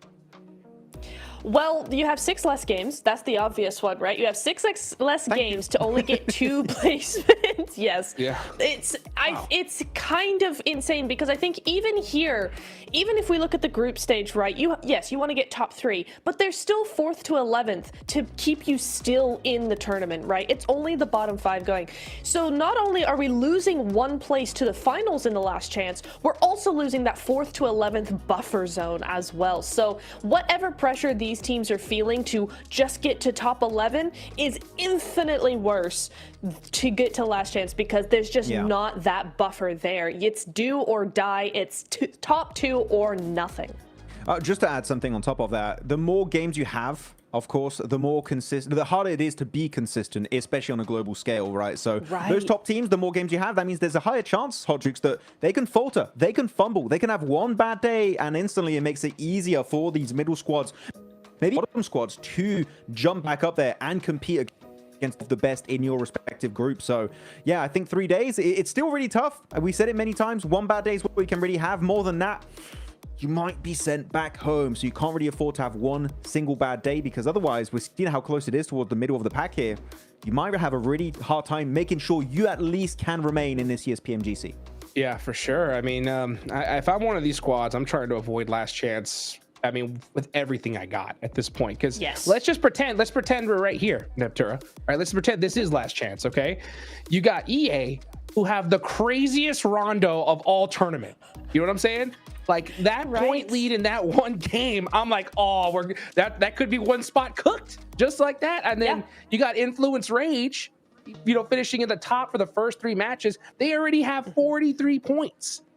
So if this was just today and tomorrow, it could be done and dusted just like that, especially if these two teams keep performing today. Right. I mean, it's an insane storyline to think that the tournament could be over in 1 game, right? If EA or a similar team do the exact same performance on Rondo, first day of last chance, get all those points, it's like, oh, there's just one position now. And then Influence Rage, they come in very, very consistent. Oh, that's done. We're done now, guys. Everybody go home because it's been done in the first 3 games. I mean, any sort of repeat of today going into last chance is going to be so destructive for the rest of the teams because that confidence just gets shot completely because it just starts getting run away with because you only have 12 games and 2 days sounds like a lot, but when you look at 12 games it's really not. Well, Max, actually talking about confidence. Go ahead. Okay, I'll go. I was saying imagine being Virtus Pro in last chance right now. You know what I'm saying? Because these past 3 games, oh my gosh, they just cannot catch a break. And even with such a storied squad like VP, right? You get unlucky 3 games, and that could be it.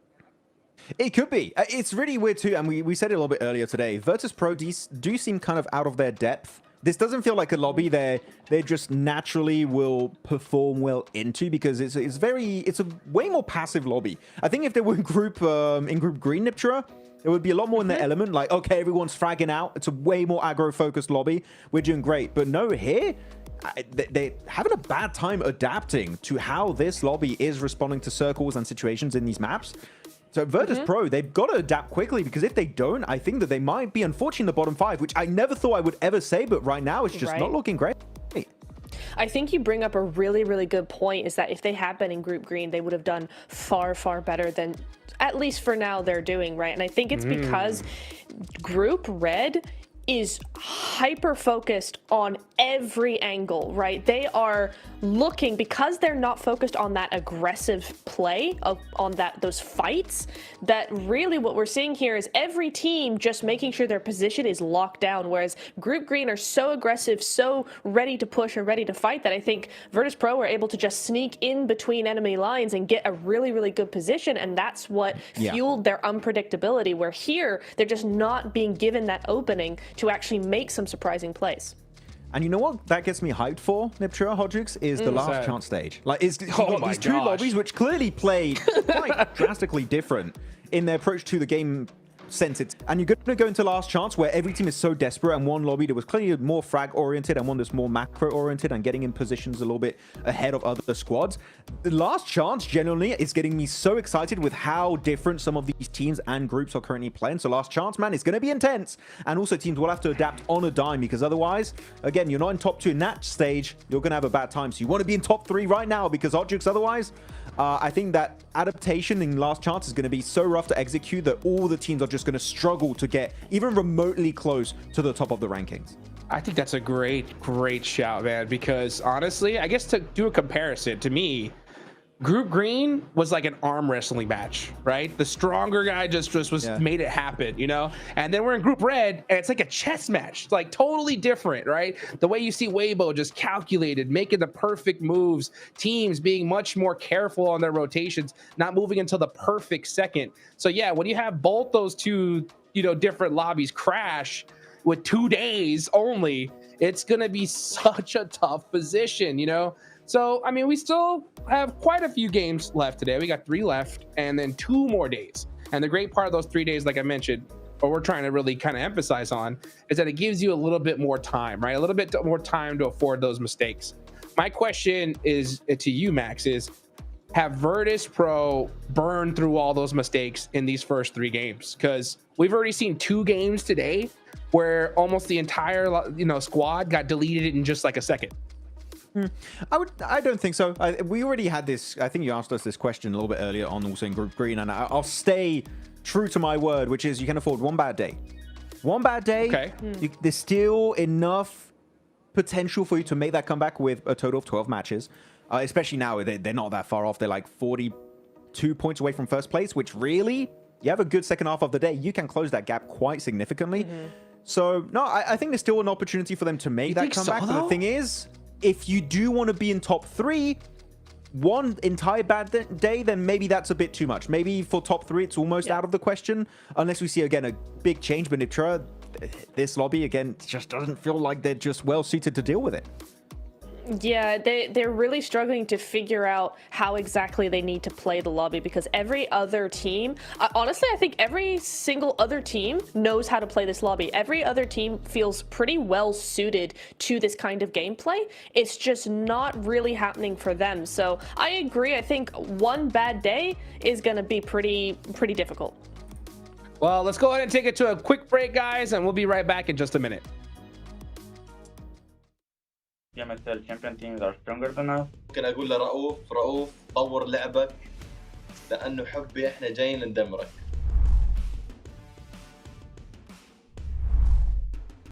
بالتاكيد يعني احنا ابطال بمثل عربي مينا ريجن من افضل الريجنات بالعالم. Chúng tôi khá là tự tin ạ, tại vì chúng tôi là đương kim vô địch C nên chúng tôi không sợ. Chúng tôi đã đạt được 1 top 1 trong một ngày, thì chúng tôi đến đây mục tiêu phá kỷ lục. Chúng tôi sẽ cố gắng sẽ được 6 top 1 trong một ngày. I think we will qualify straight to the final. اذا انت بطل بمثل ممكن تكون محظوظ بجيم جيمين، اما انك تكون محظوظ انك تفوز بطولة هذا الشيء مستحيل. Bên Milan, tại vì họ là một đội mới nên họ sẽ có những tâm lý khá là bất thường. Büyük ihtimal Wolves derdim. I think probably Virtus Pro just looks like that. Нельзя, блядь, сказать, что они удачи, что они нормально сыграли. Там нет неудачных. И те, кто на удачу выиграл. Я посмотрел, типа, фавориты своих регионов выиграли. Wolves esports. They have coups. Best player in the world in my opinion. Đội VP ạ, tại vì bên khu vực đấy khá là căng thẳng và họ chứng minh bản thân mình từ những ngày đầu tiên. İyiler, kötü değiller ama heyecanlı oynuyorlar. Я считаю, что из всех победителей PMSL мы являемся самой сильной командой. Virtus Pro çok iyi oynadı. DX zaten bu PUBG Mobile oynadığımdan beri hiç sevmiyorum oyun tarzlarını. Kendilerini seviyorum ama oyun tarzlarını hiç sevmiyorum. Yani bölgeleri güçsüz olduğu için ben MENA bölgesi demek istiyorum. Oradaki takımları biraz daha vurmak kolay diyebilirim. Main fight hariç. I don't think any PMSL champion teams are stronger than us. Я думаю, для нашей команды будет очень всего зарабатывать только на плюсах с Америки. ممكن اقول لرؤوف طور لعبك لانه حبي احنا جايين ندمرك. Em muốn gửi một lời nhắc đến đội đương kim vô địch BMSL Milan là cách chơi của họ có thể là khá là ổn ở bên khu vực đấy, nhưng ra đây chúng tôi chưa chắc các bạn đã làm được. Yes, I think we have a lower experience than the other teams, but I think this benefits us. It's in our advantage because the teams don't know how we're really going to play.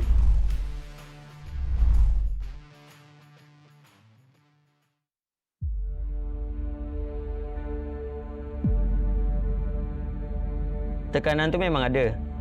Bila bawa nama Malaysia, saya bukan main untuk diri sendiri je. Saya main untuk community, untuk fans dan orang yang percaya pada kami. Bom, o ano passado foi muito especial para a gente. Senti que estávamos ali a um passo do título. Mas às vezes, por mais que você se esforce, o resultado não vem. Essa derrota ficou com a gente e nos mudou. آخر سنة ما راحت بالطريقة اللي ردناها، حاولنا وتعبنا بس بالأخير ما حصلنا النتيجة اللي ردناها. My first PMGC taught me a lot about myself, the pressure, the nerve, the mistake you can make only on war stage.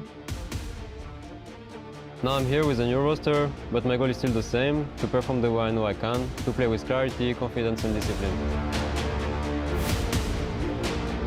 A gente está aqui para jogar e ser feliz e buscar o topo. Sim, a gente está ainda mais confiante. Eu acredito que a PMGC vai ser a melhor de todos os tempos da Influence Age. أنا واثق من نفسي هواي، واثق من تيمي هواي أيضاً، ومتأمل ناخذ توب 1. Perjalanan PMGC kita orang pada tahun 2024 boleh dikatakan sangat teruk. Kami langsung tak berjaya untuk lepas ke next stage. Tapi 2025 akan berbeza. Saya tak akan biarkan kesilapan yang sama berlaku 2 kali. It's my fault, but I always come back. Don't get it twisted. Our talent was never the problem. Bom, este ano voltamos com mais fome, mais disciplina e com a mentalidade bem mais clara. Acredito que este é o nosso momento. Saya tak nak orang lain ingat, tim Malaysia ni datang untuk bercuti je. Tapi saya nak diorang tahu yang kita orang boleh bagi saingan terbaik untuk tim-tim global.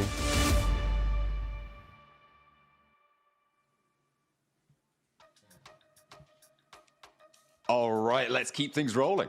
We are going to be heading on into the next match and hopefully getting things underway nice and quickly. Apologies for the slight delay, but we are going to be jetting on in, making sure everyone is fighting fit as a fiddle to be carrying on with proceedings. Blank, it's been an interesting day. I mean, the desk was talking about how it feels a little bit more like chess or the rotations than the boxing matches that we saw back in Group Red. I feel like from what you've said so far today, I feel like you agree. Yeah, I think that there is like this almost a little bit of me is thinking, oh, is this a little bit just of a less aggressive lobby? I think that at this stage of the game and this stage of the year as well, it's like you'd expect every single team to know exactly what they're doing here. But at the same time, I am just sort of curious in terms of the aggression that's coming through. It doesn't feel like there's quite enough here.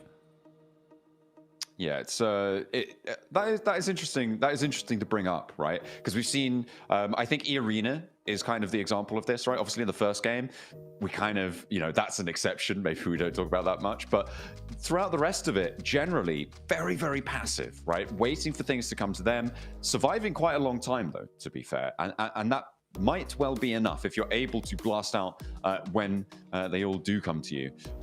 It can work out, get you up into a top 3 position. We are going to be heading into another Erangel, though, Blank, as we head on into the skies for one more time.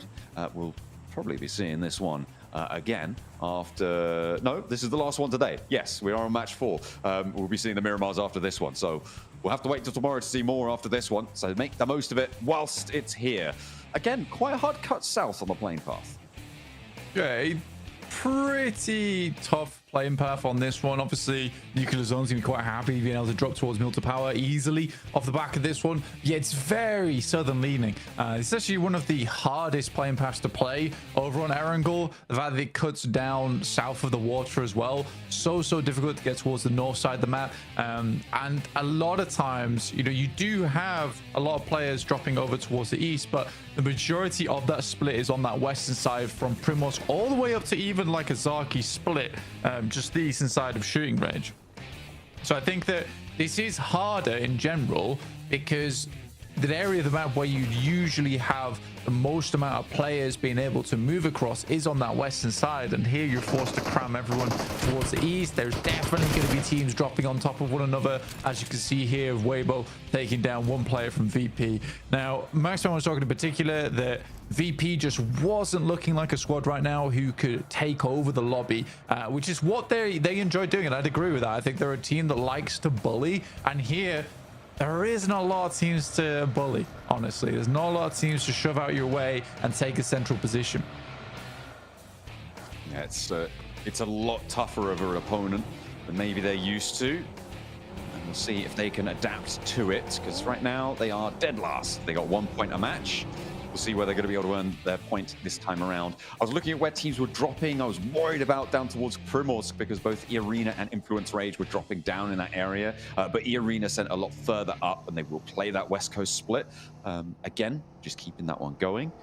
Other than the Elam we just saw there against VP, seems like everybody else is out of danger for the time being. Yeah, everyone else is nice and split from one another. E-Arena finally dropping down. It doesn't look like they've got too many vehicles, though, Blank, so maybe a long walk ahead of them. Yeah, just going to cut in here with Weibo because they're starting on the south side of Stalber. And again, I think that if you are... you don't really have to replay this, for sure. So yeah, VP is getting kind of trounced upon right now. But yeah, for Weibo, I think that they've got the lobby under wraps already. And I think they're quickly understanding what needs to be done because they're already sending central. They realize so many of these other squads just aren't moving.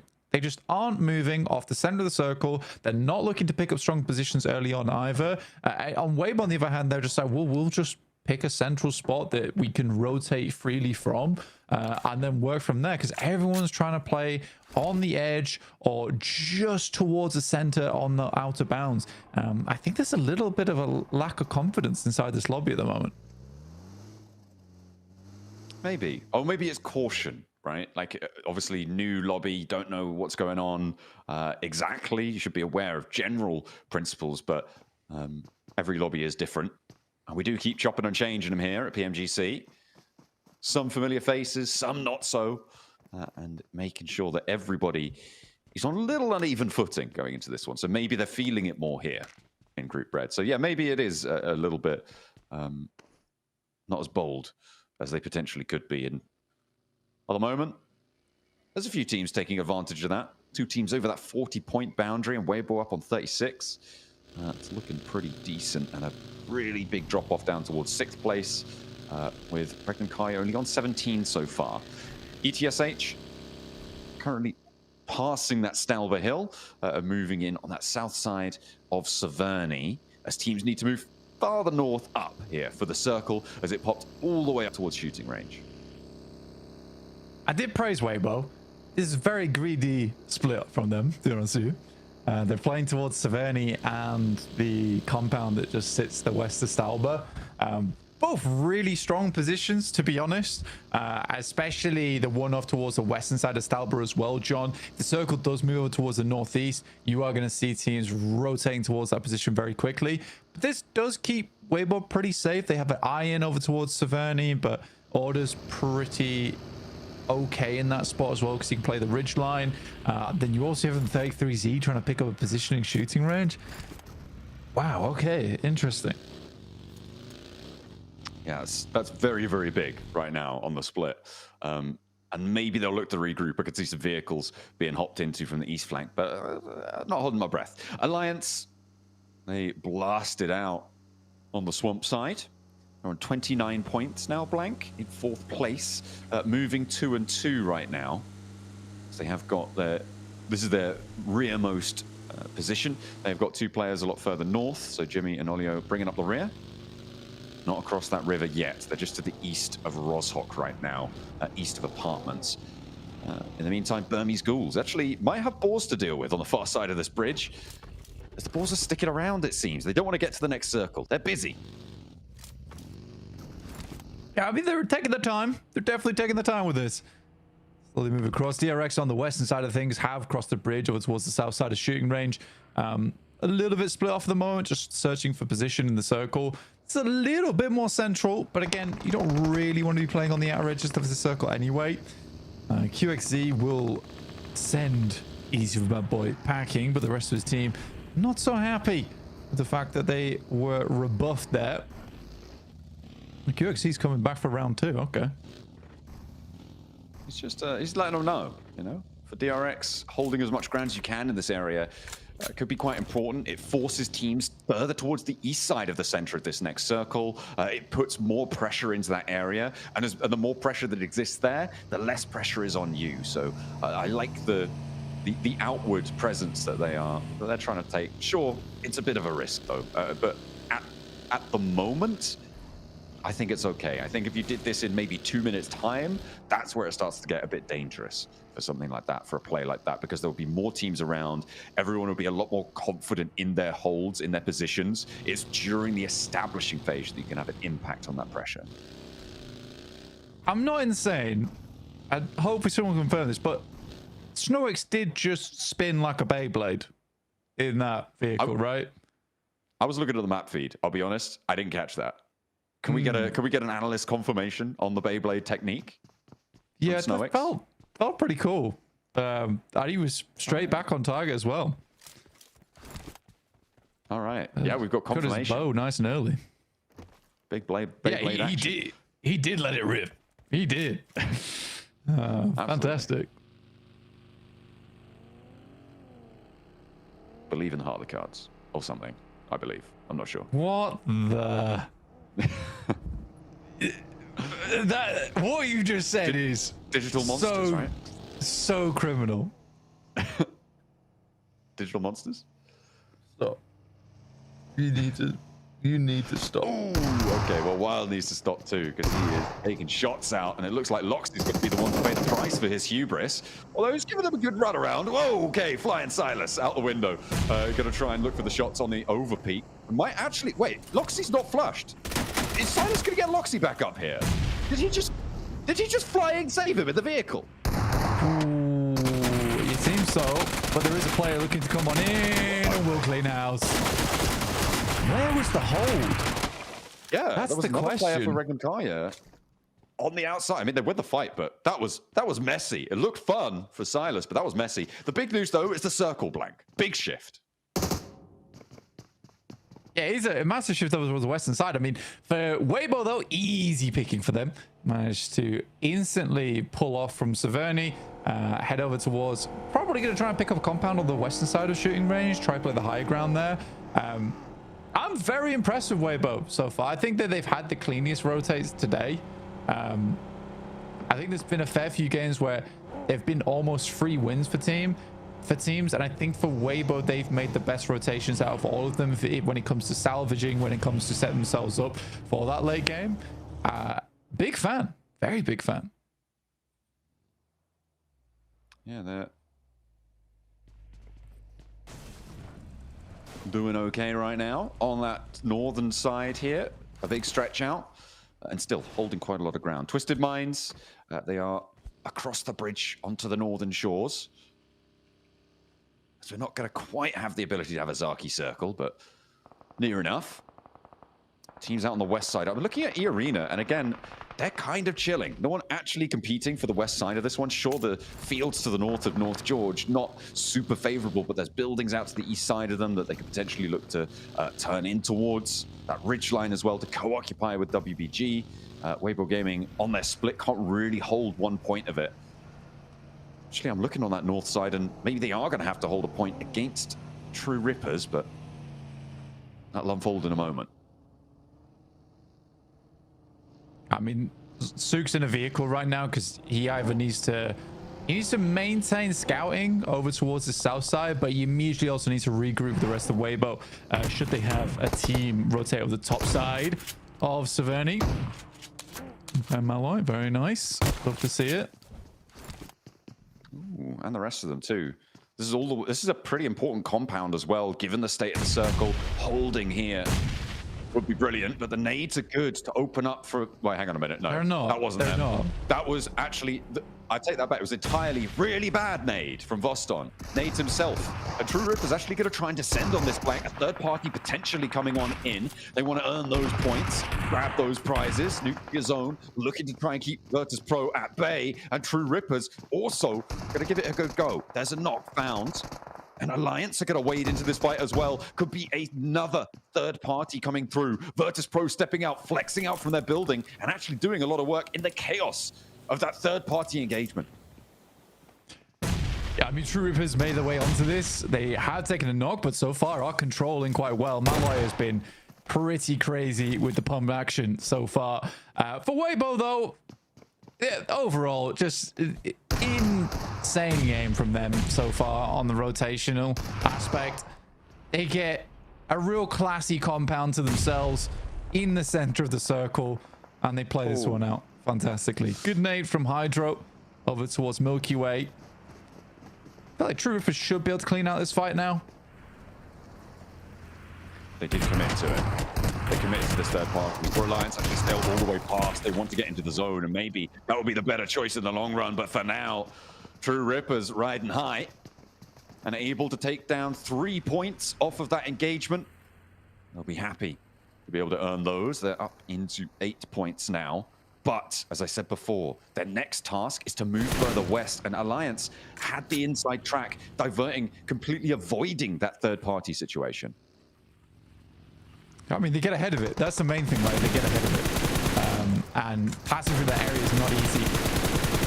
The Lord, finally, we're shooting hovercrafts. It's taken a while to get there. Honestly, this happens a lot over in CSA as well as EU, and everyone really knows like the solution to it, which is you just blast the hovercraft as much as possible, and then they're sitting ducks afterwards because everyone's so overconfident when rotating in a hovercraft. But during PMGC, I think that the overall counterattack to hovercrafts has been pretty poor so far. Hopefully they'll be able to figure it out coming on in. It seems like, yeah, whenever a hovercraft was moving, everybody was shooting at it in some of the sub-regions. Definitely a change of tune here. Around the ruins of the plane, Team Flash looking to move in from that southeast side, transition from that shooting range hill to a further west position. The Burmese Ghouls, yeah, they're not in this next zone. So sure, you've got the high ground for now. There's no one really nearby. They're going to have to move to that north, probably regroup towards Ichi, transition from there, use him as a foothold, a slingshot to push themselves forwards. But into those hills, you've got WBG, you've got Arc, you've got Influence Rage as well, who are already holding face there. So a difficult approach to be made. Yeah, I think anyone not down on the southeast side is a little bit stuck. Let's put it that way. Getting up this hillside is quite difficult. So a lot of teams already hold strong positions. For E-Arena, they get a very fortunate game. The fact that it heads up this way, they sent all the way towards North George, and they've been able to just loot this position for a long time. They should have all the utility in the world to work with. Hard shift on the north side actually shifts over towards the water, which is very unlikely. And I think that if for Weibo, you can't blame them here. This is really out of the norm for circles. I think they absolutely expected this circle to go center, but on a stage 4 shift, to shift on top of water, that doesn't happen. That really does not happen. The team's getting very unlucky here. Yeah, that's that hard south regroup.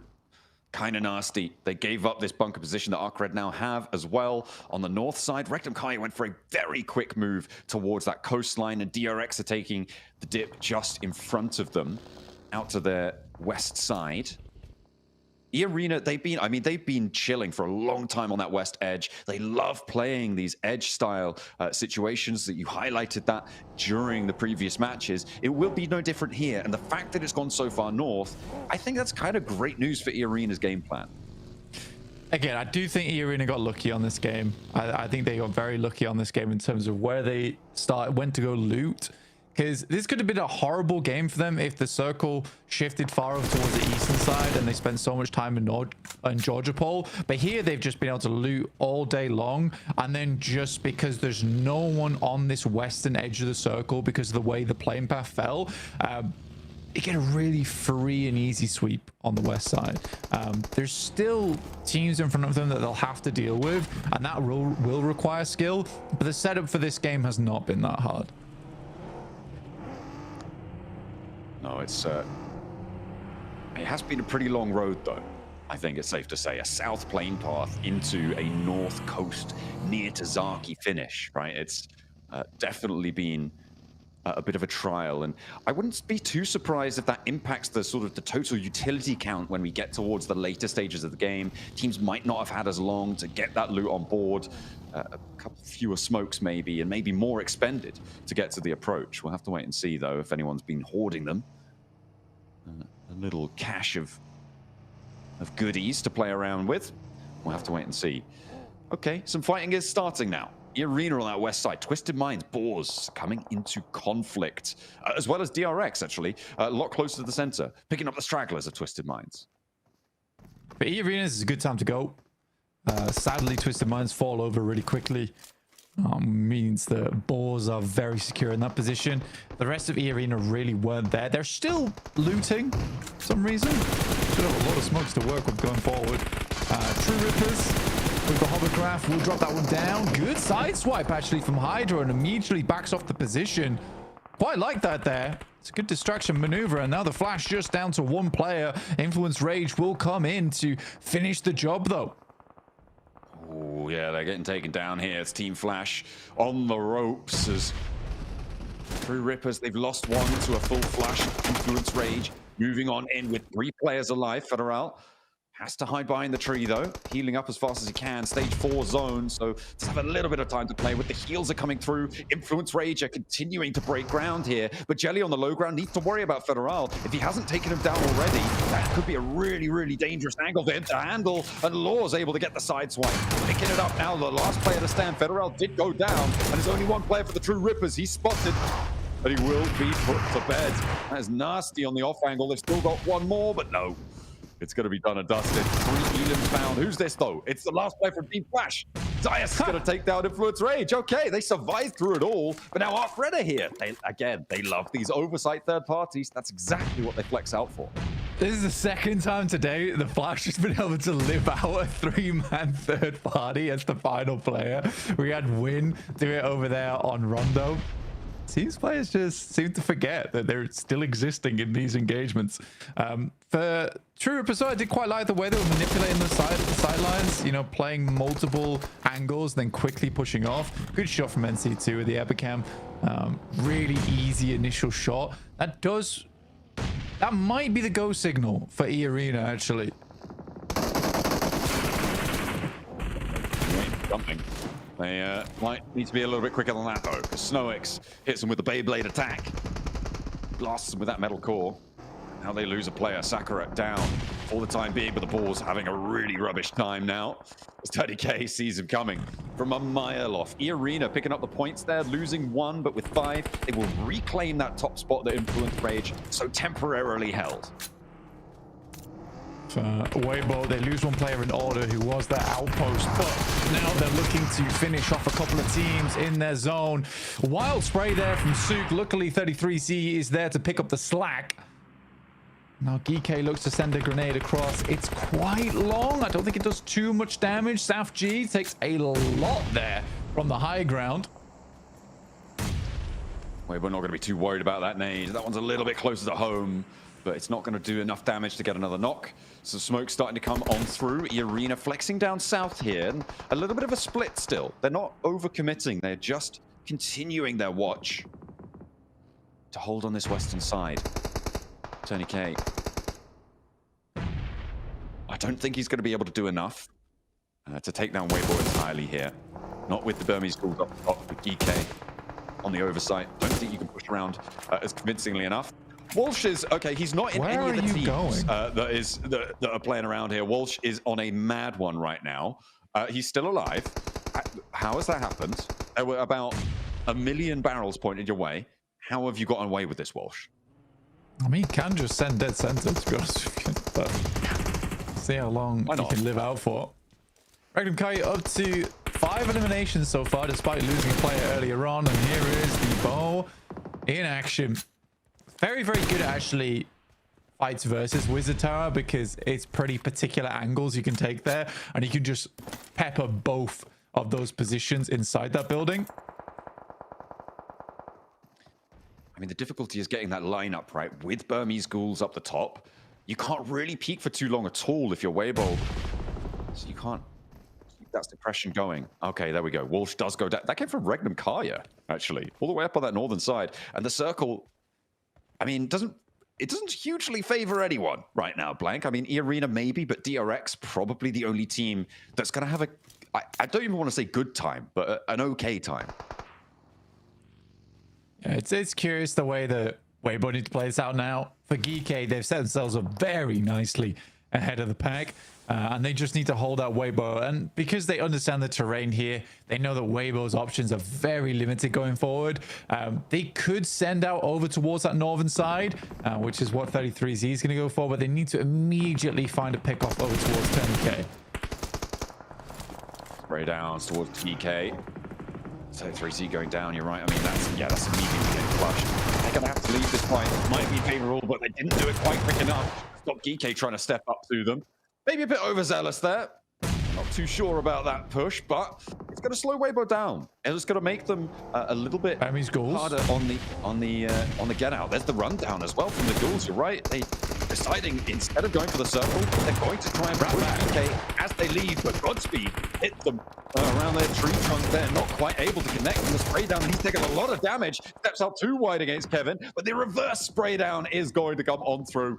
And that is the pickup for PUBG Schools. But Arc just love these oversight third parties. You can't stop them. And they will continue to keep PUBG Schools on the lock-in. I don't think they're getting away from it. There's the spray down. Hardboy with a wide flex out. Arena may be ready to pounce. I mean, Arena's played that very well. I think they've realized, again, that's just good terrain knowledge from Arena, understanding that one of the only options for teams that are stuck underneath this wizard tower is to send towards the north, and TennyK does a great job to hold that angle. I think for Weibo, if they waited slightly there, maybe they could wrap into that fight versus between Burmese Schools as well as Geek, maybe get some more points. But overall, wrapping towards that north side, trying to take down the players from Arena was the high value play. See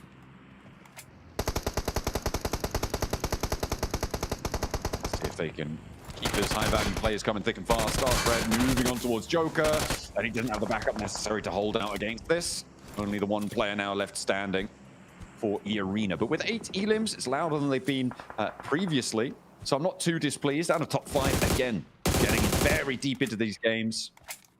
Seems like they just know how this edge game goes.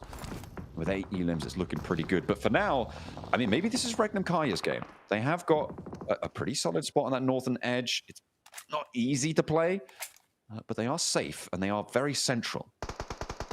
We haven't talked about too much, but to recap really quickly, I think overall for Regnum Kaya, they have been very good, and when it comes to taking shots across the entirety of this circle, they've constantly maintained pressure over multiple teams, and that's been fantastic. DRX, though, in another situation as a 4-man with very little eliminations, looking to take a chicken dinner here. We saw that that wasn't enough, though, in the Gauntlet. Need higher elim gains from DRX.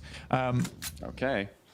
If they do get the chicken dinner, it's still good, though. You know, it sets them up for a top of the leaderboard finish at the end of the day. But again, we need more aggression from DRX. I think that's just a fact.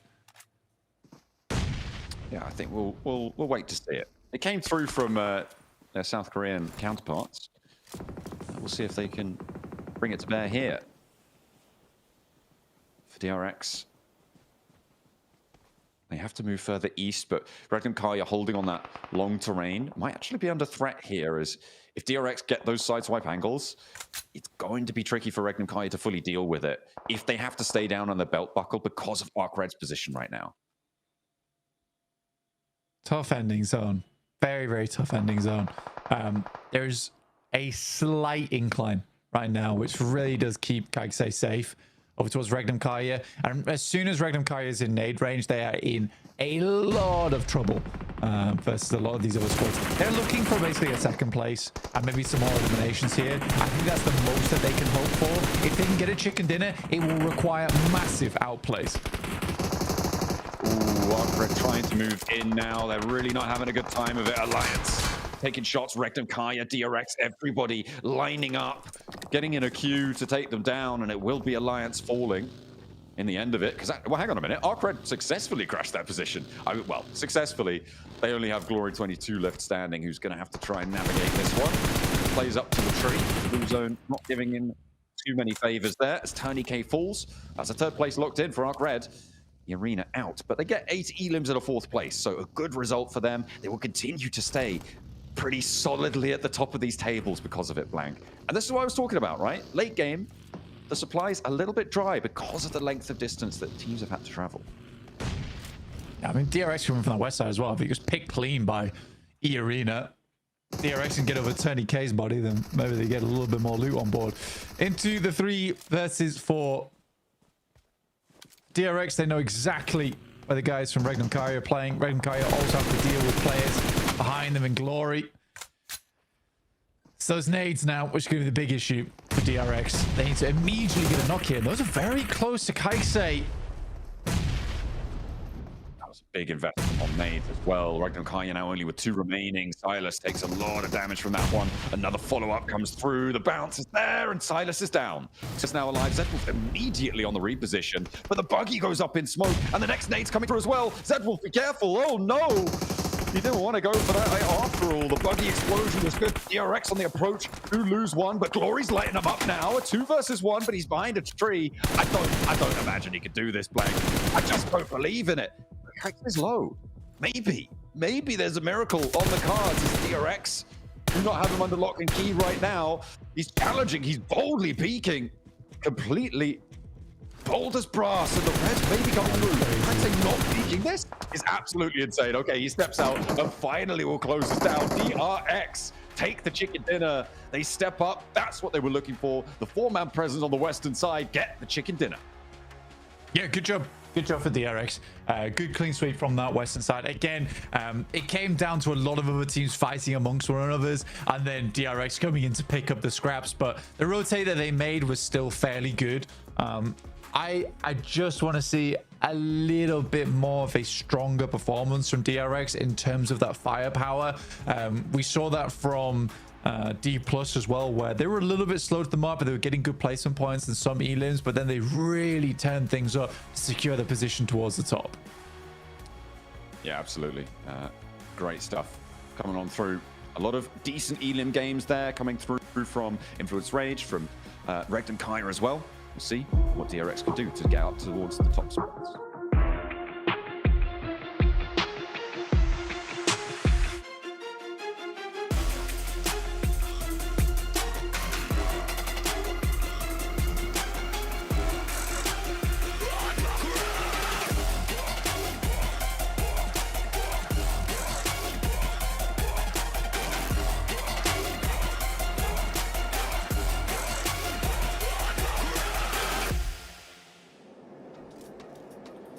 It's Regnum Karya that get the zone, but it's DRX that gets the win. Beautiful nade played here, and I mean, what a way to finish this match here, Neptura, for DRX.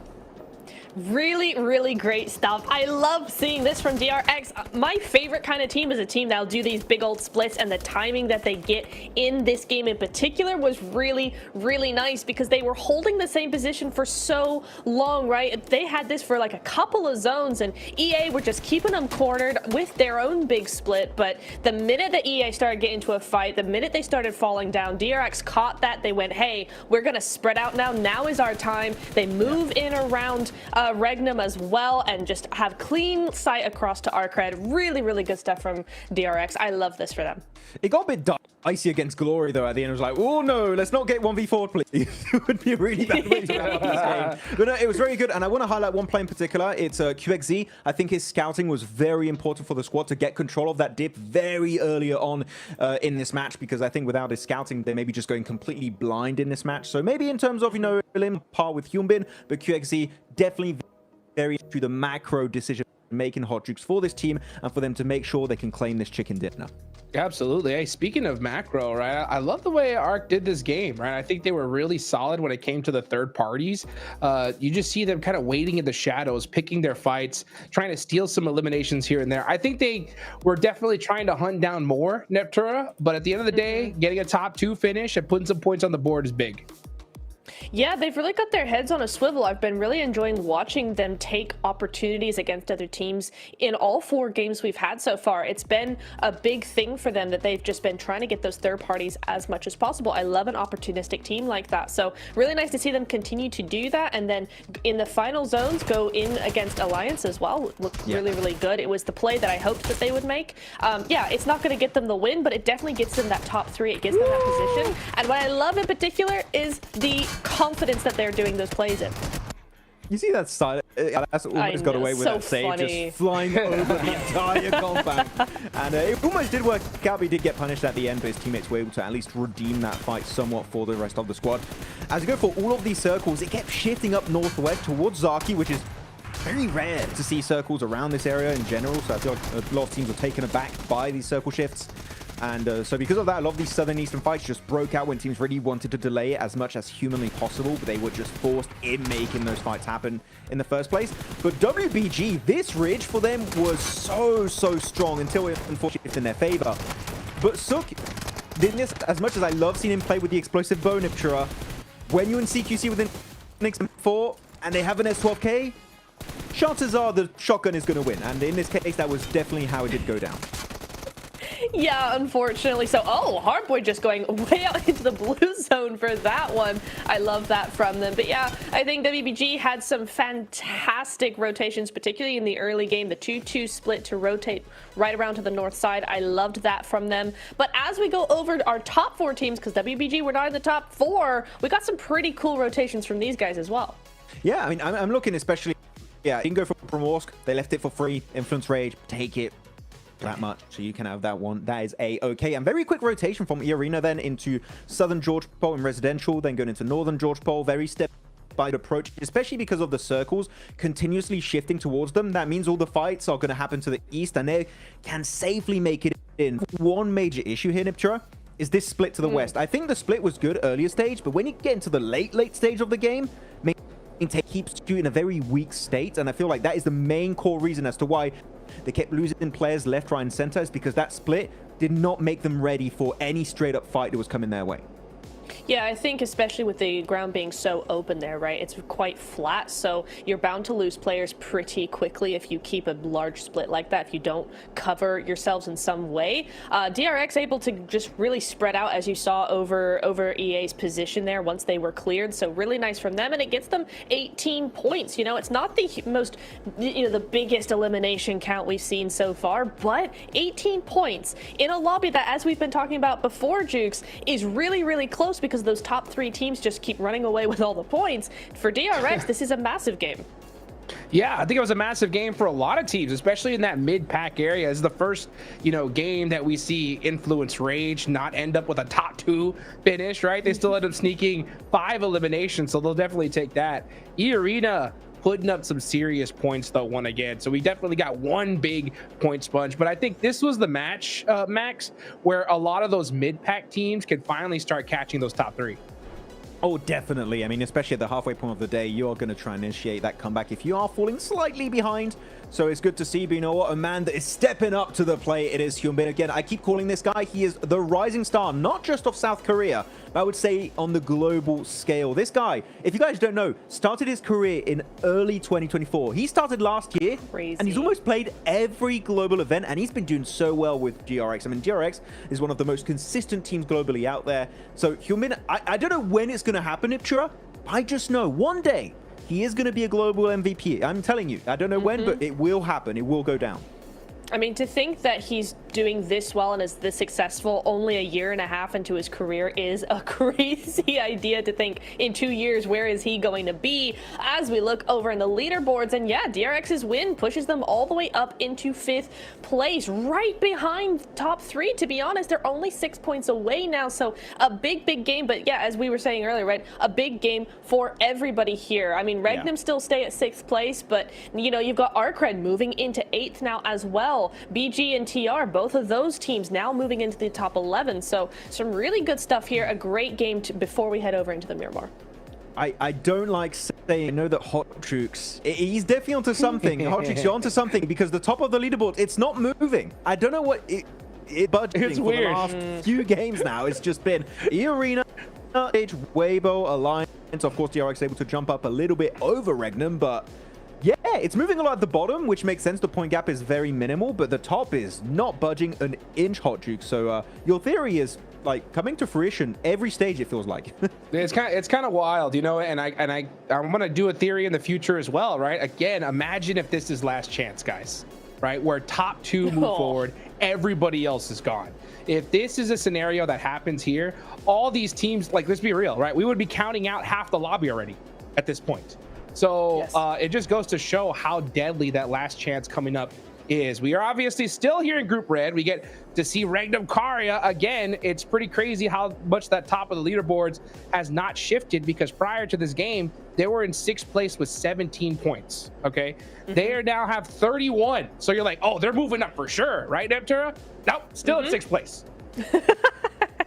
That is a crazy stat. Oh my goodness. I don't think I had done the numbers in my head enough. I had no idea. That is crazy. What's also really funny though is Wild still in #1, TourneyK still in #2, and then all of a sudden with the win, DRX are just shooting up into 3rd and 4th place here for the top gunslingers, right? So even though, you know, we have a new team winning, new team doing all the things, those two players still on top here. So you still see that consistency coming through. And man, I don't think we've had a team, Max, be more consistent over a stage, at least so far, than we've had the top 3 teams be.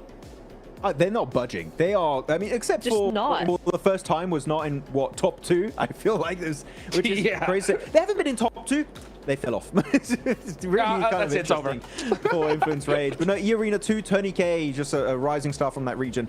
I feel like ever since he got that in the pier area next to Farm against, I think it was Thunder Talk, where he should not have won that 1v1.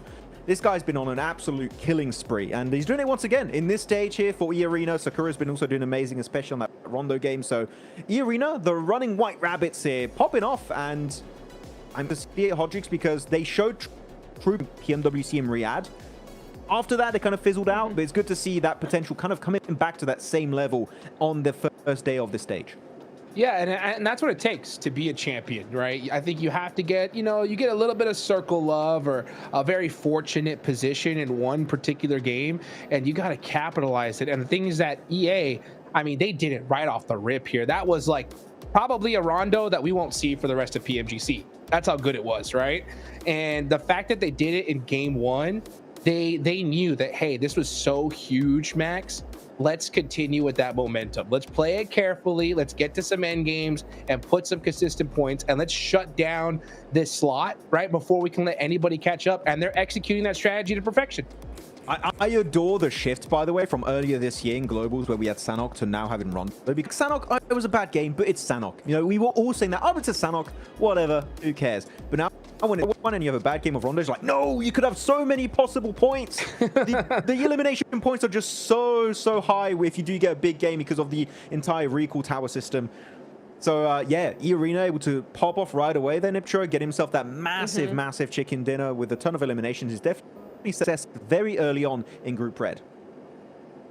Yeah, it has a real, that's the best possible game they could have had to just set the tone for the rest of the day. And, you know, it's like, okay, we're looking at the winner list. No back-to-back win, no second win coming in from EA just yet. But they don't need it. They don't need it. They're top of the leaderboard. They are looking very, very good indeed. But I want to shift over just very quickly over to Miramar, right? Because that's the next game coming up. Yeah. I'm looking over at the drop locations, Jukes, and it's Weibo and Regnum Karya in Picado. Ooh, now, let's see some of that.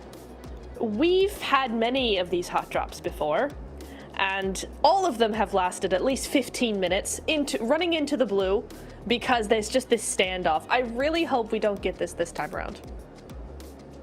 I want to see it for at least one match. All right, come on, let's just see a little bit of that evil hot drop action off the rip.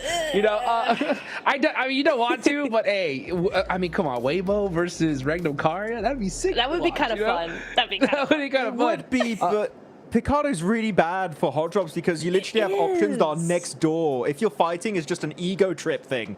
You can go trash into the west. Exactly. And this location of Weibo, by the way, is Monte Nuevo, which I'm seeing right now is free. So if the fight happens, I'm gonna call it. It's kind of stupid. Yeah. And the way these two teams and how smart they are, I'm pretty certain, I'm like 99% sure, Hodrix, it's not gonna happen. If it does, I won't be on the next segment. I won't come back. Hey, you know what? I mean, all clear heads should not avoid this at all costs, right? I'm just saying, from a viewer, right, perspective, it'd be cool to watch. But at the same time, I mean, Regnum Karya, I want to bring this up. If you guys have been watching these interviews between these players in between segments, right? We got to hear Silas get asked the question, right? Which team do you like, dislike? And he was straight up Xavier. I never liked them. He's like, I like the players, but I am so sick of this team's play style. I don't care for it at all. And guess what, though? They're in the finals. They made it during the Gauntlet, right? So if you want to be able to compete against them, honestly, now's the time here, Max. If you hate Xavier that much and you don't want to play against them, just fail to qualify. You know, you won't have to play against them at all. You'll be out of that entirely. But no, it's quite interesting that they has kind of a vendetta against Xavier, because they're one of the most consistent team when it comes to qualifying to these global events, even though I'm to make it to PMWC earlier this year. PMGC, Niptura, we always Xavier, so I'm sure he's just fed up at this point, like, oh, Xavier again. I have to play with them again. Give me somebody new. Yeah, for sure. Yeah, it's going to be interesting to watch them because, look, Regnum Karya, if they don't qualify to finals, if we don't get the dreaded Regnum versus Xavier, then what are we doing with our lives? It's not PMGC without both of those teams. So I really want to see them do something here. Come on, Regnum. Get some good games in this Miramar. Let's get you qualified. Well, let's see if they could do it. Top 3 teams are being mighty consistent, but we're taking on over to Miramar. Let's go ahead and send it on over to our casters, John Allen and Blank.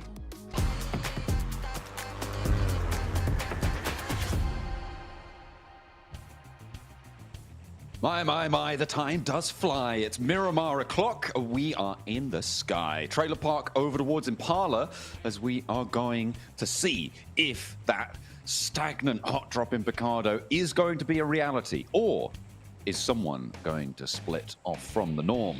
We'll have to wait and see as we're heading on over for the desert. Yeah, easy playing path for everyone involved. Really nice stuff to start things off with. Yeah, I'd agree with Niptura. It'd be great to see some more strong games out of Regnum Karya, but right now it has been a little bit all over the place, losing players early. I think that last game was a testament to their capability. I mean, getting basically pincer between 2 squads is never fun, and I think they realized as soon as they got into the nade range. I think their big mistake there was not blowing up the buggy beforehand. It wasn't going anywhere. It ended up causing 2 deaths off the back of it. But yeah, I think that's just an oversight on their part. It's hopefully a fixable error. It looks like we are going to get a hot drop. Might not be the one we expected, though. I think it's safe to say. The arena on the top floor right now. Everyone's scrabbling for weaponry. Looks like maybe a minor advantage on the downstairs. Couple more rifles found there, but no, they are both seemingly fairly well kitted.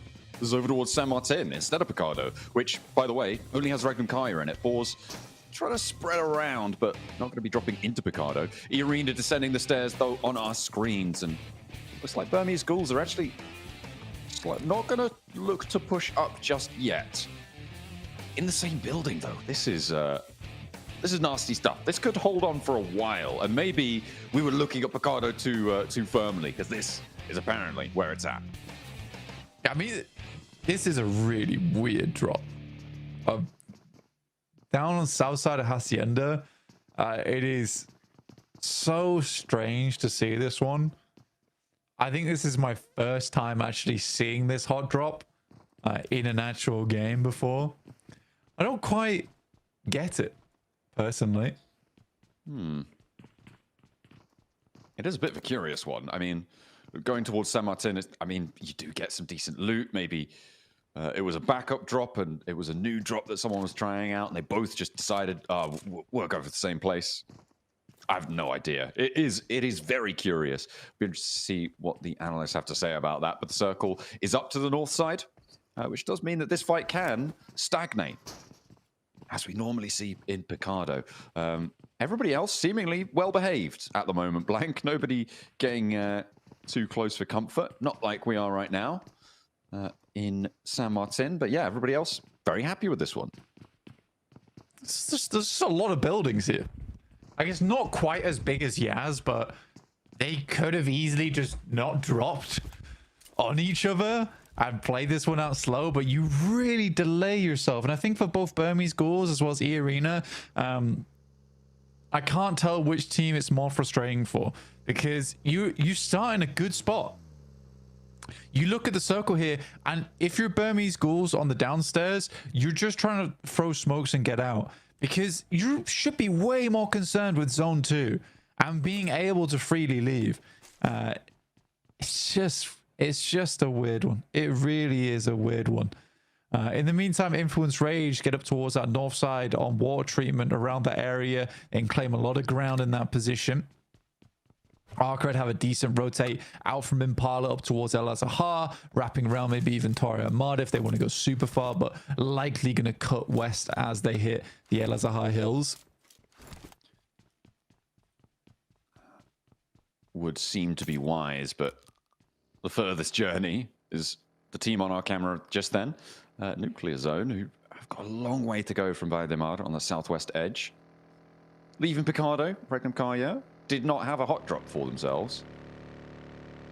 I wonder if they're aware that there's a hot drop in San Martin, because it's been very quiet on that hot drop, right? It's not been... I don't even know if they've taken any shots at one another just yet. They are still kind of locked in, I imagine. Yeah, and they're not going to get any loot. They're going to have no supplies for this, Blank. I mean, it is crazy that this is happening on our first Miramar as well. I think more so just a PMGC. I don't really want to talk about it too much because, again, it's just...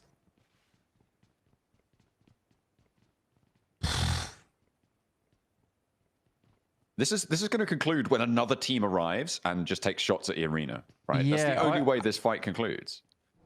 I don't want to talk about it too much because I feel like if I was to talk about it properly, I'd be quite harsh. And I don't fully understand the reasoning just yet. So I have to just leave it be. Federal.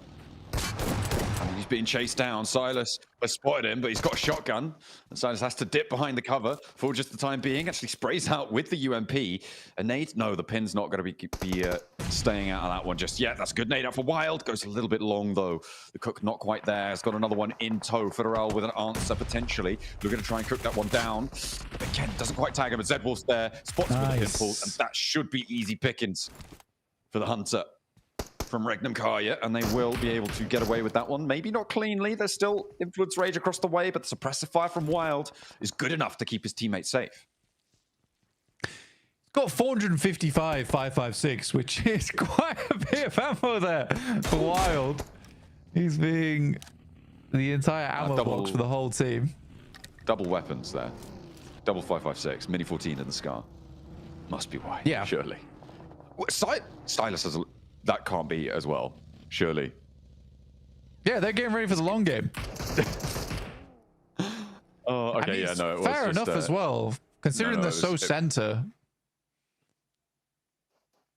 It wasn't that much ammo on Silas. It was just what was left over. The UI was so surprised that he had that much ammo. It was like, got to keep looking at that for a little bit longer, but it wasn't on Silas.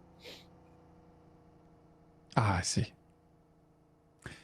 Weibo's going to rotate past Crater Fields here.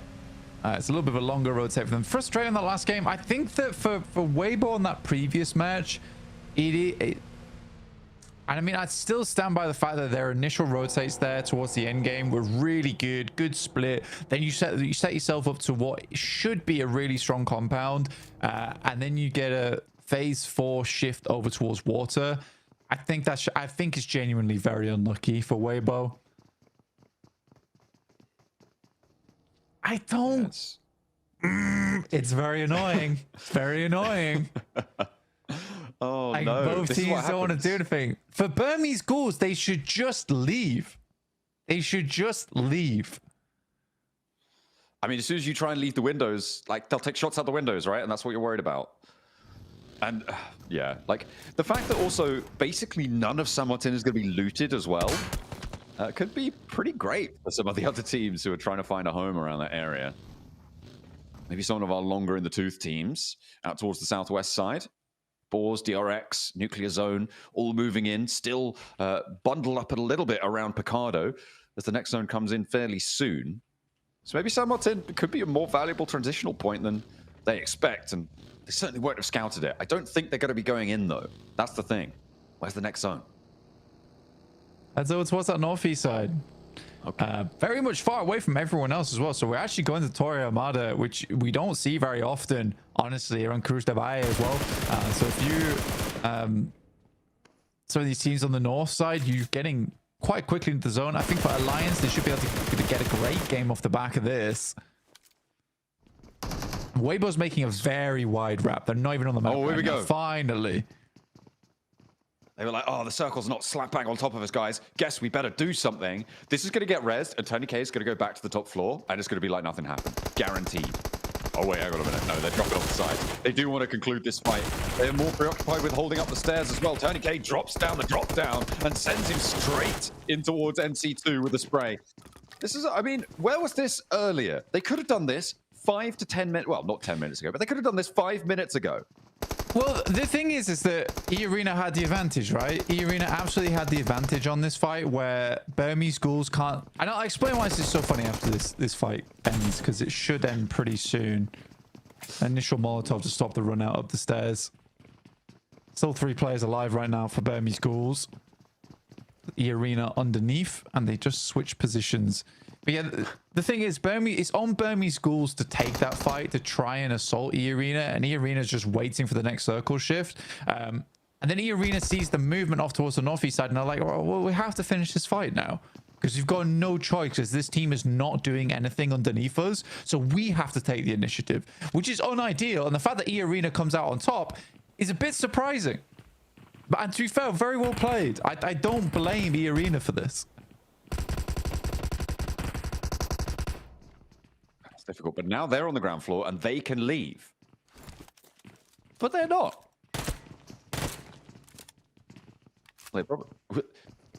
Okay, hold the angle, let them know. The ammo's going to be super low. They're going to have basic. They have no supplies. I mean, no meds, no nades, no smokes, no nothing, no armor for NC2. Like, I mean, this is disastrous, especially when the blue zone's on you now.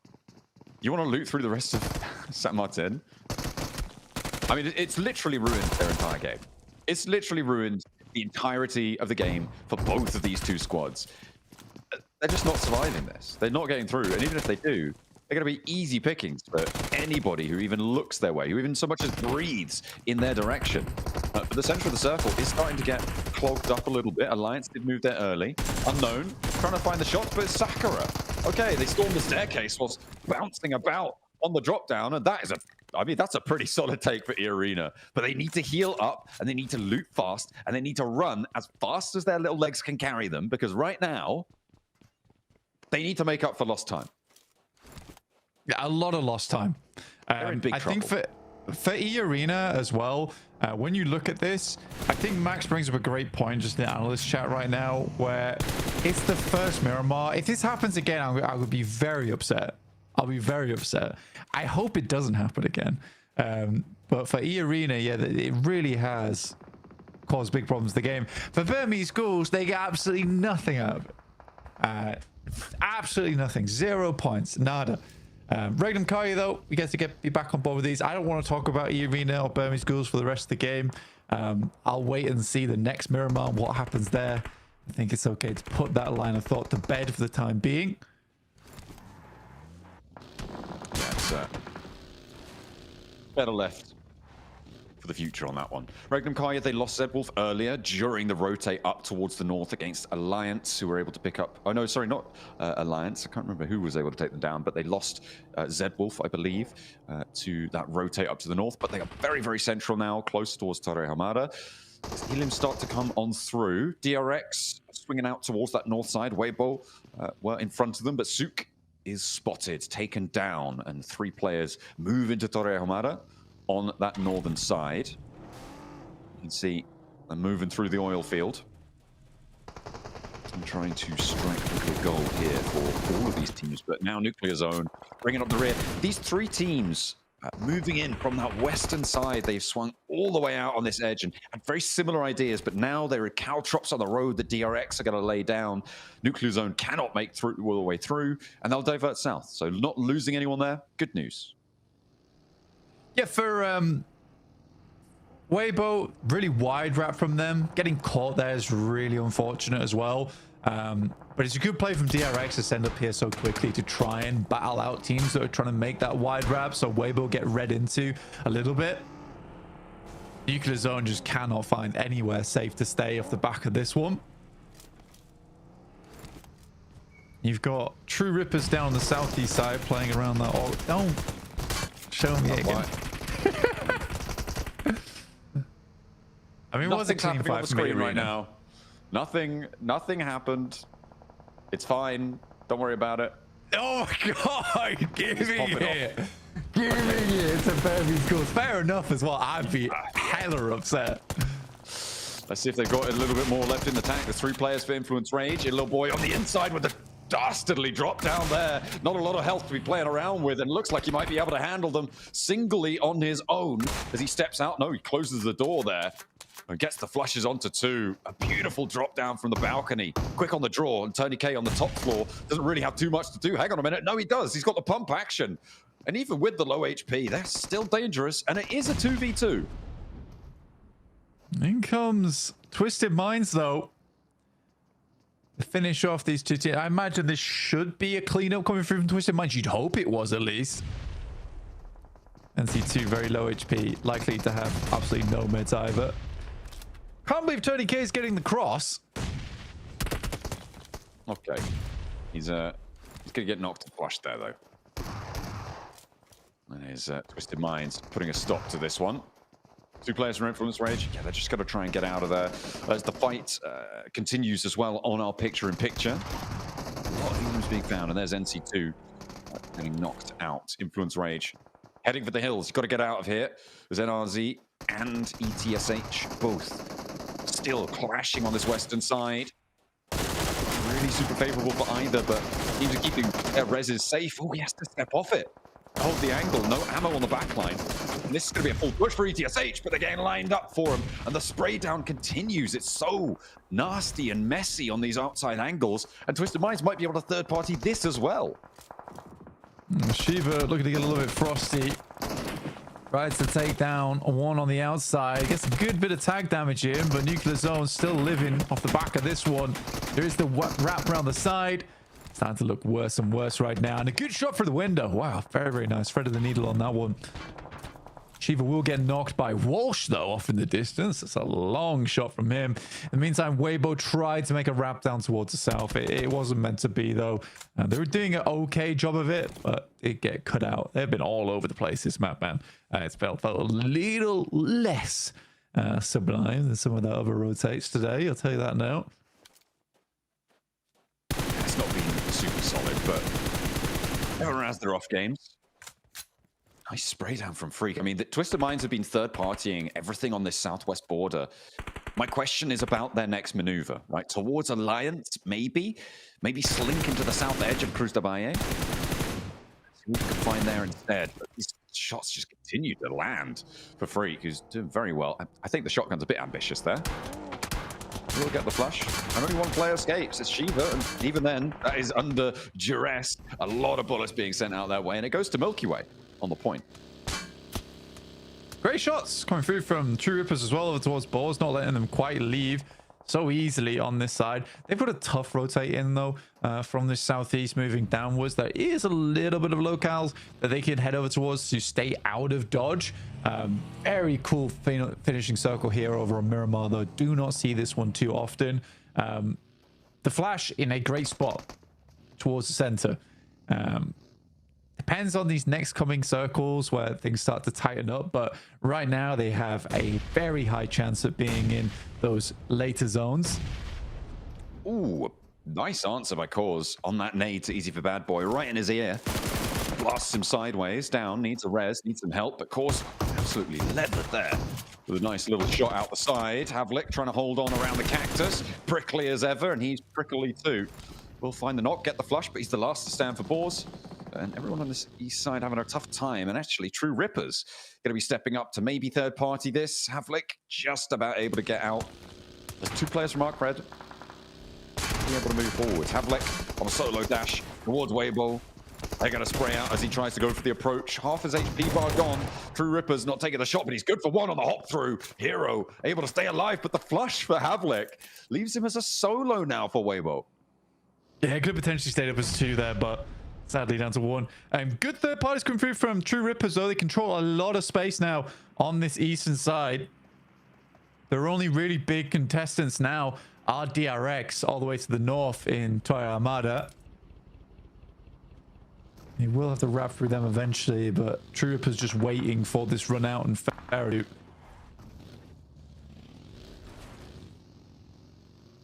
Stage 5, you can dip into the blue for a little bit. Grabbing an extra vehicle, probably not a terrible idea because you're going for a bit of a mad dash. True Rippers, no, I don't think they're going to have the angles on it. DRX might, though. Kaixei's a little bit further off in the distance. And they could stop here and heal, though. That's the big benefit. The smoke on the buggy, not super favorable, but you don't really have too many choices. Easy for Bad Boy. They have to play with what he's got. And Kaixei does take some shots. It's going to divert him back into town. I think the smoke there, forcing him to make that decision. You can see the low HP on that buggy. Trying to figure out what DRX's plan is. Because I don't know if they know they're not in the circle. They do need to move down towards the south now. I think they could have controlled a lot more on that eastern side and potentially got a big amount of value from it. So now they're forced just to send out into the open. True Rippers are going to wrap way back down south. Go for a location that they've not fully scouted, but are pretty certain there's no players there. Ooh, a nice nade from Easy for Bad Boy. He's got P90 as well. He's charging him. He's just pushing. He's running him down, and he finds one. There's an off angle for Hard Boy as well. Gets that second, but the flashes are there. DRX look very, very low. Stepping up, looking for that spray down. Hard Boy still keeps things alive for just a moment longer. Slows DRX, something awful. They can still get this full reset if they get away from this unscathed. The nade to the sky for Hard Boy. They'll see this coming, or at least they should. That's going to hit the deck. It's not quite going to bounce onto target, and the rest comes through, but there's an off angle. It's VP. Aragon swoops in. It's going to force Hard Boy maybe to go for that second charge down. DRX still having a struggle over time, and he goes for the swipe around. Will find another knock, and it's just Hyunbin now really taking these shots. Hops out with the bump action around the rock, looks for the shot. Will get the shot down, but VP are there. And it is Aragon to snatch it away. Last standing for the squad, but he stays alive and gets at least 1 point. Yeah, that's disappointing from DRX. That is very disappointing from DRX. Going down to Easy for Bad Boy there is super fortunate. And it kind of gives you flashbacks to when they were playing against Kara, where they were so preoccupied with getting the res that they forgot that they could just take the 3v1. Yeah, I'm very, very bewildered by that. That's not a good game from DRX there. That's unfortunate. Especially when this was a really good opportunity to jump up towards those top three, given the lackluster player counts on Influence Rage, on Weibo as well, and obviously Arena already being down. It was a good chance, but they won't have that opportunity. Some fairly low elimination counts, I think it's safe to say. Very, very spread. You've got Arc with 5, you've got Arena with 5, 4 for DRX, which, you know, it's not a complete bust of a game, but it's not ideal. However, there's no standout elim leader right now. And the middle of the tables all still being alive is going to push this lobby back to a little bit of normalcy, I imagine.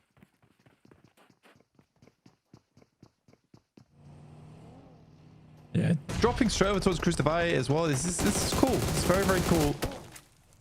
I mean, it is very much isolated positions, though, inside of these buildings, and we're going to get a very long Miramar here, probably into the 30-minute range because of it. But Twisted Minds, they have been rapping, and they have been rolling over quite a few separate squads here. Olio very low versus Freak as well as Walsh, and Law just rocks up into the building. Come on, Olio, thank no. Oh, okay. Regnum Kai with a long-range shot, contribution to the fight. Alliance swept aside, and Twisted Minds now up to 5 elims. Regnum Kaya grabbing a point from that fight as well. A couple of shots land on their mark. But now Twisted Minds have to go further, Blank, and it will be probably straight towards the open ground around Regnum Kaya. There are a lot of rocks, a lot of defilades, but it's getting to them that will be tough. For Twisted Minds, it's basically just a Hail Mary you have to send across here. But Regnum Kaya should have their number. The Flash are looking to clear out Gike here, as they have held onto the center of the zone for a long time. Now they're further towards the north of it, but they're looking to clear. And with Gike being extremely split here between every single player, there's a good chance they should be able to get rid of Nerdev. What a bounce on that. Wow. Actual trigonometry in the building. Goodness me. All right. You can't find him, though. I think they naded upstairs. They didn't realize that they actually naded downstairs. How did they... Where was the bounce even to? Did it bounce off a wall down the stairs? It must have done, right? It must have been through the staircase and into the room. I have no idea. That is actually crazy. That's a 1 in a million nade right there. Brilliant Yeah, stuff. I'm glad that they were also confused. They're like, hey, what happened to my nade? Where actually was it, guys? I don't remember. I left someone. I thought that was somewhere. It's almost sad because I thought it was an insane nade, but it turns out it was just complete luck on their end. Hey, a point's a point. True Rippers towards the end game. It's 2 elims so far. Playing very much on the south side. They're on the 3-man split here as they can slowly rotate from building to building, trying to minimize those casualties. Getting in towards our next zone now, and the Flash weren't able to gather as much space as they would like, but they did get that anchor right over to where Nerzed was playing. But it is Influence Rage with the most central position, but not the safest spot in the world.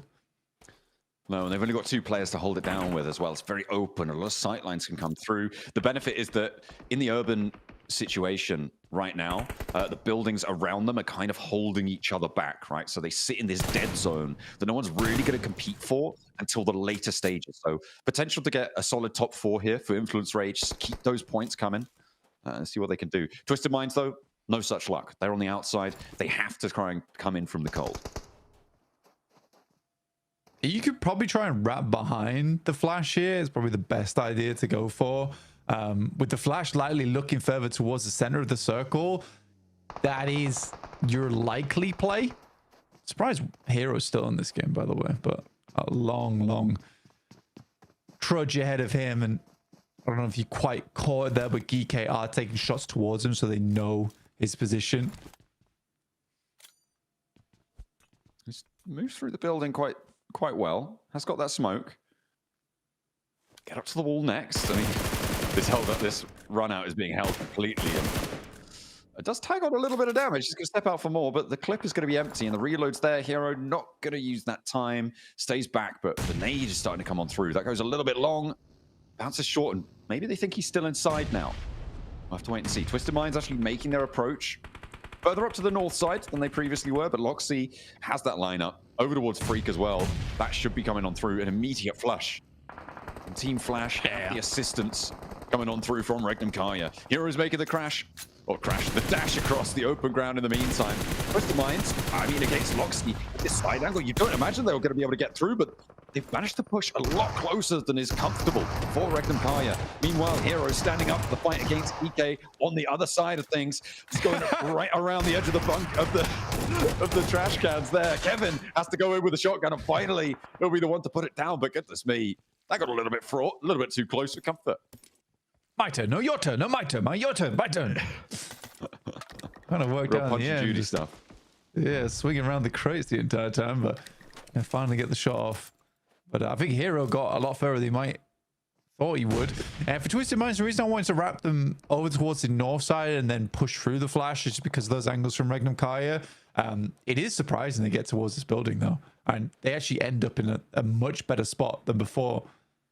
Well played. In the midst of all that chaos as well to make that decision, I was quite pleased with that from Twisted Minds. But another late game finish for Regnum Kaya, and I think that they are starting to heat up a little bit now. That's what you want to see. Getting a little bit warm. Hopefully it's not hot under the collar. Starting to get nervous now. Kevin, you're not going to be able to get that tire back on, I'm afraid. The blue zone's too close, and it's stage 8 blank. We have 6 teams remaining going into the final circle. This is nasty. I mean, this is what I was talking about before as well with Influence Rage. Like you said, it's not the happiest of positions right now in and amongst the mausoleums, but nobody's going to push them just yet. It will have to wait until this next zone for someone to make that crash, and that's exactly why. As soon as you make that crash first, bang, you're gone. Yeah, we're playing whack-a-mole at the end of the game. Which one of these small outposts are the players in? You're going to have to expend 18 days to find out. Absolutely. You know, it's a real treacherous land out there. Twisted Minds nades over towards Team Flash. Doesn't connect more than a little bit of damage. I reckon Kai going to have to move forwards too. Everyone getting sandwiched now. We are going into the graveyard. The Flash. Good shots over towards Twisted Minds. And I think that their time is coming to an end here. John, sadly, the run out on this one is extremely difficult. Chudo, the final player here inside the building. And Win has a nade to throw back. But even this run out, Regnum Kaya sightlines on it. As do True Rippers, who have been a little bit quieter, but, you know, get into an end game off the back of this one. Hydro taking some great shots, assisted by the Flash on the side, and Regnum Kaya may be the next to fall here. And they're into the graveyards now. Team Flash, do they know that there's another duo inside? I don't know. Because they've been very quiet for a while now. I mean, Diego could be a big problem for them. Team Flash, they do have 4 players, so they can go for trades, but if it's at the opportune moment, Influence Rage could really play a massive spoiler here. They're playing 2 in, 2 out. And True Rippers maybe think that they are facing one team on the inside. Okay, Law's going to give... Surely he's given the position away now. Okay, they spotted him. But he's drawing them towards Diego. Oh, big 1-2 punch here. Law does go down, unfortunate. And that is going to mean that likely Diego is not long for either. Spotted by Regnum Kaya. So the Moles are being whacked blank. No worry there. Regnum Kaya going to move in with 2. True Rippers with 3, but Team Flash hold the inside now. With all 4 of their players up on the wall, Regnum Kaya take a lot of damage. There's the lineup that you're looking for. And True Rippers are going to take them to pieces. It's going to be difficult though. Silas nearly able to do a little bit more, but no knocks found in response.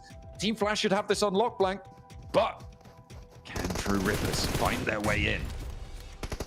Yeah, it's been a long time coming here for Team Flash, and they've worked this zone quite well. Should be a 21-pointer. As True Rippers are sat up against the wall, and the blue is only going to make their lives harder now. The Flash moves up over towards the church. Ooh. Okay, Hydro. 1 player on the outside, but he goes long, but he should have looked out short. The pump action around the side. I mean, they're taking small chunks, but it's not enough for the whole shebang. It is Team Flash to be able to take down a chicken dinner held out on the north side against so many teams, and they were the team to take the initiative. They did not fall prey to the Influence Rage position either. They kept their wits about them, and they take home a very strong chicken dinner. Pretty respectable rotation going through from True Rippers as well, down towards the south side. They cleared up towards the north, swung back down towards the south. I think they could be happy with that game. I think there's just discussions going on there, but I think that they could have been happy with that game. It was a very hard game to finish out, especially when that team gains so much control over towards the graveyard. Yeah, fantastic. Fantastic little run out. Towards the end there, everybody held the edge lines nice and successfully, but only one team could stand atop the pack, streaking out in the lead. It's Team Flash.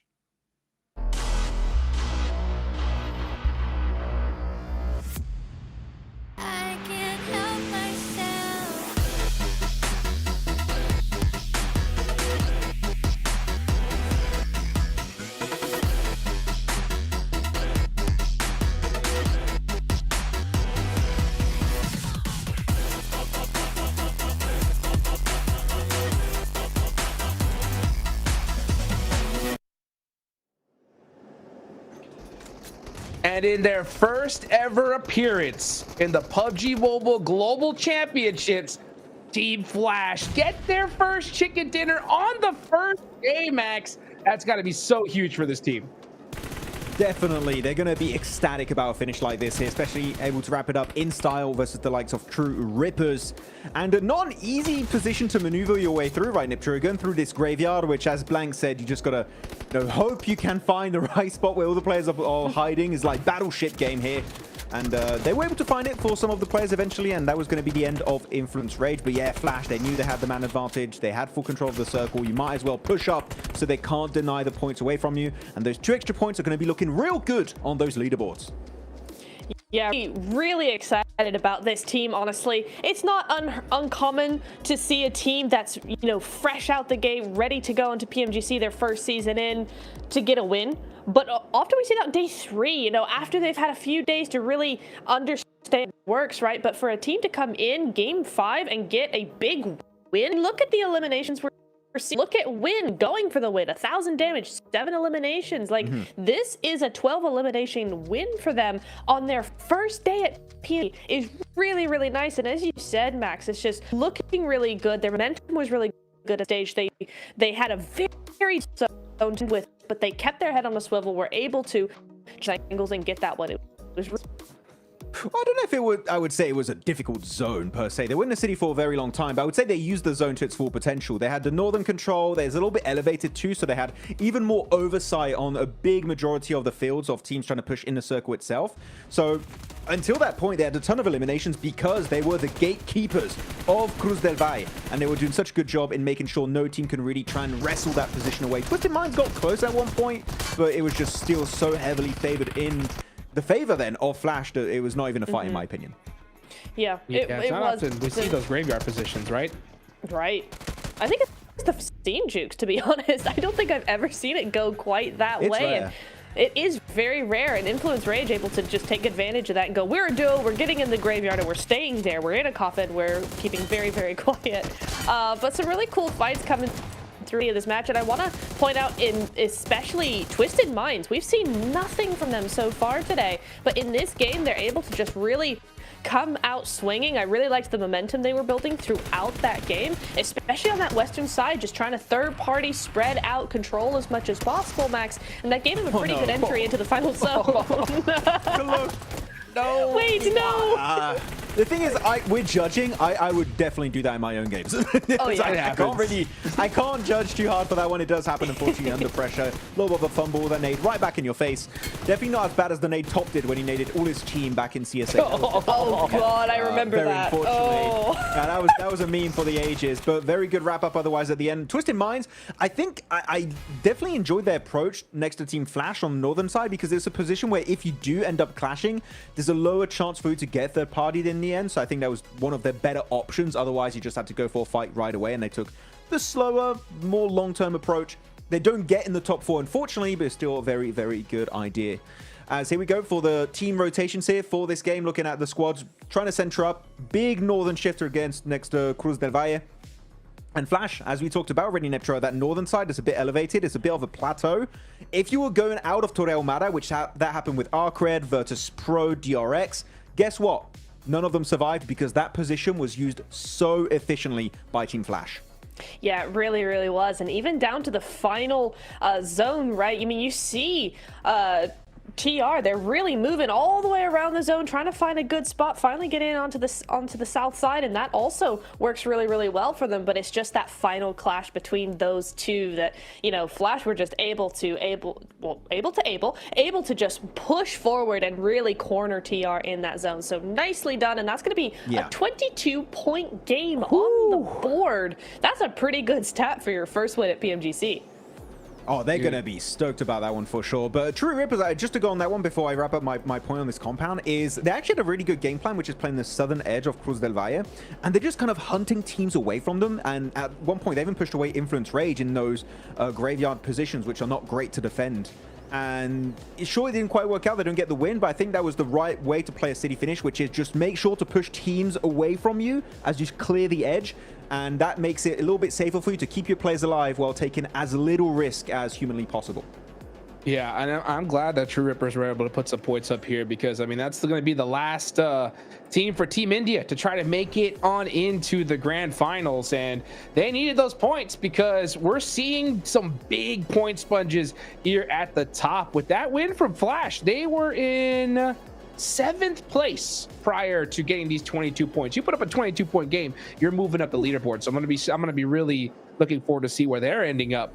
But I got a big feeling here, Max, that this particular group is going to be very top heavy. So if you want to make it into, let me just go and take a look at those leaderboards. And yes, sir, indeed. Woo! All the way up to 3rd place here, Max.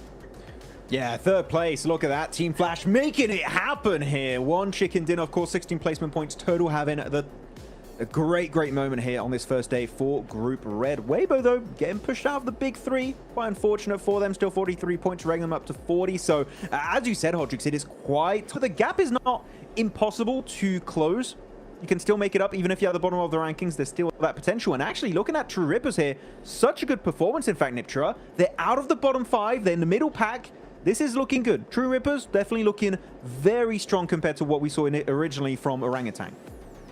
Yeah, really, really nice right off the bat in the first day. I just hope that they continue this kind of consistency throughout the few days, because we've seen it in teams before where they have a really good first day and then they kind of drop off. I, on the other hand, will never shut up about Flash, because based off of the interview we heard earlier, he's going, we don't have any pressure. We're making sure we just play our game like it's any other tournament. And look where they are. They're in top 3.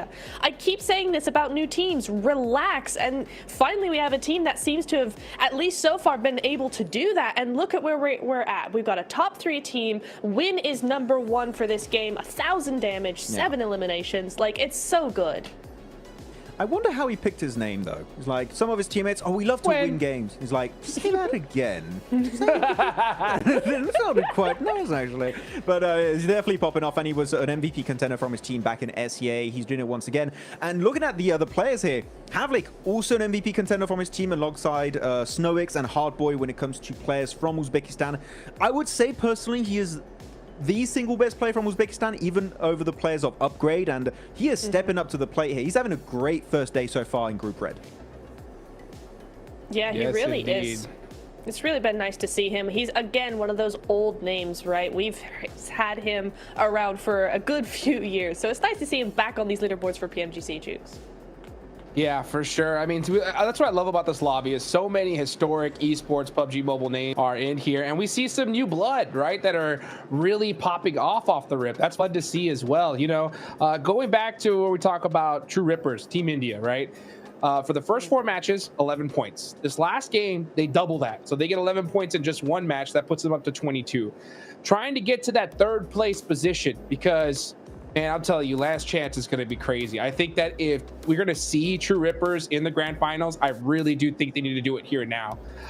That's a 31-point gap already, you know? So, honestly, the pressure is on. I know that Natura, you're like, hey, all you got to do is just relax. You know what I'm saying? It's definitely easier said than done, for sure. I mean, it's so crazy to see Team Flash perform like this first PMGC day 1.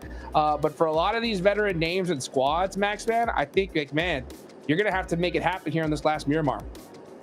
Yeah, I mean, it's going to be very important to kind of lock down your position after day 1, because, of course, after that, you're going to go back to your hotel room, going to start to prep, do your research, maybe check the hot drops, etc., and make sure it doesn't happen anymore. But you want to try and have as good an opening day as possible, because otherwise, I mean, as much as we say, oh, just stay calm, relax, you know, they're playing for $3 million. You know, yeah. There's a lot on the line right now. So I think nerves would get to you, and I would say that is quite natural. So you want to try and relax. If you have a good opening day, it's going to make it easier for you to be a bit more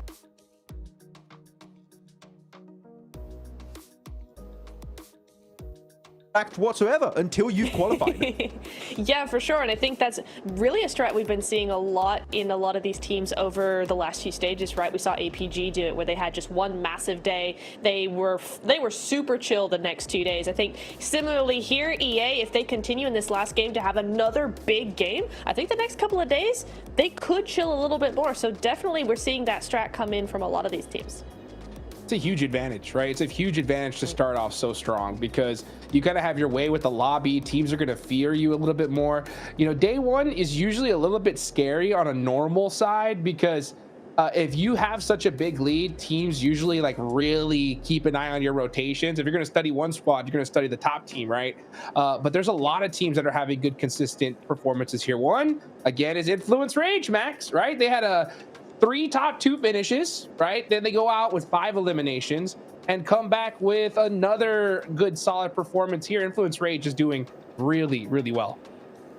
Yeah, but not top 2, so I'm disappointed. Sorry, if I don't see Influence Rage top 2, yeah, you're right. They're washed. No, no, they did struggle a little bit, because I think it's not them playing a bad game here. It's just, unfortunately, they fell victim to the game plan of True Rippers, which actually, I want to take on a bit on True Rippers. I feel like they were playing a bit too aggro at the start of the day. They were playing a bit just very aggressive, but there wasn't really a game plan behind it. As compared to this game, Hot Jukes, where guess what? Actually, a game plan that was set up really well. Sure, they still don't win the game, but for me, it shows potential that this squad, macro-wise, has that potential. So very happy with True Rippers. But before I throw it to you, Hodrix, to send it to the game, San Martin, I better not see it. Okay, E-Arena, Burmese Ghouls, I don't care what you do. That fight happens, I give you one Joker. You got it. You wasted it. I see it happen again. You guys are trolling. I better not. Well, we better not see it, that's for sure, because there's so many spots wide open. Let's see if you can go ahead and make those movements. Well, we got the last Miramar of the day, guys. Day number 1 about to wrap up. Let's go ahead and take it to our casters, John, Allen, and Blake, for one more time.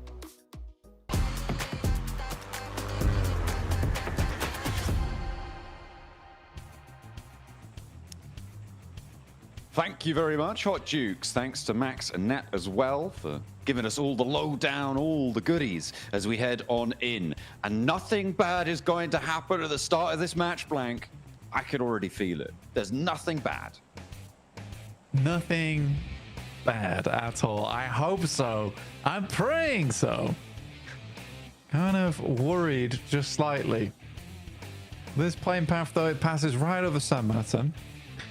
Very dangerous zone, indeed, that we don't really want to have to talk about, and hopefully won't have to at all during this match, because things will change, surely. Yeah, they must do, right? Right? Yeah. No? Maybe. Have to wait and see. The Arena are out. Burmese Ghouls are out. Oh, they're out quite close to each other, Blank. They're all out quite close to San Martin. There's also another team. Oh, the Regnum Kai. They're likely going for Picardo, but we don't need to worry about them. It is Please of where don't you do drop. this again. At least don't drop on the same building. At least don't drop on the same exact building. Okay, Burmese Ghouls are going a little bit further. Look at that. They're split. They're around. Oh, Blank. I think our prayers may or may not have been answered, but for now, Ichi's a little bit far away from San Martin. It's very, very packed, though, down towards Picardo, and that's giving me a little pause for worry. It would be hilarious, Burmese Ghouls is like, well, we can't hard drop San Martin, we'll just hard drop Picardo instead. Funnily enough, they are quite close to silence. So they were right. But yeah, they're on more of a split this time around, which I'm grateful for. I like any team that sees something go badly and decide to switch things up afterwards. So Burmese Ghouls, in my heart, they are now forgiven. Oh, that's nice of you. Very friendly indeed. They're welcome. I'm glad. Off towards the western side we go then. Well, Pozzo being held by Twisted Minds. Weibo going a little bit further down towards Montenuevo. God, it has been a shocking day for VP, hasn't it? It's not been great. No, it's definitely not been great. They have got 8 points, and it looks like that may be close to all they get here. There's been 1 or 2 moments where they've chimed in and had a decent showing, but yeah, it's been messy. It's been it's been pretty bad for them. Damn, they're pulling a team secret, dude. They really are. They really are. I mean, to be fair, they do have company down towards the bottom end of the tables, right? It's not... No, it is bad. I mean, you got the Boars, you got Nuclear Zone, you got ETSH. A little bit further ahead, you've got Burmese Ghouls. And right now, they're the bottom 5, right? And that is exactly where you don't want to be. The 11th place bubble is 18 points as it sits right now for Twisted Minds after 5 games that we've had. That's just shy of a 4-point average. So I think that's 3.8, if I'm not mistaken. I think I am mistaken. I'm not going to try and do it again, though. It's a fairly low average. So, you know, 1 big game. It's all it takes right now to get you out of the bottom 5. That will get harder as time goes on. Malloy, not the last of Virtus Pro, but he's certainly going to feel like it right now. He's got a pump-action shotgun, no helmet, no armor, no meds, and very close to no hope. Steps out, opens the door. Ah, they know where he is now. And it's going to be a full descent onto his position. Leaving it a good go, though, and giving them some trouble. 1, 2. Oh, he nearly connected on that third one. Oh, that was dangerous. Oh, that would have been so bad for Arc if they had not been able to get through with that third player. I thought Glory was going to be snuffed out there, too. Kind of sick, though, to be fair. Maybe down in 15th place, but doing it in style. On the other end of things for Nuclear Zone, the lead bars are fully in. There is not much reaction going on in that reactor at the moment. Sorry, if you're going to talk about control media and nuclear reactors, you've got to get it right. What did you say? Normally carbon or boron control rods, I believe. Typical. Yeah.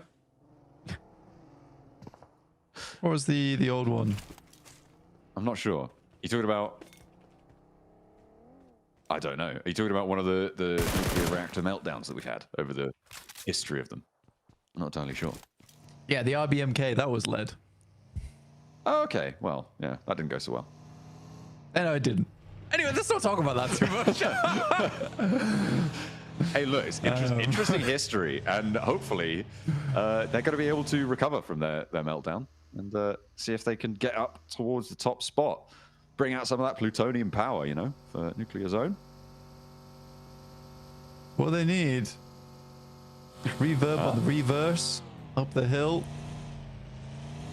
SH making it happen. This is the safest way to do it as well, so fair enough. Can't believe I'm analyzing how sticky a car's wheels are to the side of a mountain, but here we are in PUBG Mobile. Yeah. That's where it all takes place. You love to see it. Spider cars. Clambering up all sorts of mountains. I mean, that's what E-Arena were able to leverage, right? With the buggy, which is generally the most sticky of the vehicles. Was able to get up to that super duper high ground, isolated position that Sakura was able to sit on and rain from up on high.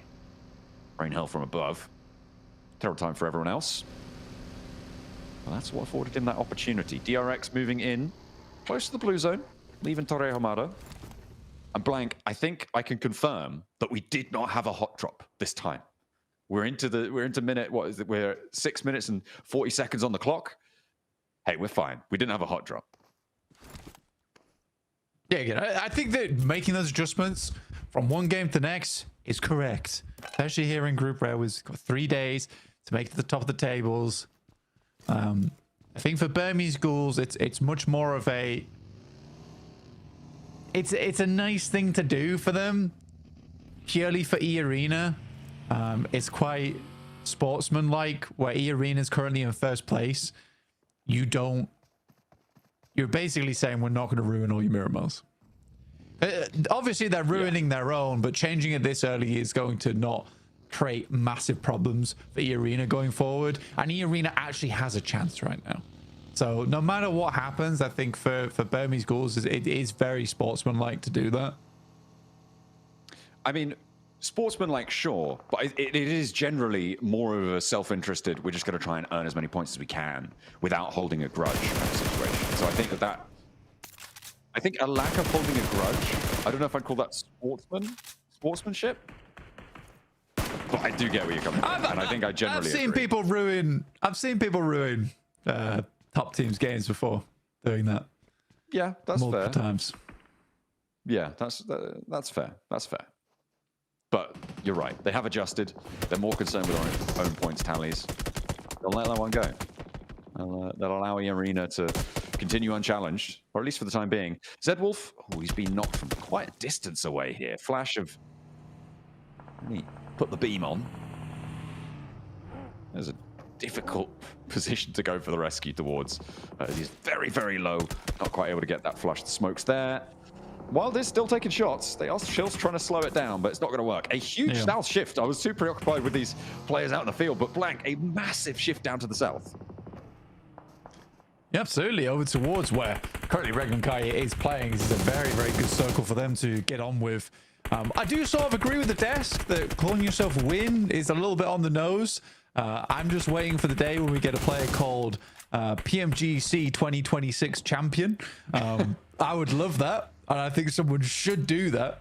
Yeah, for sure. Not only definitely. because it would be funny if you did win, but it would also be hilarious even if you didn't. And I would not make fun of you for it. I feel like that's Kitsune's new name, no? He needs a new name. That's, you know what? I was making a joke. You're being mean. You're big Yeah. meat. Well, you know, that's what you get. That's what you get for not qualifying. As the circle heads all the way down to the south, we saw Regnum Kaya on that split. It looks like they've dragged their forces back together, though, because they know that teams are going to start to crunch in. Threat across the way from Flash, from Weibo Gaming now as well, from Boars. Maybe not quite as much of a threat, but still a presence that you do not really want to cross if you can help it. And they will be able to consolidate to the east side of Montenuevo, out west of Power Grid and Picardo. All the other teams are going to try and find their home. There was a lot of teams further to the north, up towards Crater Fields, which means that this north side is going to be much more packed, and you could see that on the map. You guys can see actually over on the map feed, which is available on various, I believe, various platforms, but definitely on YouTube. And you can take a look at where all your favorite teams are at all times. But we can see right now on our map that there's a huge grouping of teams towards that Power Grid corner of this circle.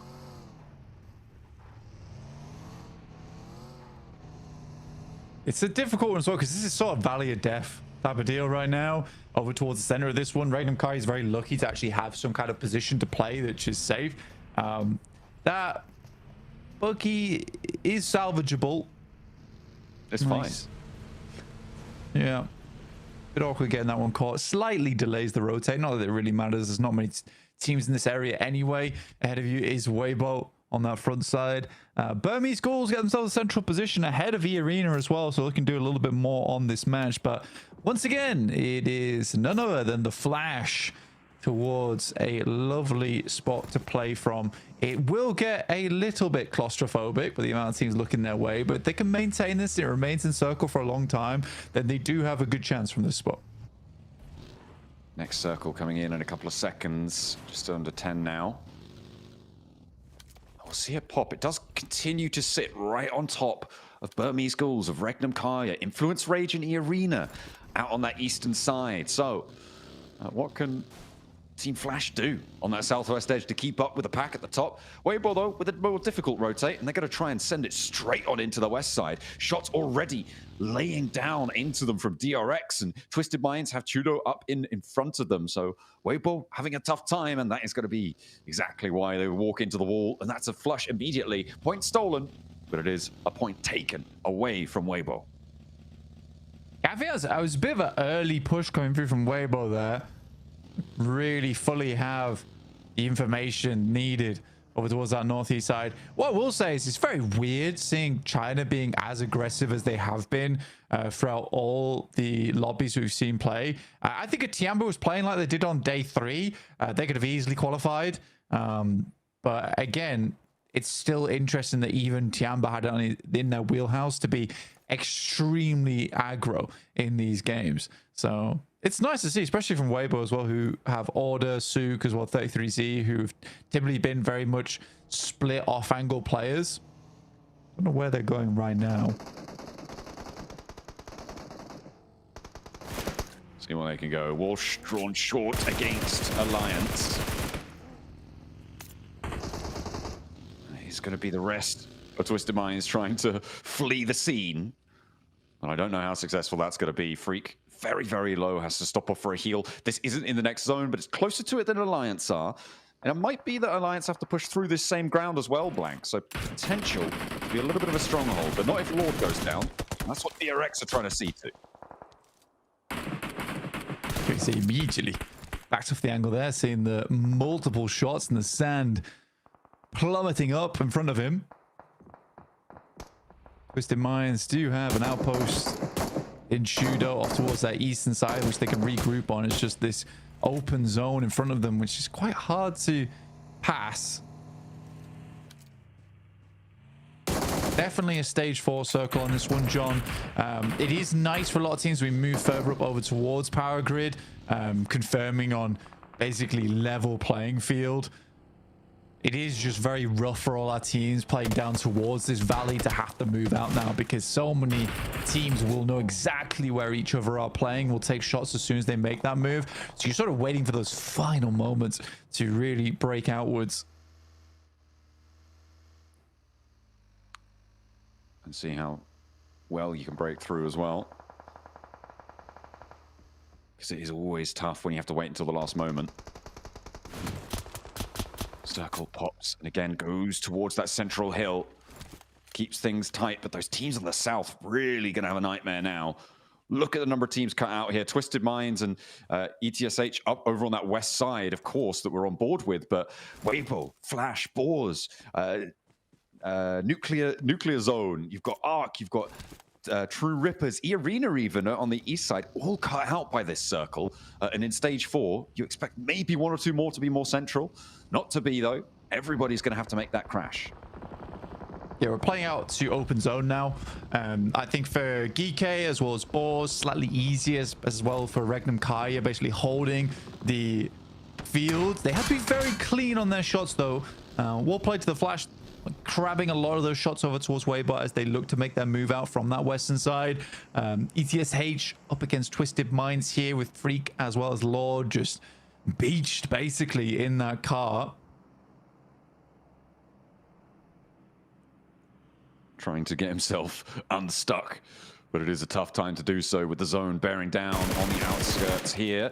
Weibo making shots out towards ETSH, but this is from the hero in the blue zone. So they're fighting to try and give themselves access further up to allow them to move further into this one. Twisted Minds holding with 3, and ETSH cannot make it anyway through there. And will not be carrying on into this match, but there's plenty more teams still left to take up the mantle of this fight. Weibo still flexing all the way out with Order and Hero, the 2 players remaining on their side. Order just about to start dipping into the zone now, but DRX are right and slap bang in front of them. They're not taking shots, though, and he may have just found an opening that probably should have been... Okay. Nice. That's so unfortunate. The topple on the vehicle, that will spell the end of Weibo. Yeah, he's not getting out of there. Unfortunate, but good news for DRX. They're able to pick up the point. I tried to pull the old Kung Fu Turtle on them. Didn't quite work out. Surprised those nades didn't do more damage, but here's True Rippers holding off versus Nuclear Zone. Slight whiff on the nade there, but it back straight backwards over towards the body. 2 nades that didn't quite go on target, but absolutely did the work. That's what you'll take those, right? You take the wins where you get them. True Rippers now.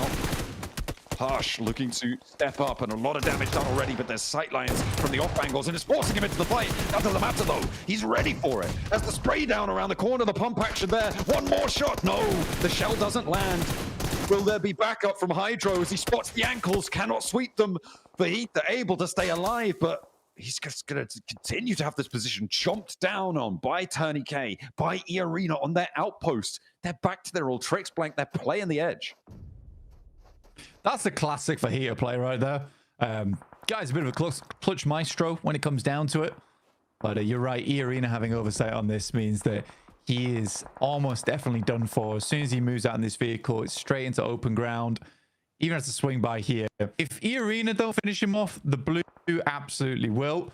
We are getting our next shift on the circle here as Burmese Ghouls continues to hold out that lovely bit of high ground over towards the western side of power grid here. DRX still trying to discover where Twisted Minds are playing. Taking a while though. It's like budget Hercule Poirot. I guess I should say Benoit Blanc these days. Not like that though. Got to say, we'll talk to Max. He'll set you right. What, Benoit Blanc? That's right. That's the one. That's for Heater. I'm not French though. No, but neither is he. Exactly. Which is why he's Benoit Blanc. Nah, he's got that southern North American drawl. You know. That's some real New Orleans with it. Very uncertain where that accent all comes from. But anyway, let's get back into the game because Team Flash, they sped right into the middle of this one, Blank. They somehow managed to get through a lot of the teams around from the southwest side. They have just taken 2 knocks and flashes, though. But that is from the Burmese Ghouls, who have actually moved over to that area. That's a nice little pick up there. They continue to hold a pretty dominant position into this circle. They're having a pretty good time. Who knew that if you don't hot drop at the start of Miramar, you can get into a good position? Wow. Ah, this is great from Twisted Mind. I know this one. Max Van told me about this. It's Le Roté de Bleu. Very weird. Doesn't make much sense. Not sure why it happened. But Twisted Minds essentially sail off into the distance, into the storm, never to be heard from again.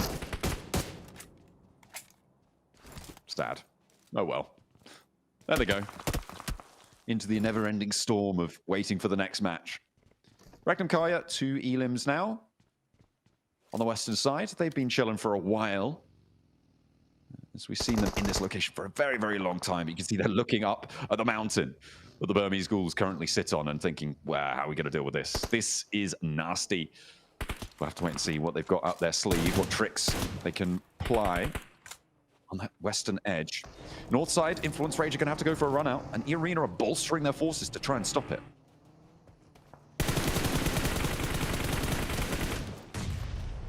Influence Rage, center of the tops, E-Arena, kind of the nemesis of the lobby right now is Influence Rage for them.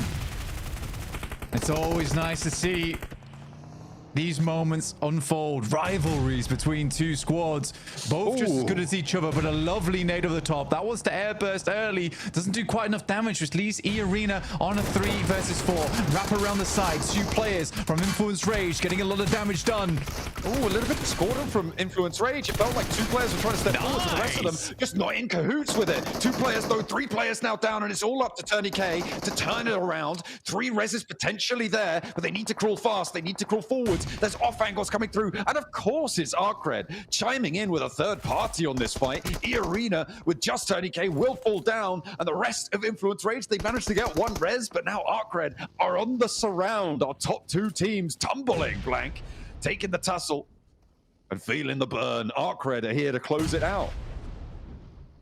I think that if you are E-Arena on that final game, you are very unhappy with TourneyK there.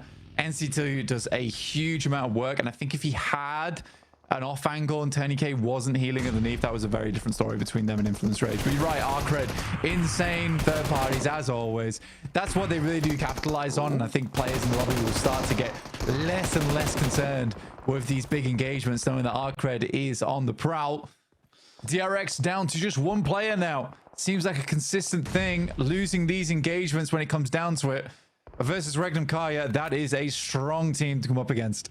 I mean, not right now, though. They're down on 1 player themselves. It's actually a lot of influence coming through from Alliance, from Flash as well. Across the way, there's caused so many problems. But Wild is still in action for Regnum Kaya.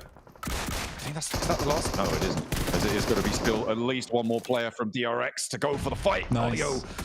Oh, he's going to be able to stand back up. The top QXC, though, he's still got some fight left in him. He is now guaranteed the last player. Regnum Kaya fell. In the meantime, they tried, Blank, to push up towards that north side, towards DRX. The approach was okay, but there's just so many teams still alive in stage 6 and in this area.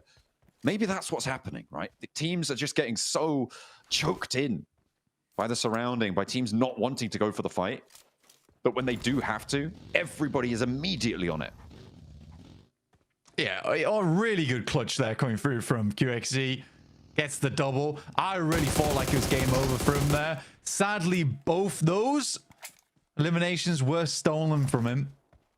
So they dropped down to 6 points. You're right. I think so. Arcred's playstyle, and I've seen it multiple times in the past, where Arcred's playstyle works only some of the time, right? It's not a consistent playstyle. If you don't get those opportunities with third parties, or you're not in the right spot at the right time, you just fall flat on your face. So the majority of the points that Arcred is finding is, like you say, they are just essentially the vultures of the lobby. I'm not a huge fan of that playstyle. I think it can work, but I think the problem is that if it works here, there's a big chance that then it just doesn't work in the grand finals. You see them down towards bottom 5. So yeah, I think Arcred, although it looks okay now, I do want to see some more just good old-fashioned gameplay from that team. It might see them into last chance, but much further, not sure. Jimmy tumbling down for Alliance. They had a really big game earlier on Erangel, but not so much since. Teams have leapfrogged them. A nice flat approach towards the top spot towards the end of the day here, Blank, as well as the tables are likely to be closing down. Fairly similar to this. from that first down to 6th place, depending on what Flash can do here. But generally, much more linear than we saw from Group Green. No massive burst outs early, so things to get interesting in the next few days. That nade not going to find it on the bounce. Burmese Ghouls, they finally take a knock, and they've been holding on this high ground for a long, long while.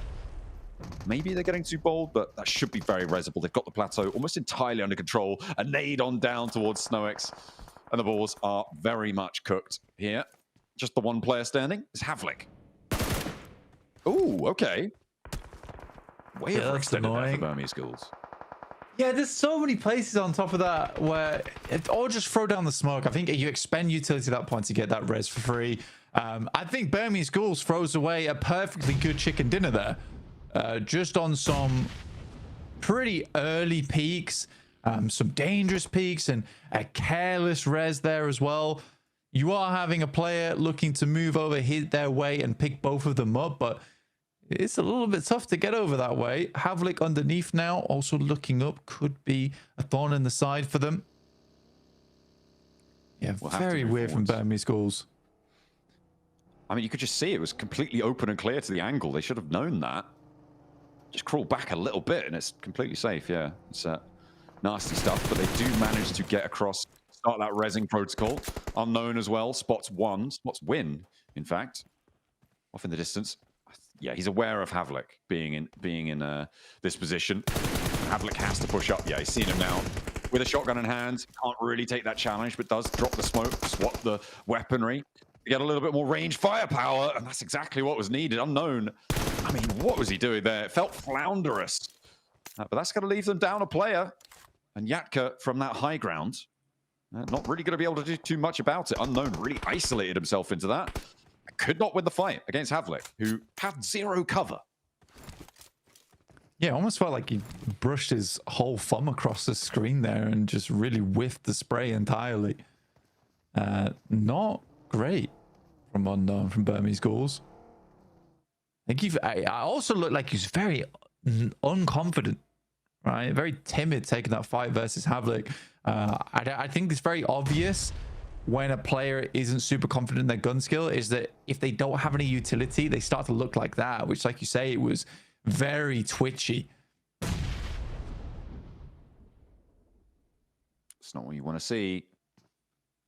Not what you want to see at all. Not this late in the game either.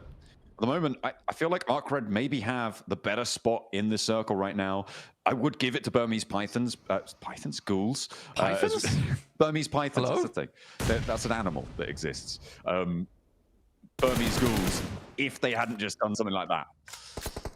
Hopefully they can get back into my good graces, but see just what they're able to extract from this. I think ArcRed, though, they have been generally a lot more impressive from playing the higher range off angles, and I think this is exactly what they're going to be looking for here. And into the Burmese Ghouls, I think they have the approach better than any other team. GK really trapped, crunched in. I don't think they make it around the headland. Yeah, the geeky Scorpions down the southeast side, they're trying to get around towards ArcRed. All right. You're a geeky Scorpion. That's the thing. It's a real animal. Uh-huh. I don't believe you've got little glasses on. You've really chuckled yourself with that. Goodness me. Oh, he's going to be asking AI to make an image of that in a minute. Win, though. Oh, he wants a picture of that. Frame it. Havlik can't go into the fight again this time around. It's up against Win, who does win and lives up to his namesake. Godspeed. Naden down. Canonically, one of the major enemies of Flash, once a friend, turned to foe. We'll see if they are going to crunch that one down, but no, they let him go. Win will be able to heal, and they're more concerned with ArcRed. It's so weird to me, like Burmese Ghouls have been playing on this high ground for so long, yet seem to have the least amount of control over it. The fact that ArcRed's got up and from the position they were in, so confusing to me. But this is good old-fashioned gameplay, and I'm much more impressed with the way ArcRed's playing out this end game.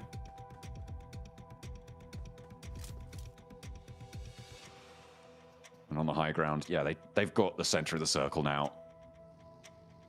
GK are doing pretty good to find inroads here, though.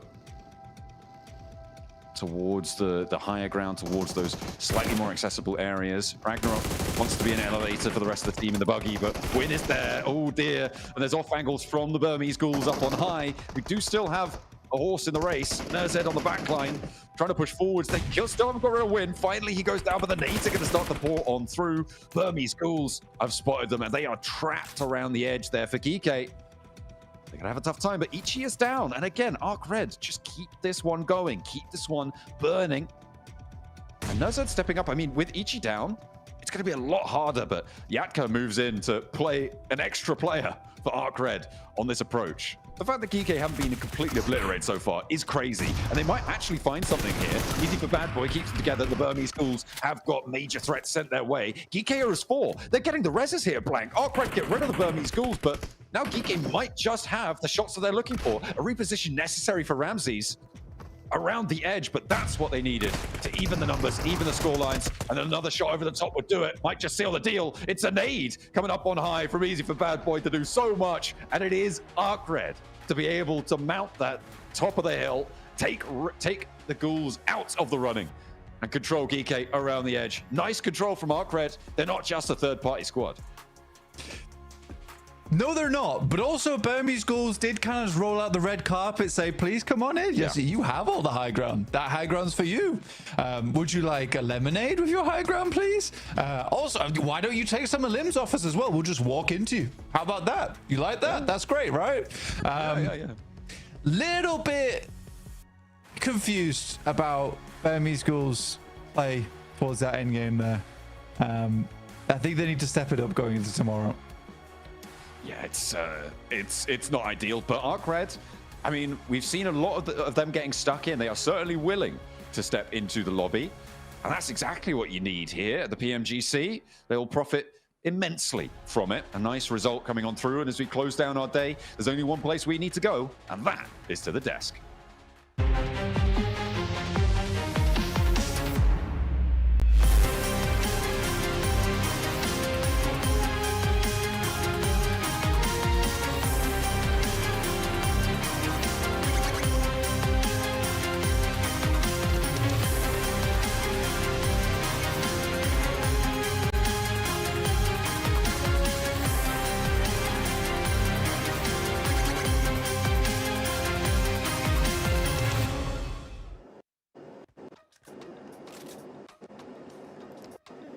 Uzbekistan get their first chicken dinner here at the PMGC, and man, this was a very fight towards the end. I do gotta agree, man. We saw a little bit of a gift to the high ground here. Arc Red pulling out the chicken dinner right where they needed to, Max.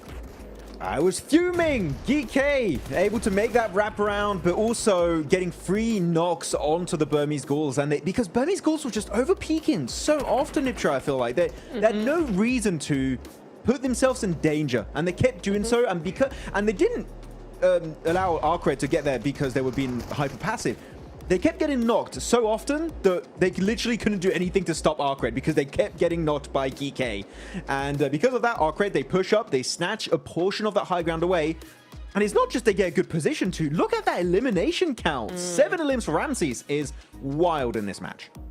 Yeah, really love that from Arc Red. They've been so consistent throughout today, right? So it's only fair that they get to end the day with a win, a really good win as well, right? Because, you know, we've been talking about Burmese ghouls in that game in particular, right? And they had that position from early on in the game. They were able to hold down the cliff sides until really that top 3 was given to them, or they took the top 3, and then it, you know, it kind of did not go their way. But for Arc Red, on the other hand, sweeping on the edge side, as we've seen them do all day, is really, really nice to see them have that momentum, have that wherewithal to actually just make those plays, go for those fights, and get up that cliff. I don't even know how they were allowed up that cliff, right, to get that approach and then come up. Really crazy stuff from Arc Red, and GG's.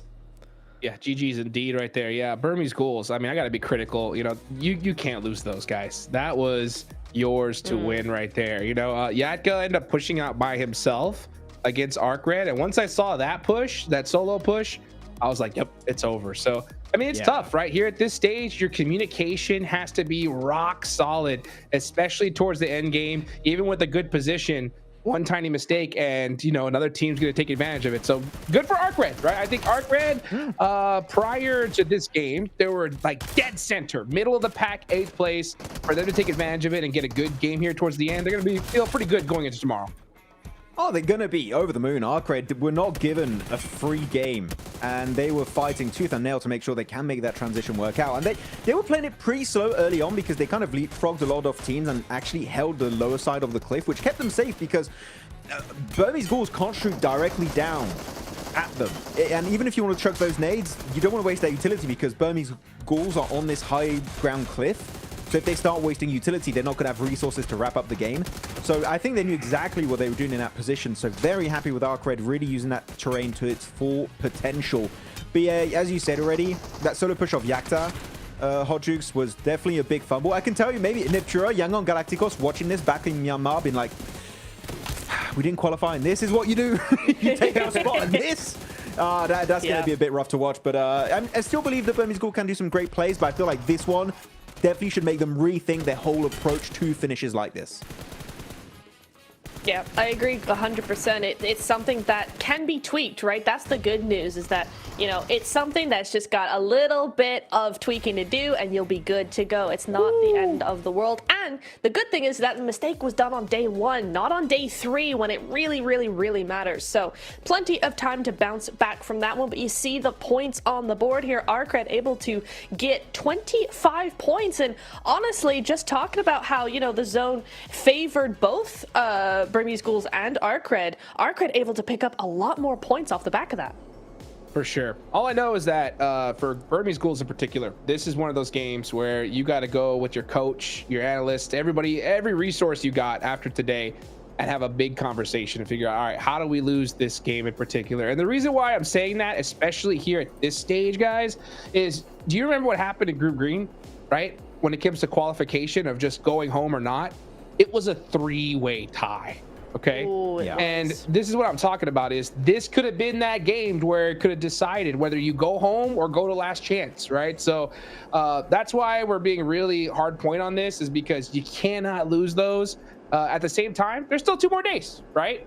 But you got to bounce back from that big time here, especially tomorrow, Max.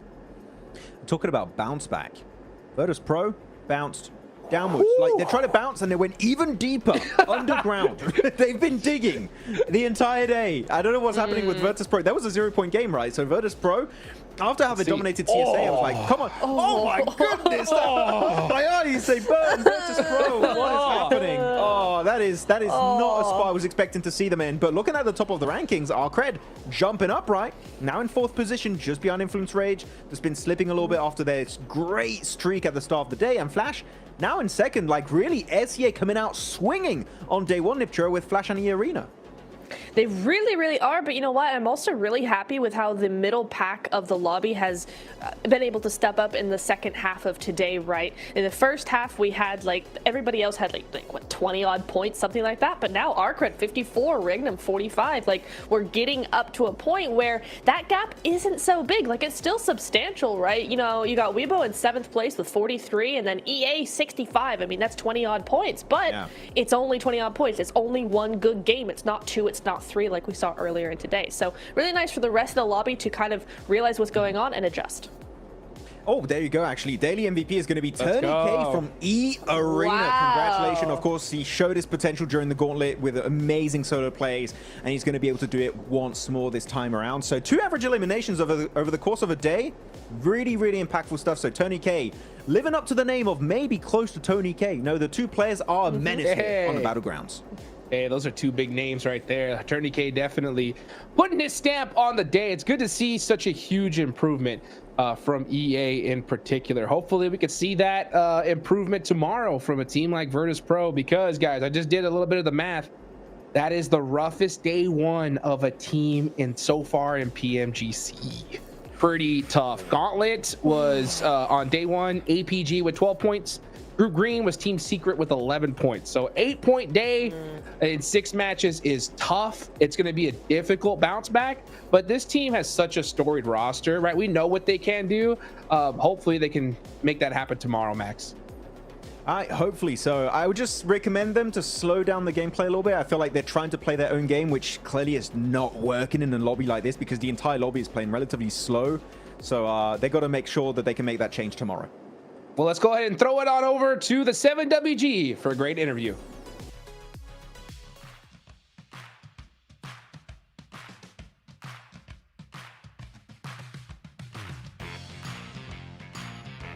PMGC 2025 is absolutely just flying by. That's it. Day one of Group Red is done and dusted.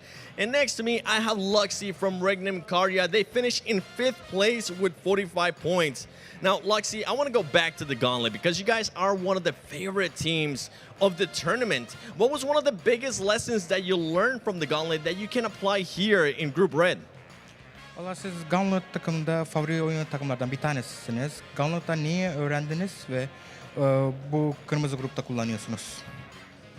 Gauntlet'te lobiye tam alışamadık. Takımları analiz edik. Şu anki kırmızı grupta takımlar bize daha az denk geliyor. Daha rahat oynuyoruz. So at the Gauntlet stage, we didn't get used to lobby yet, but I know we get used to it. And then there's a lot of teams that fight with us in this tournament. Yeah, there was. I think one of them that you, especially Silas, was mentioning. I think it was DX at one point. He was saying he did not like DX. Well, luckily for you, Silas, I see you smiling over there. They're not here, so you don't really have to worry about it. Now, today, especially going back to Erangel, you did start off slow. You ended up with 2 9th place finishes, 1 ALM, and then 5 ALMs, but then you picked it up. What was the cause of that slow start in Erangel? Valla Erengel'de biraz yavaş başladınız. İlk 2 maçta birinde 9, birinde 15'te bıraktınız. Neydi sebebi? Erangel'larda 2 maçta 3 kişi başladık maçlara. İlk alan adam kaybettik. Büyük ihtimal 4 olsaydık 2 maçta daha yüksek puanlar alabilirdik. So the reason we start slow because we lose the first man in the matches. So our tactic for as a 4 player, we didn't execute it that well. So that was one of the reasons why we start very slow. Now, going into tomorrow, you're currently 14 points away from 3rd place. What are you looking to do tomorrow, especially at the start of the day, to make sure you get yourself into contention for that 3rd place? Şimdi ya siz 14 puanla 3.'ye kalıyorsunuz. Yaklaştınız. Ne yapacaksınız ki o 3.'ye tutmak için? Stabil oynamaya devam edeceğiz. 2 gün daha stabil oynarsak ilk 3'e gireceğimize inanıyorum. We'll focus on stability, try to get much points and try to live as long as possible. So I believe that we can make it in these last 2 days. I believe you guys can make it too. I mean, you guys are Regnum Karya, the pride of Turkey. So I'm hoping it happens because tomorrow, I mean, it could be at the end of the day, it could end up being make it or break it for some of these teams as we saw what happened in Group Re. And I can't wait to see what's going to be happening tomorrow in day 2 of Group Red.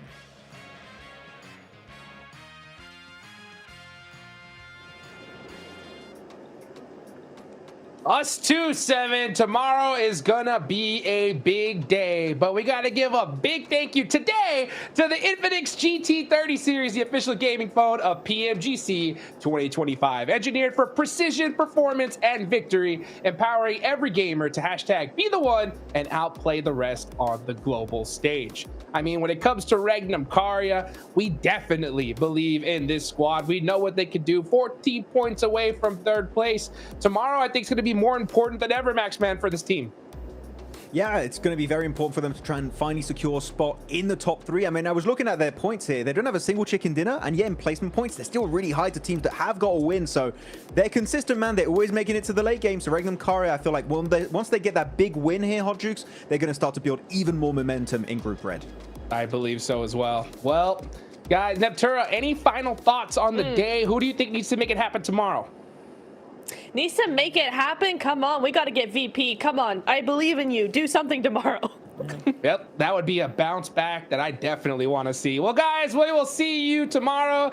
I'm Hot Jukes here with Maxman, Neptura. Thank you to everybody on the desk. We will see you guys tomorrow.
hunter or the hunted.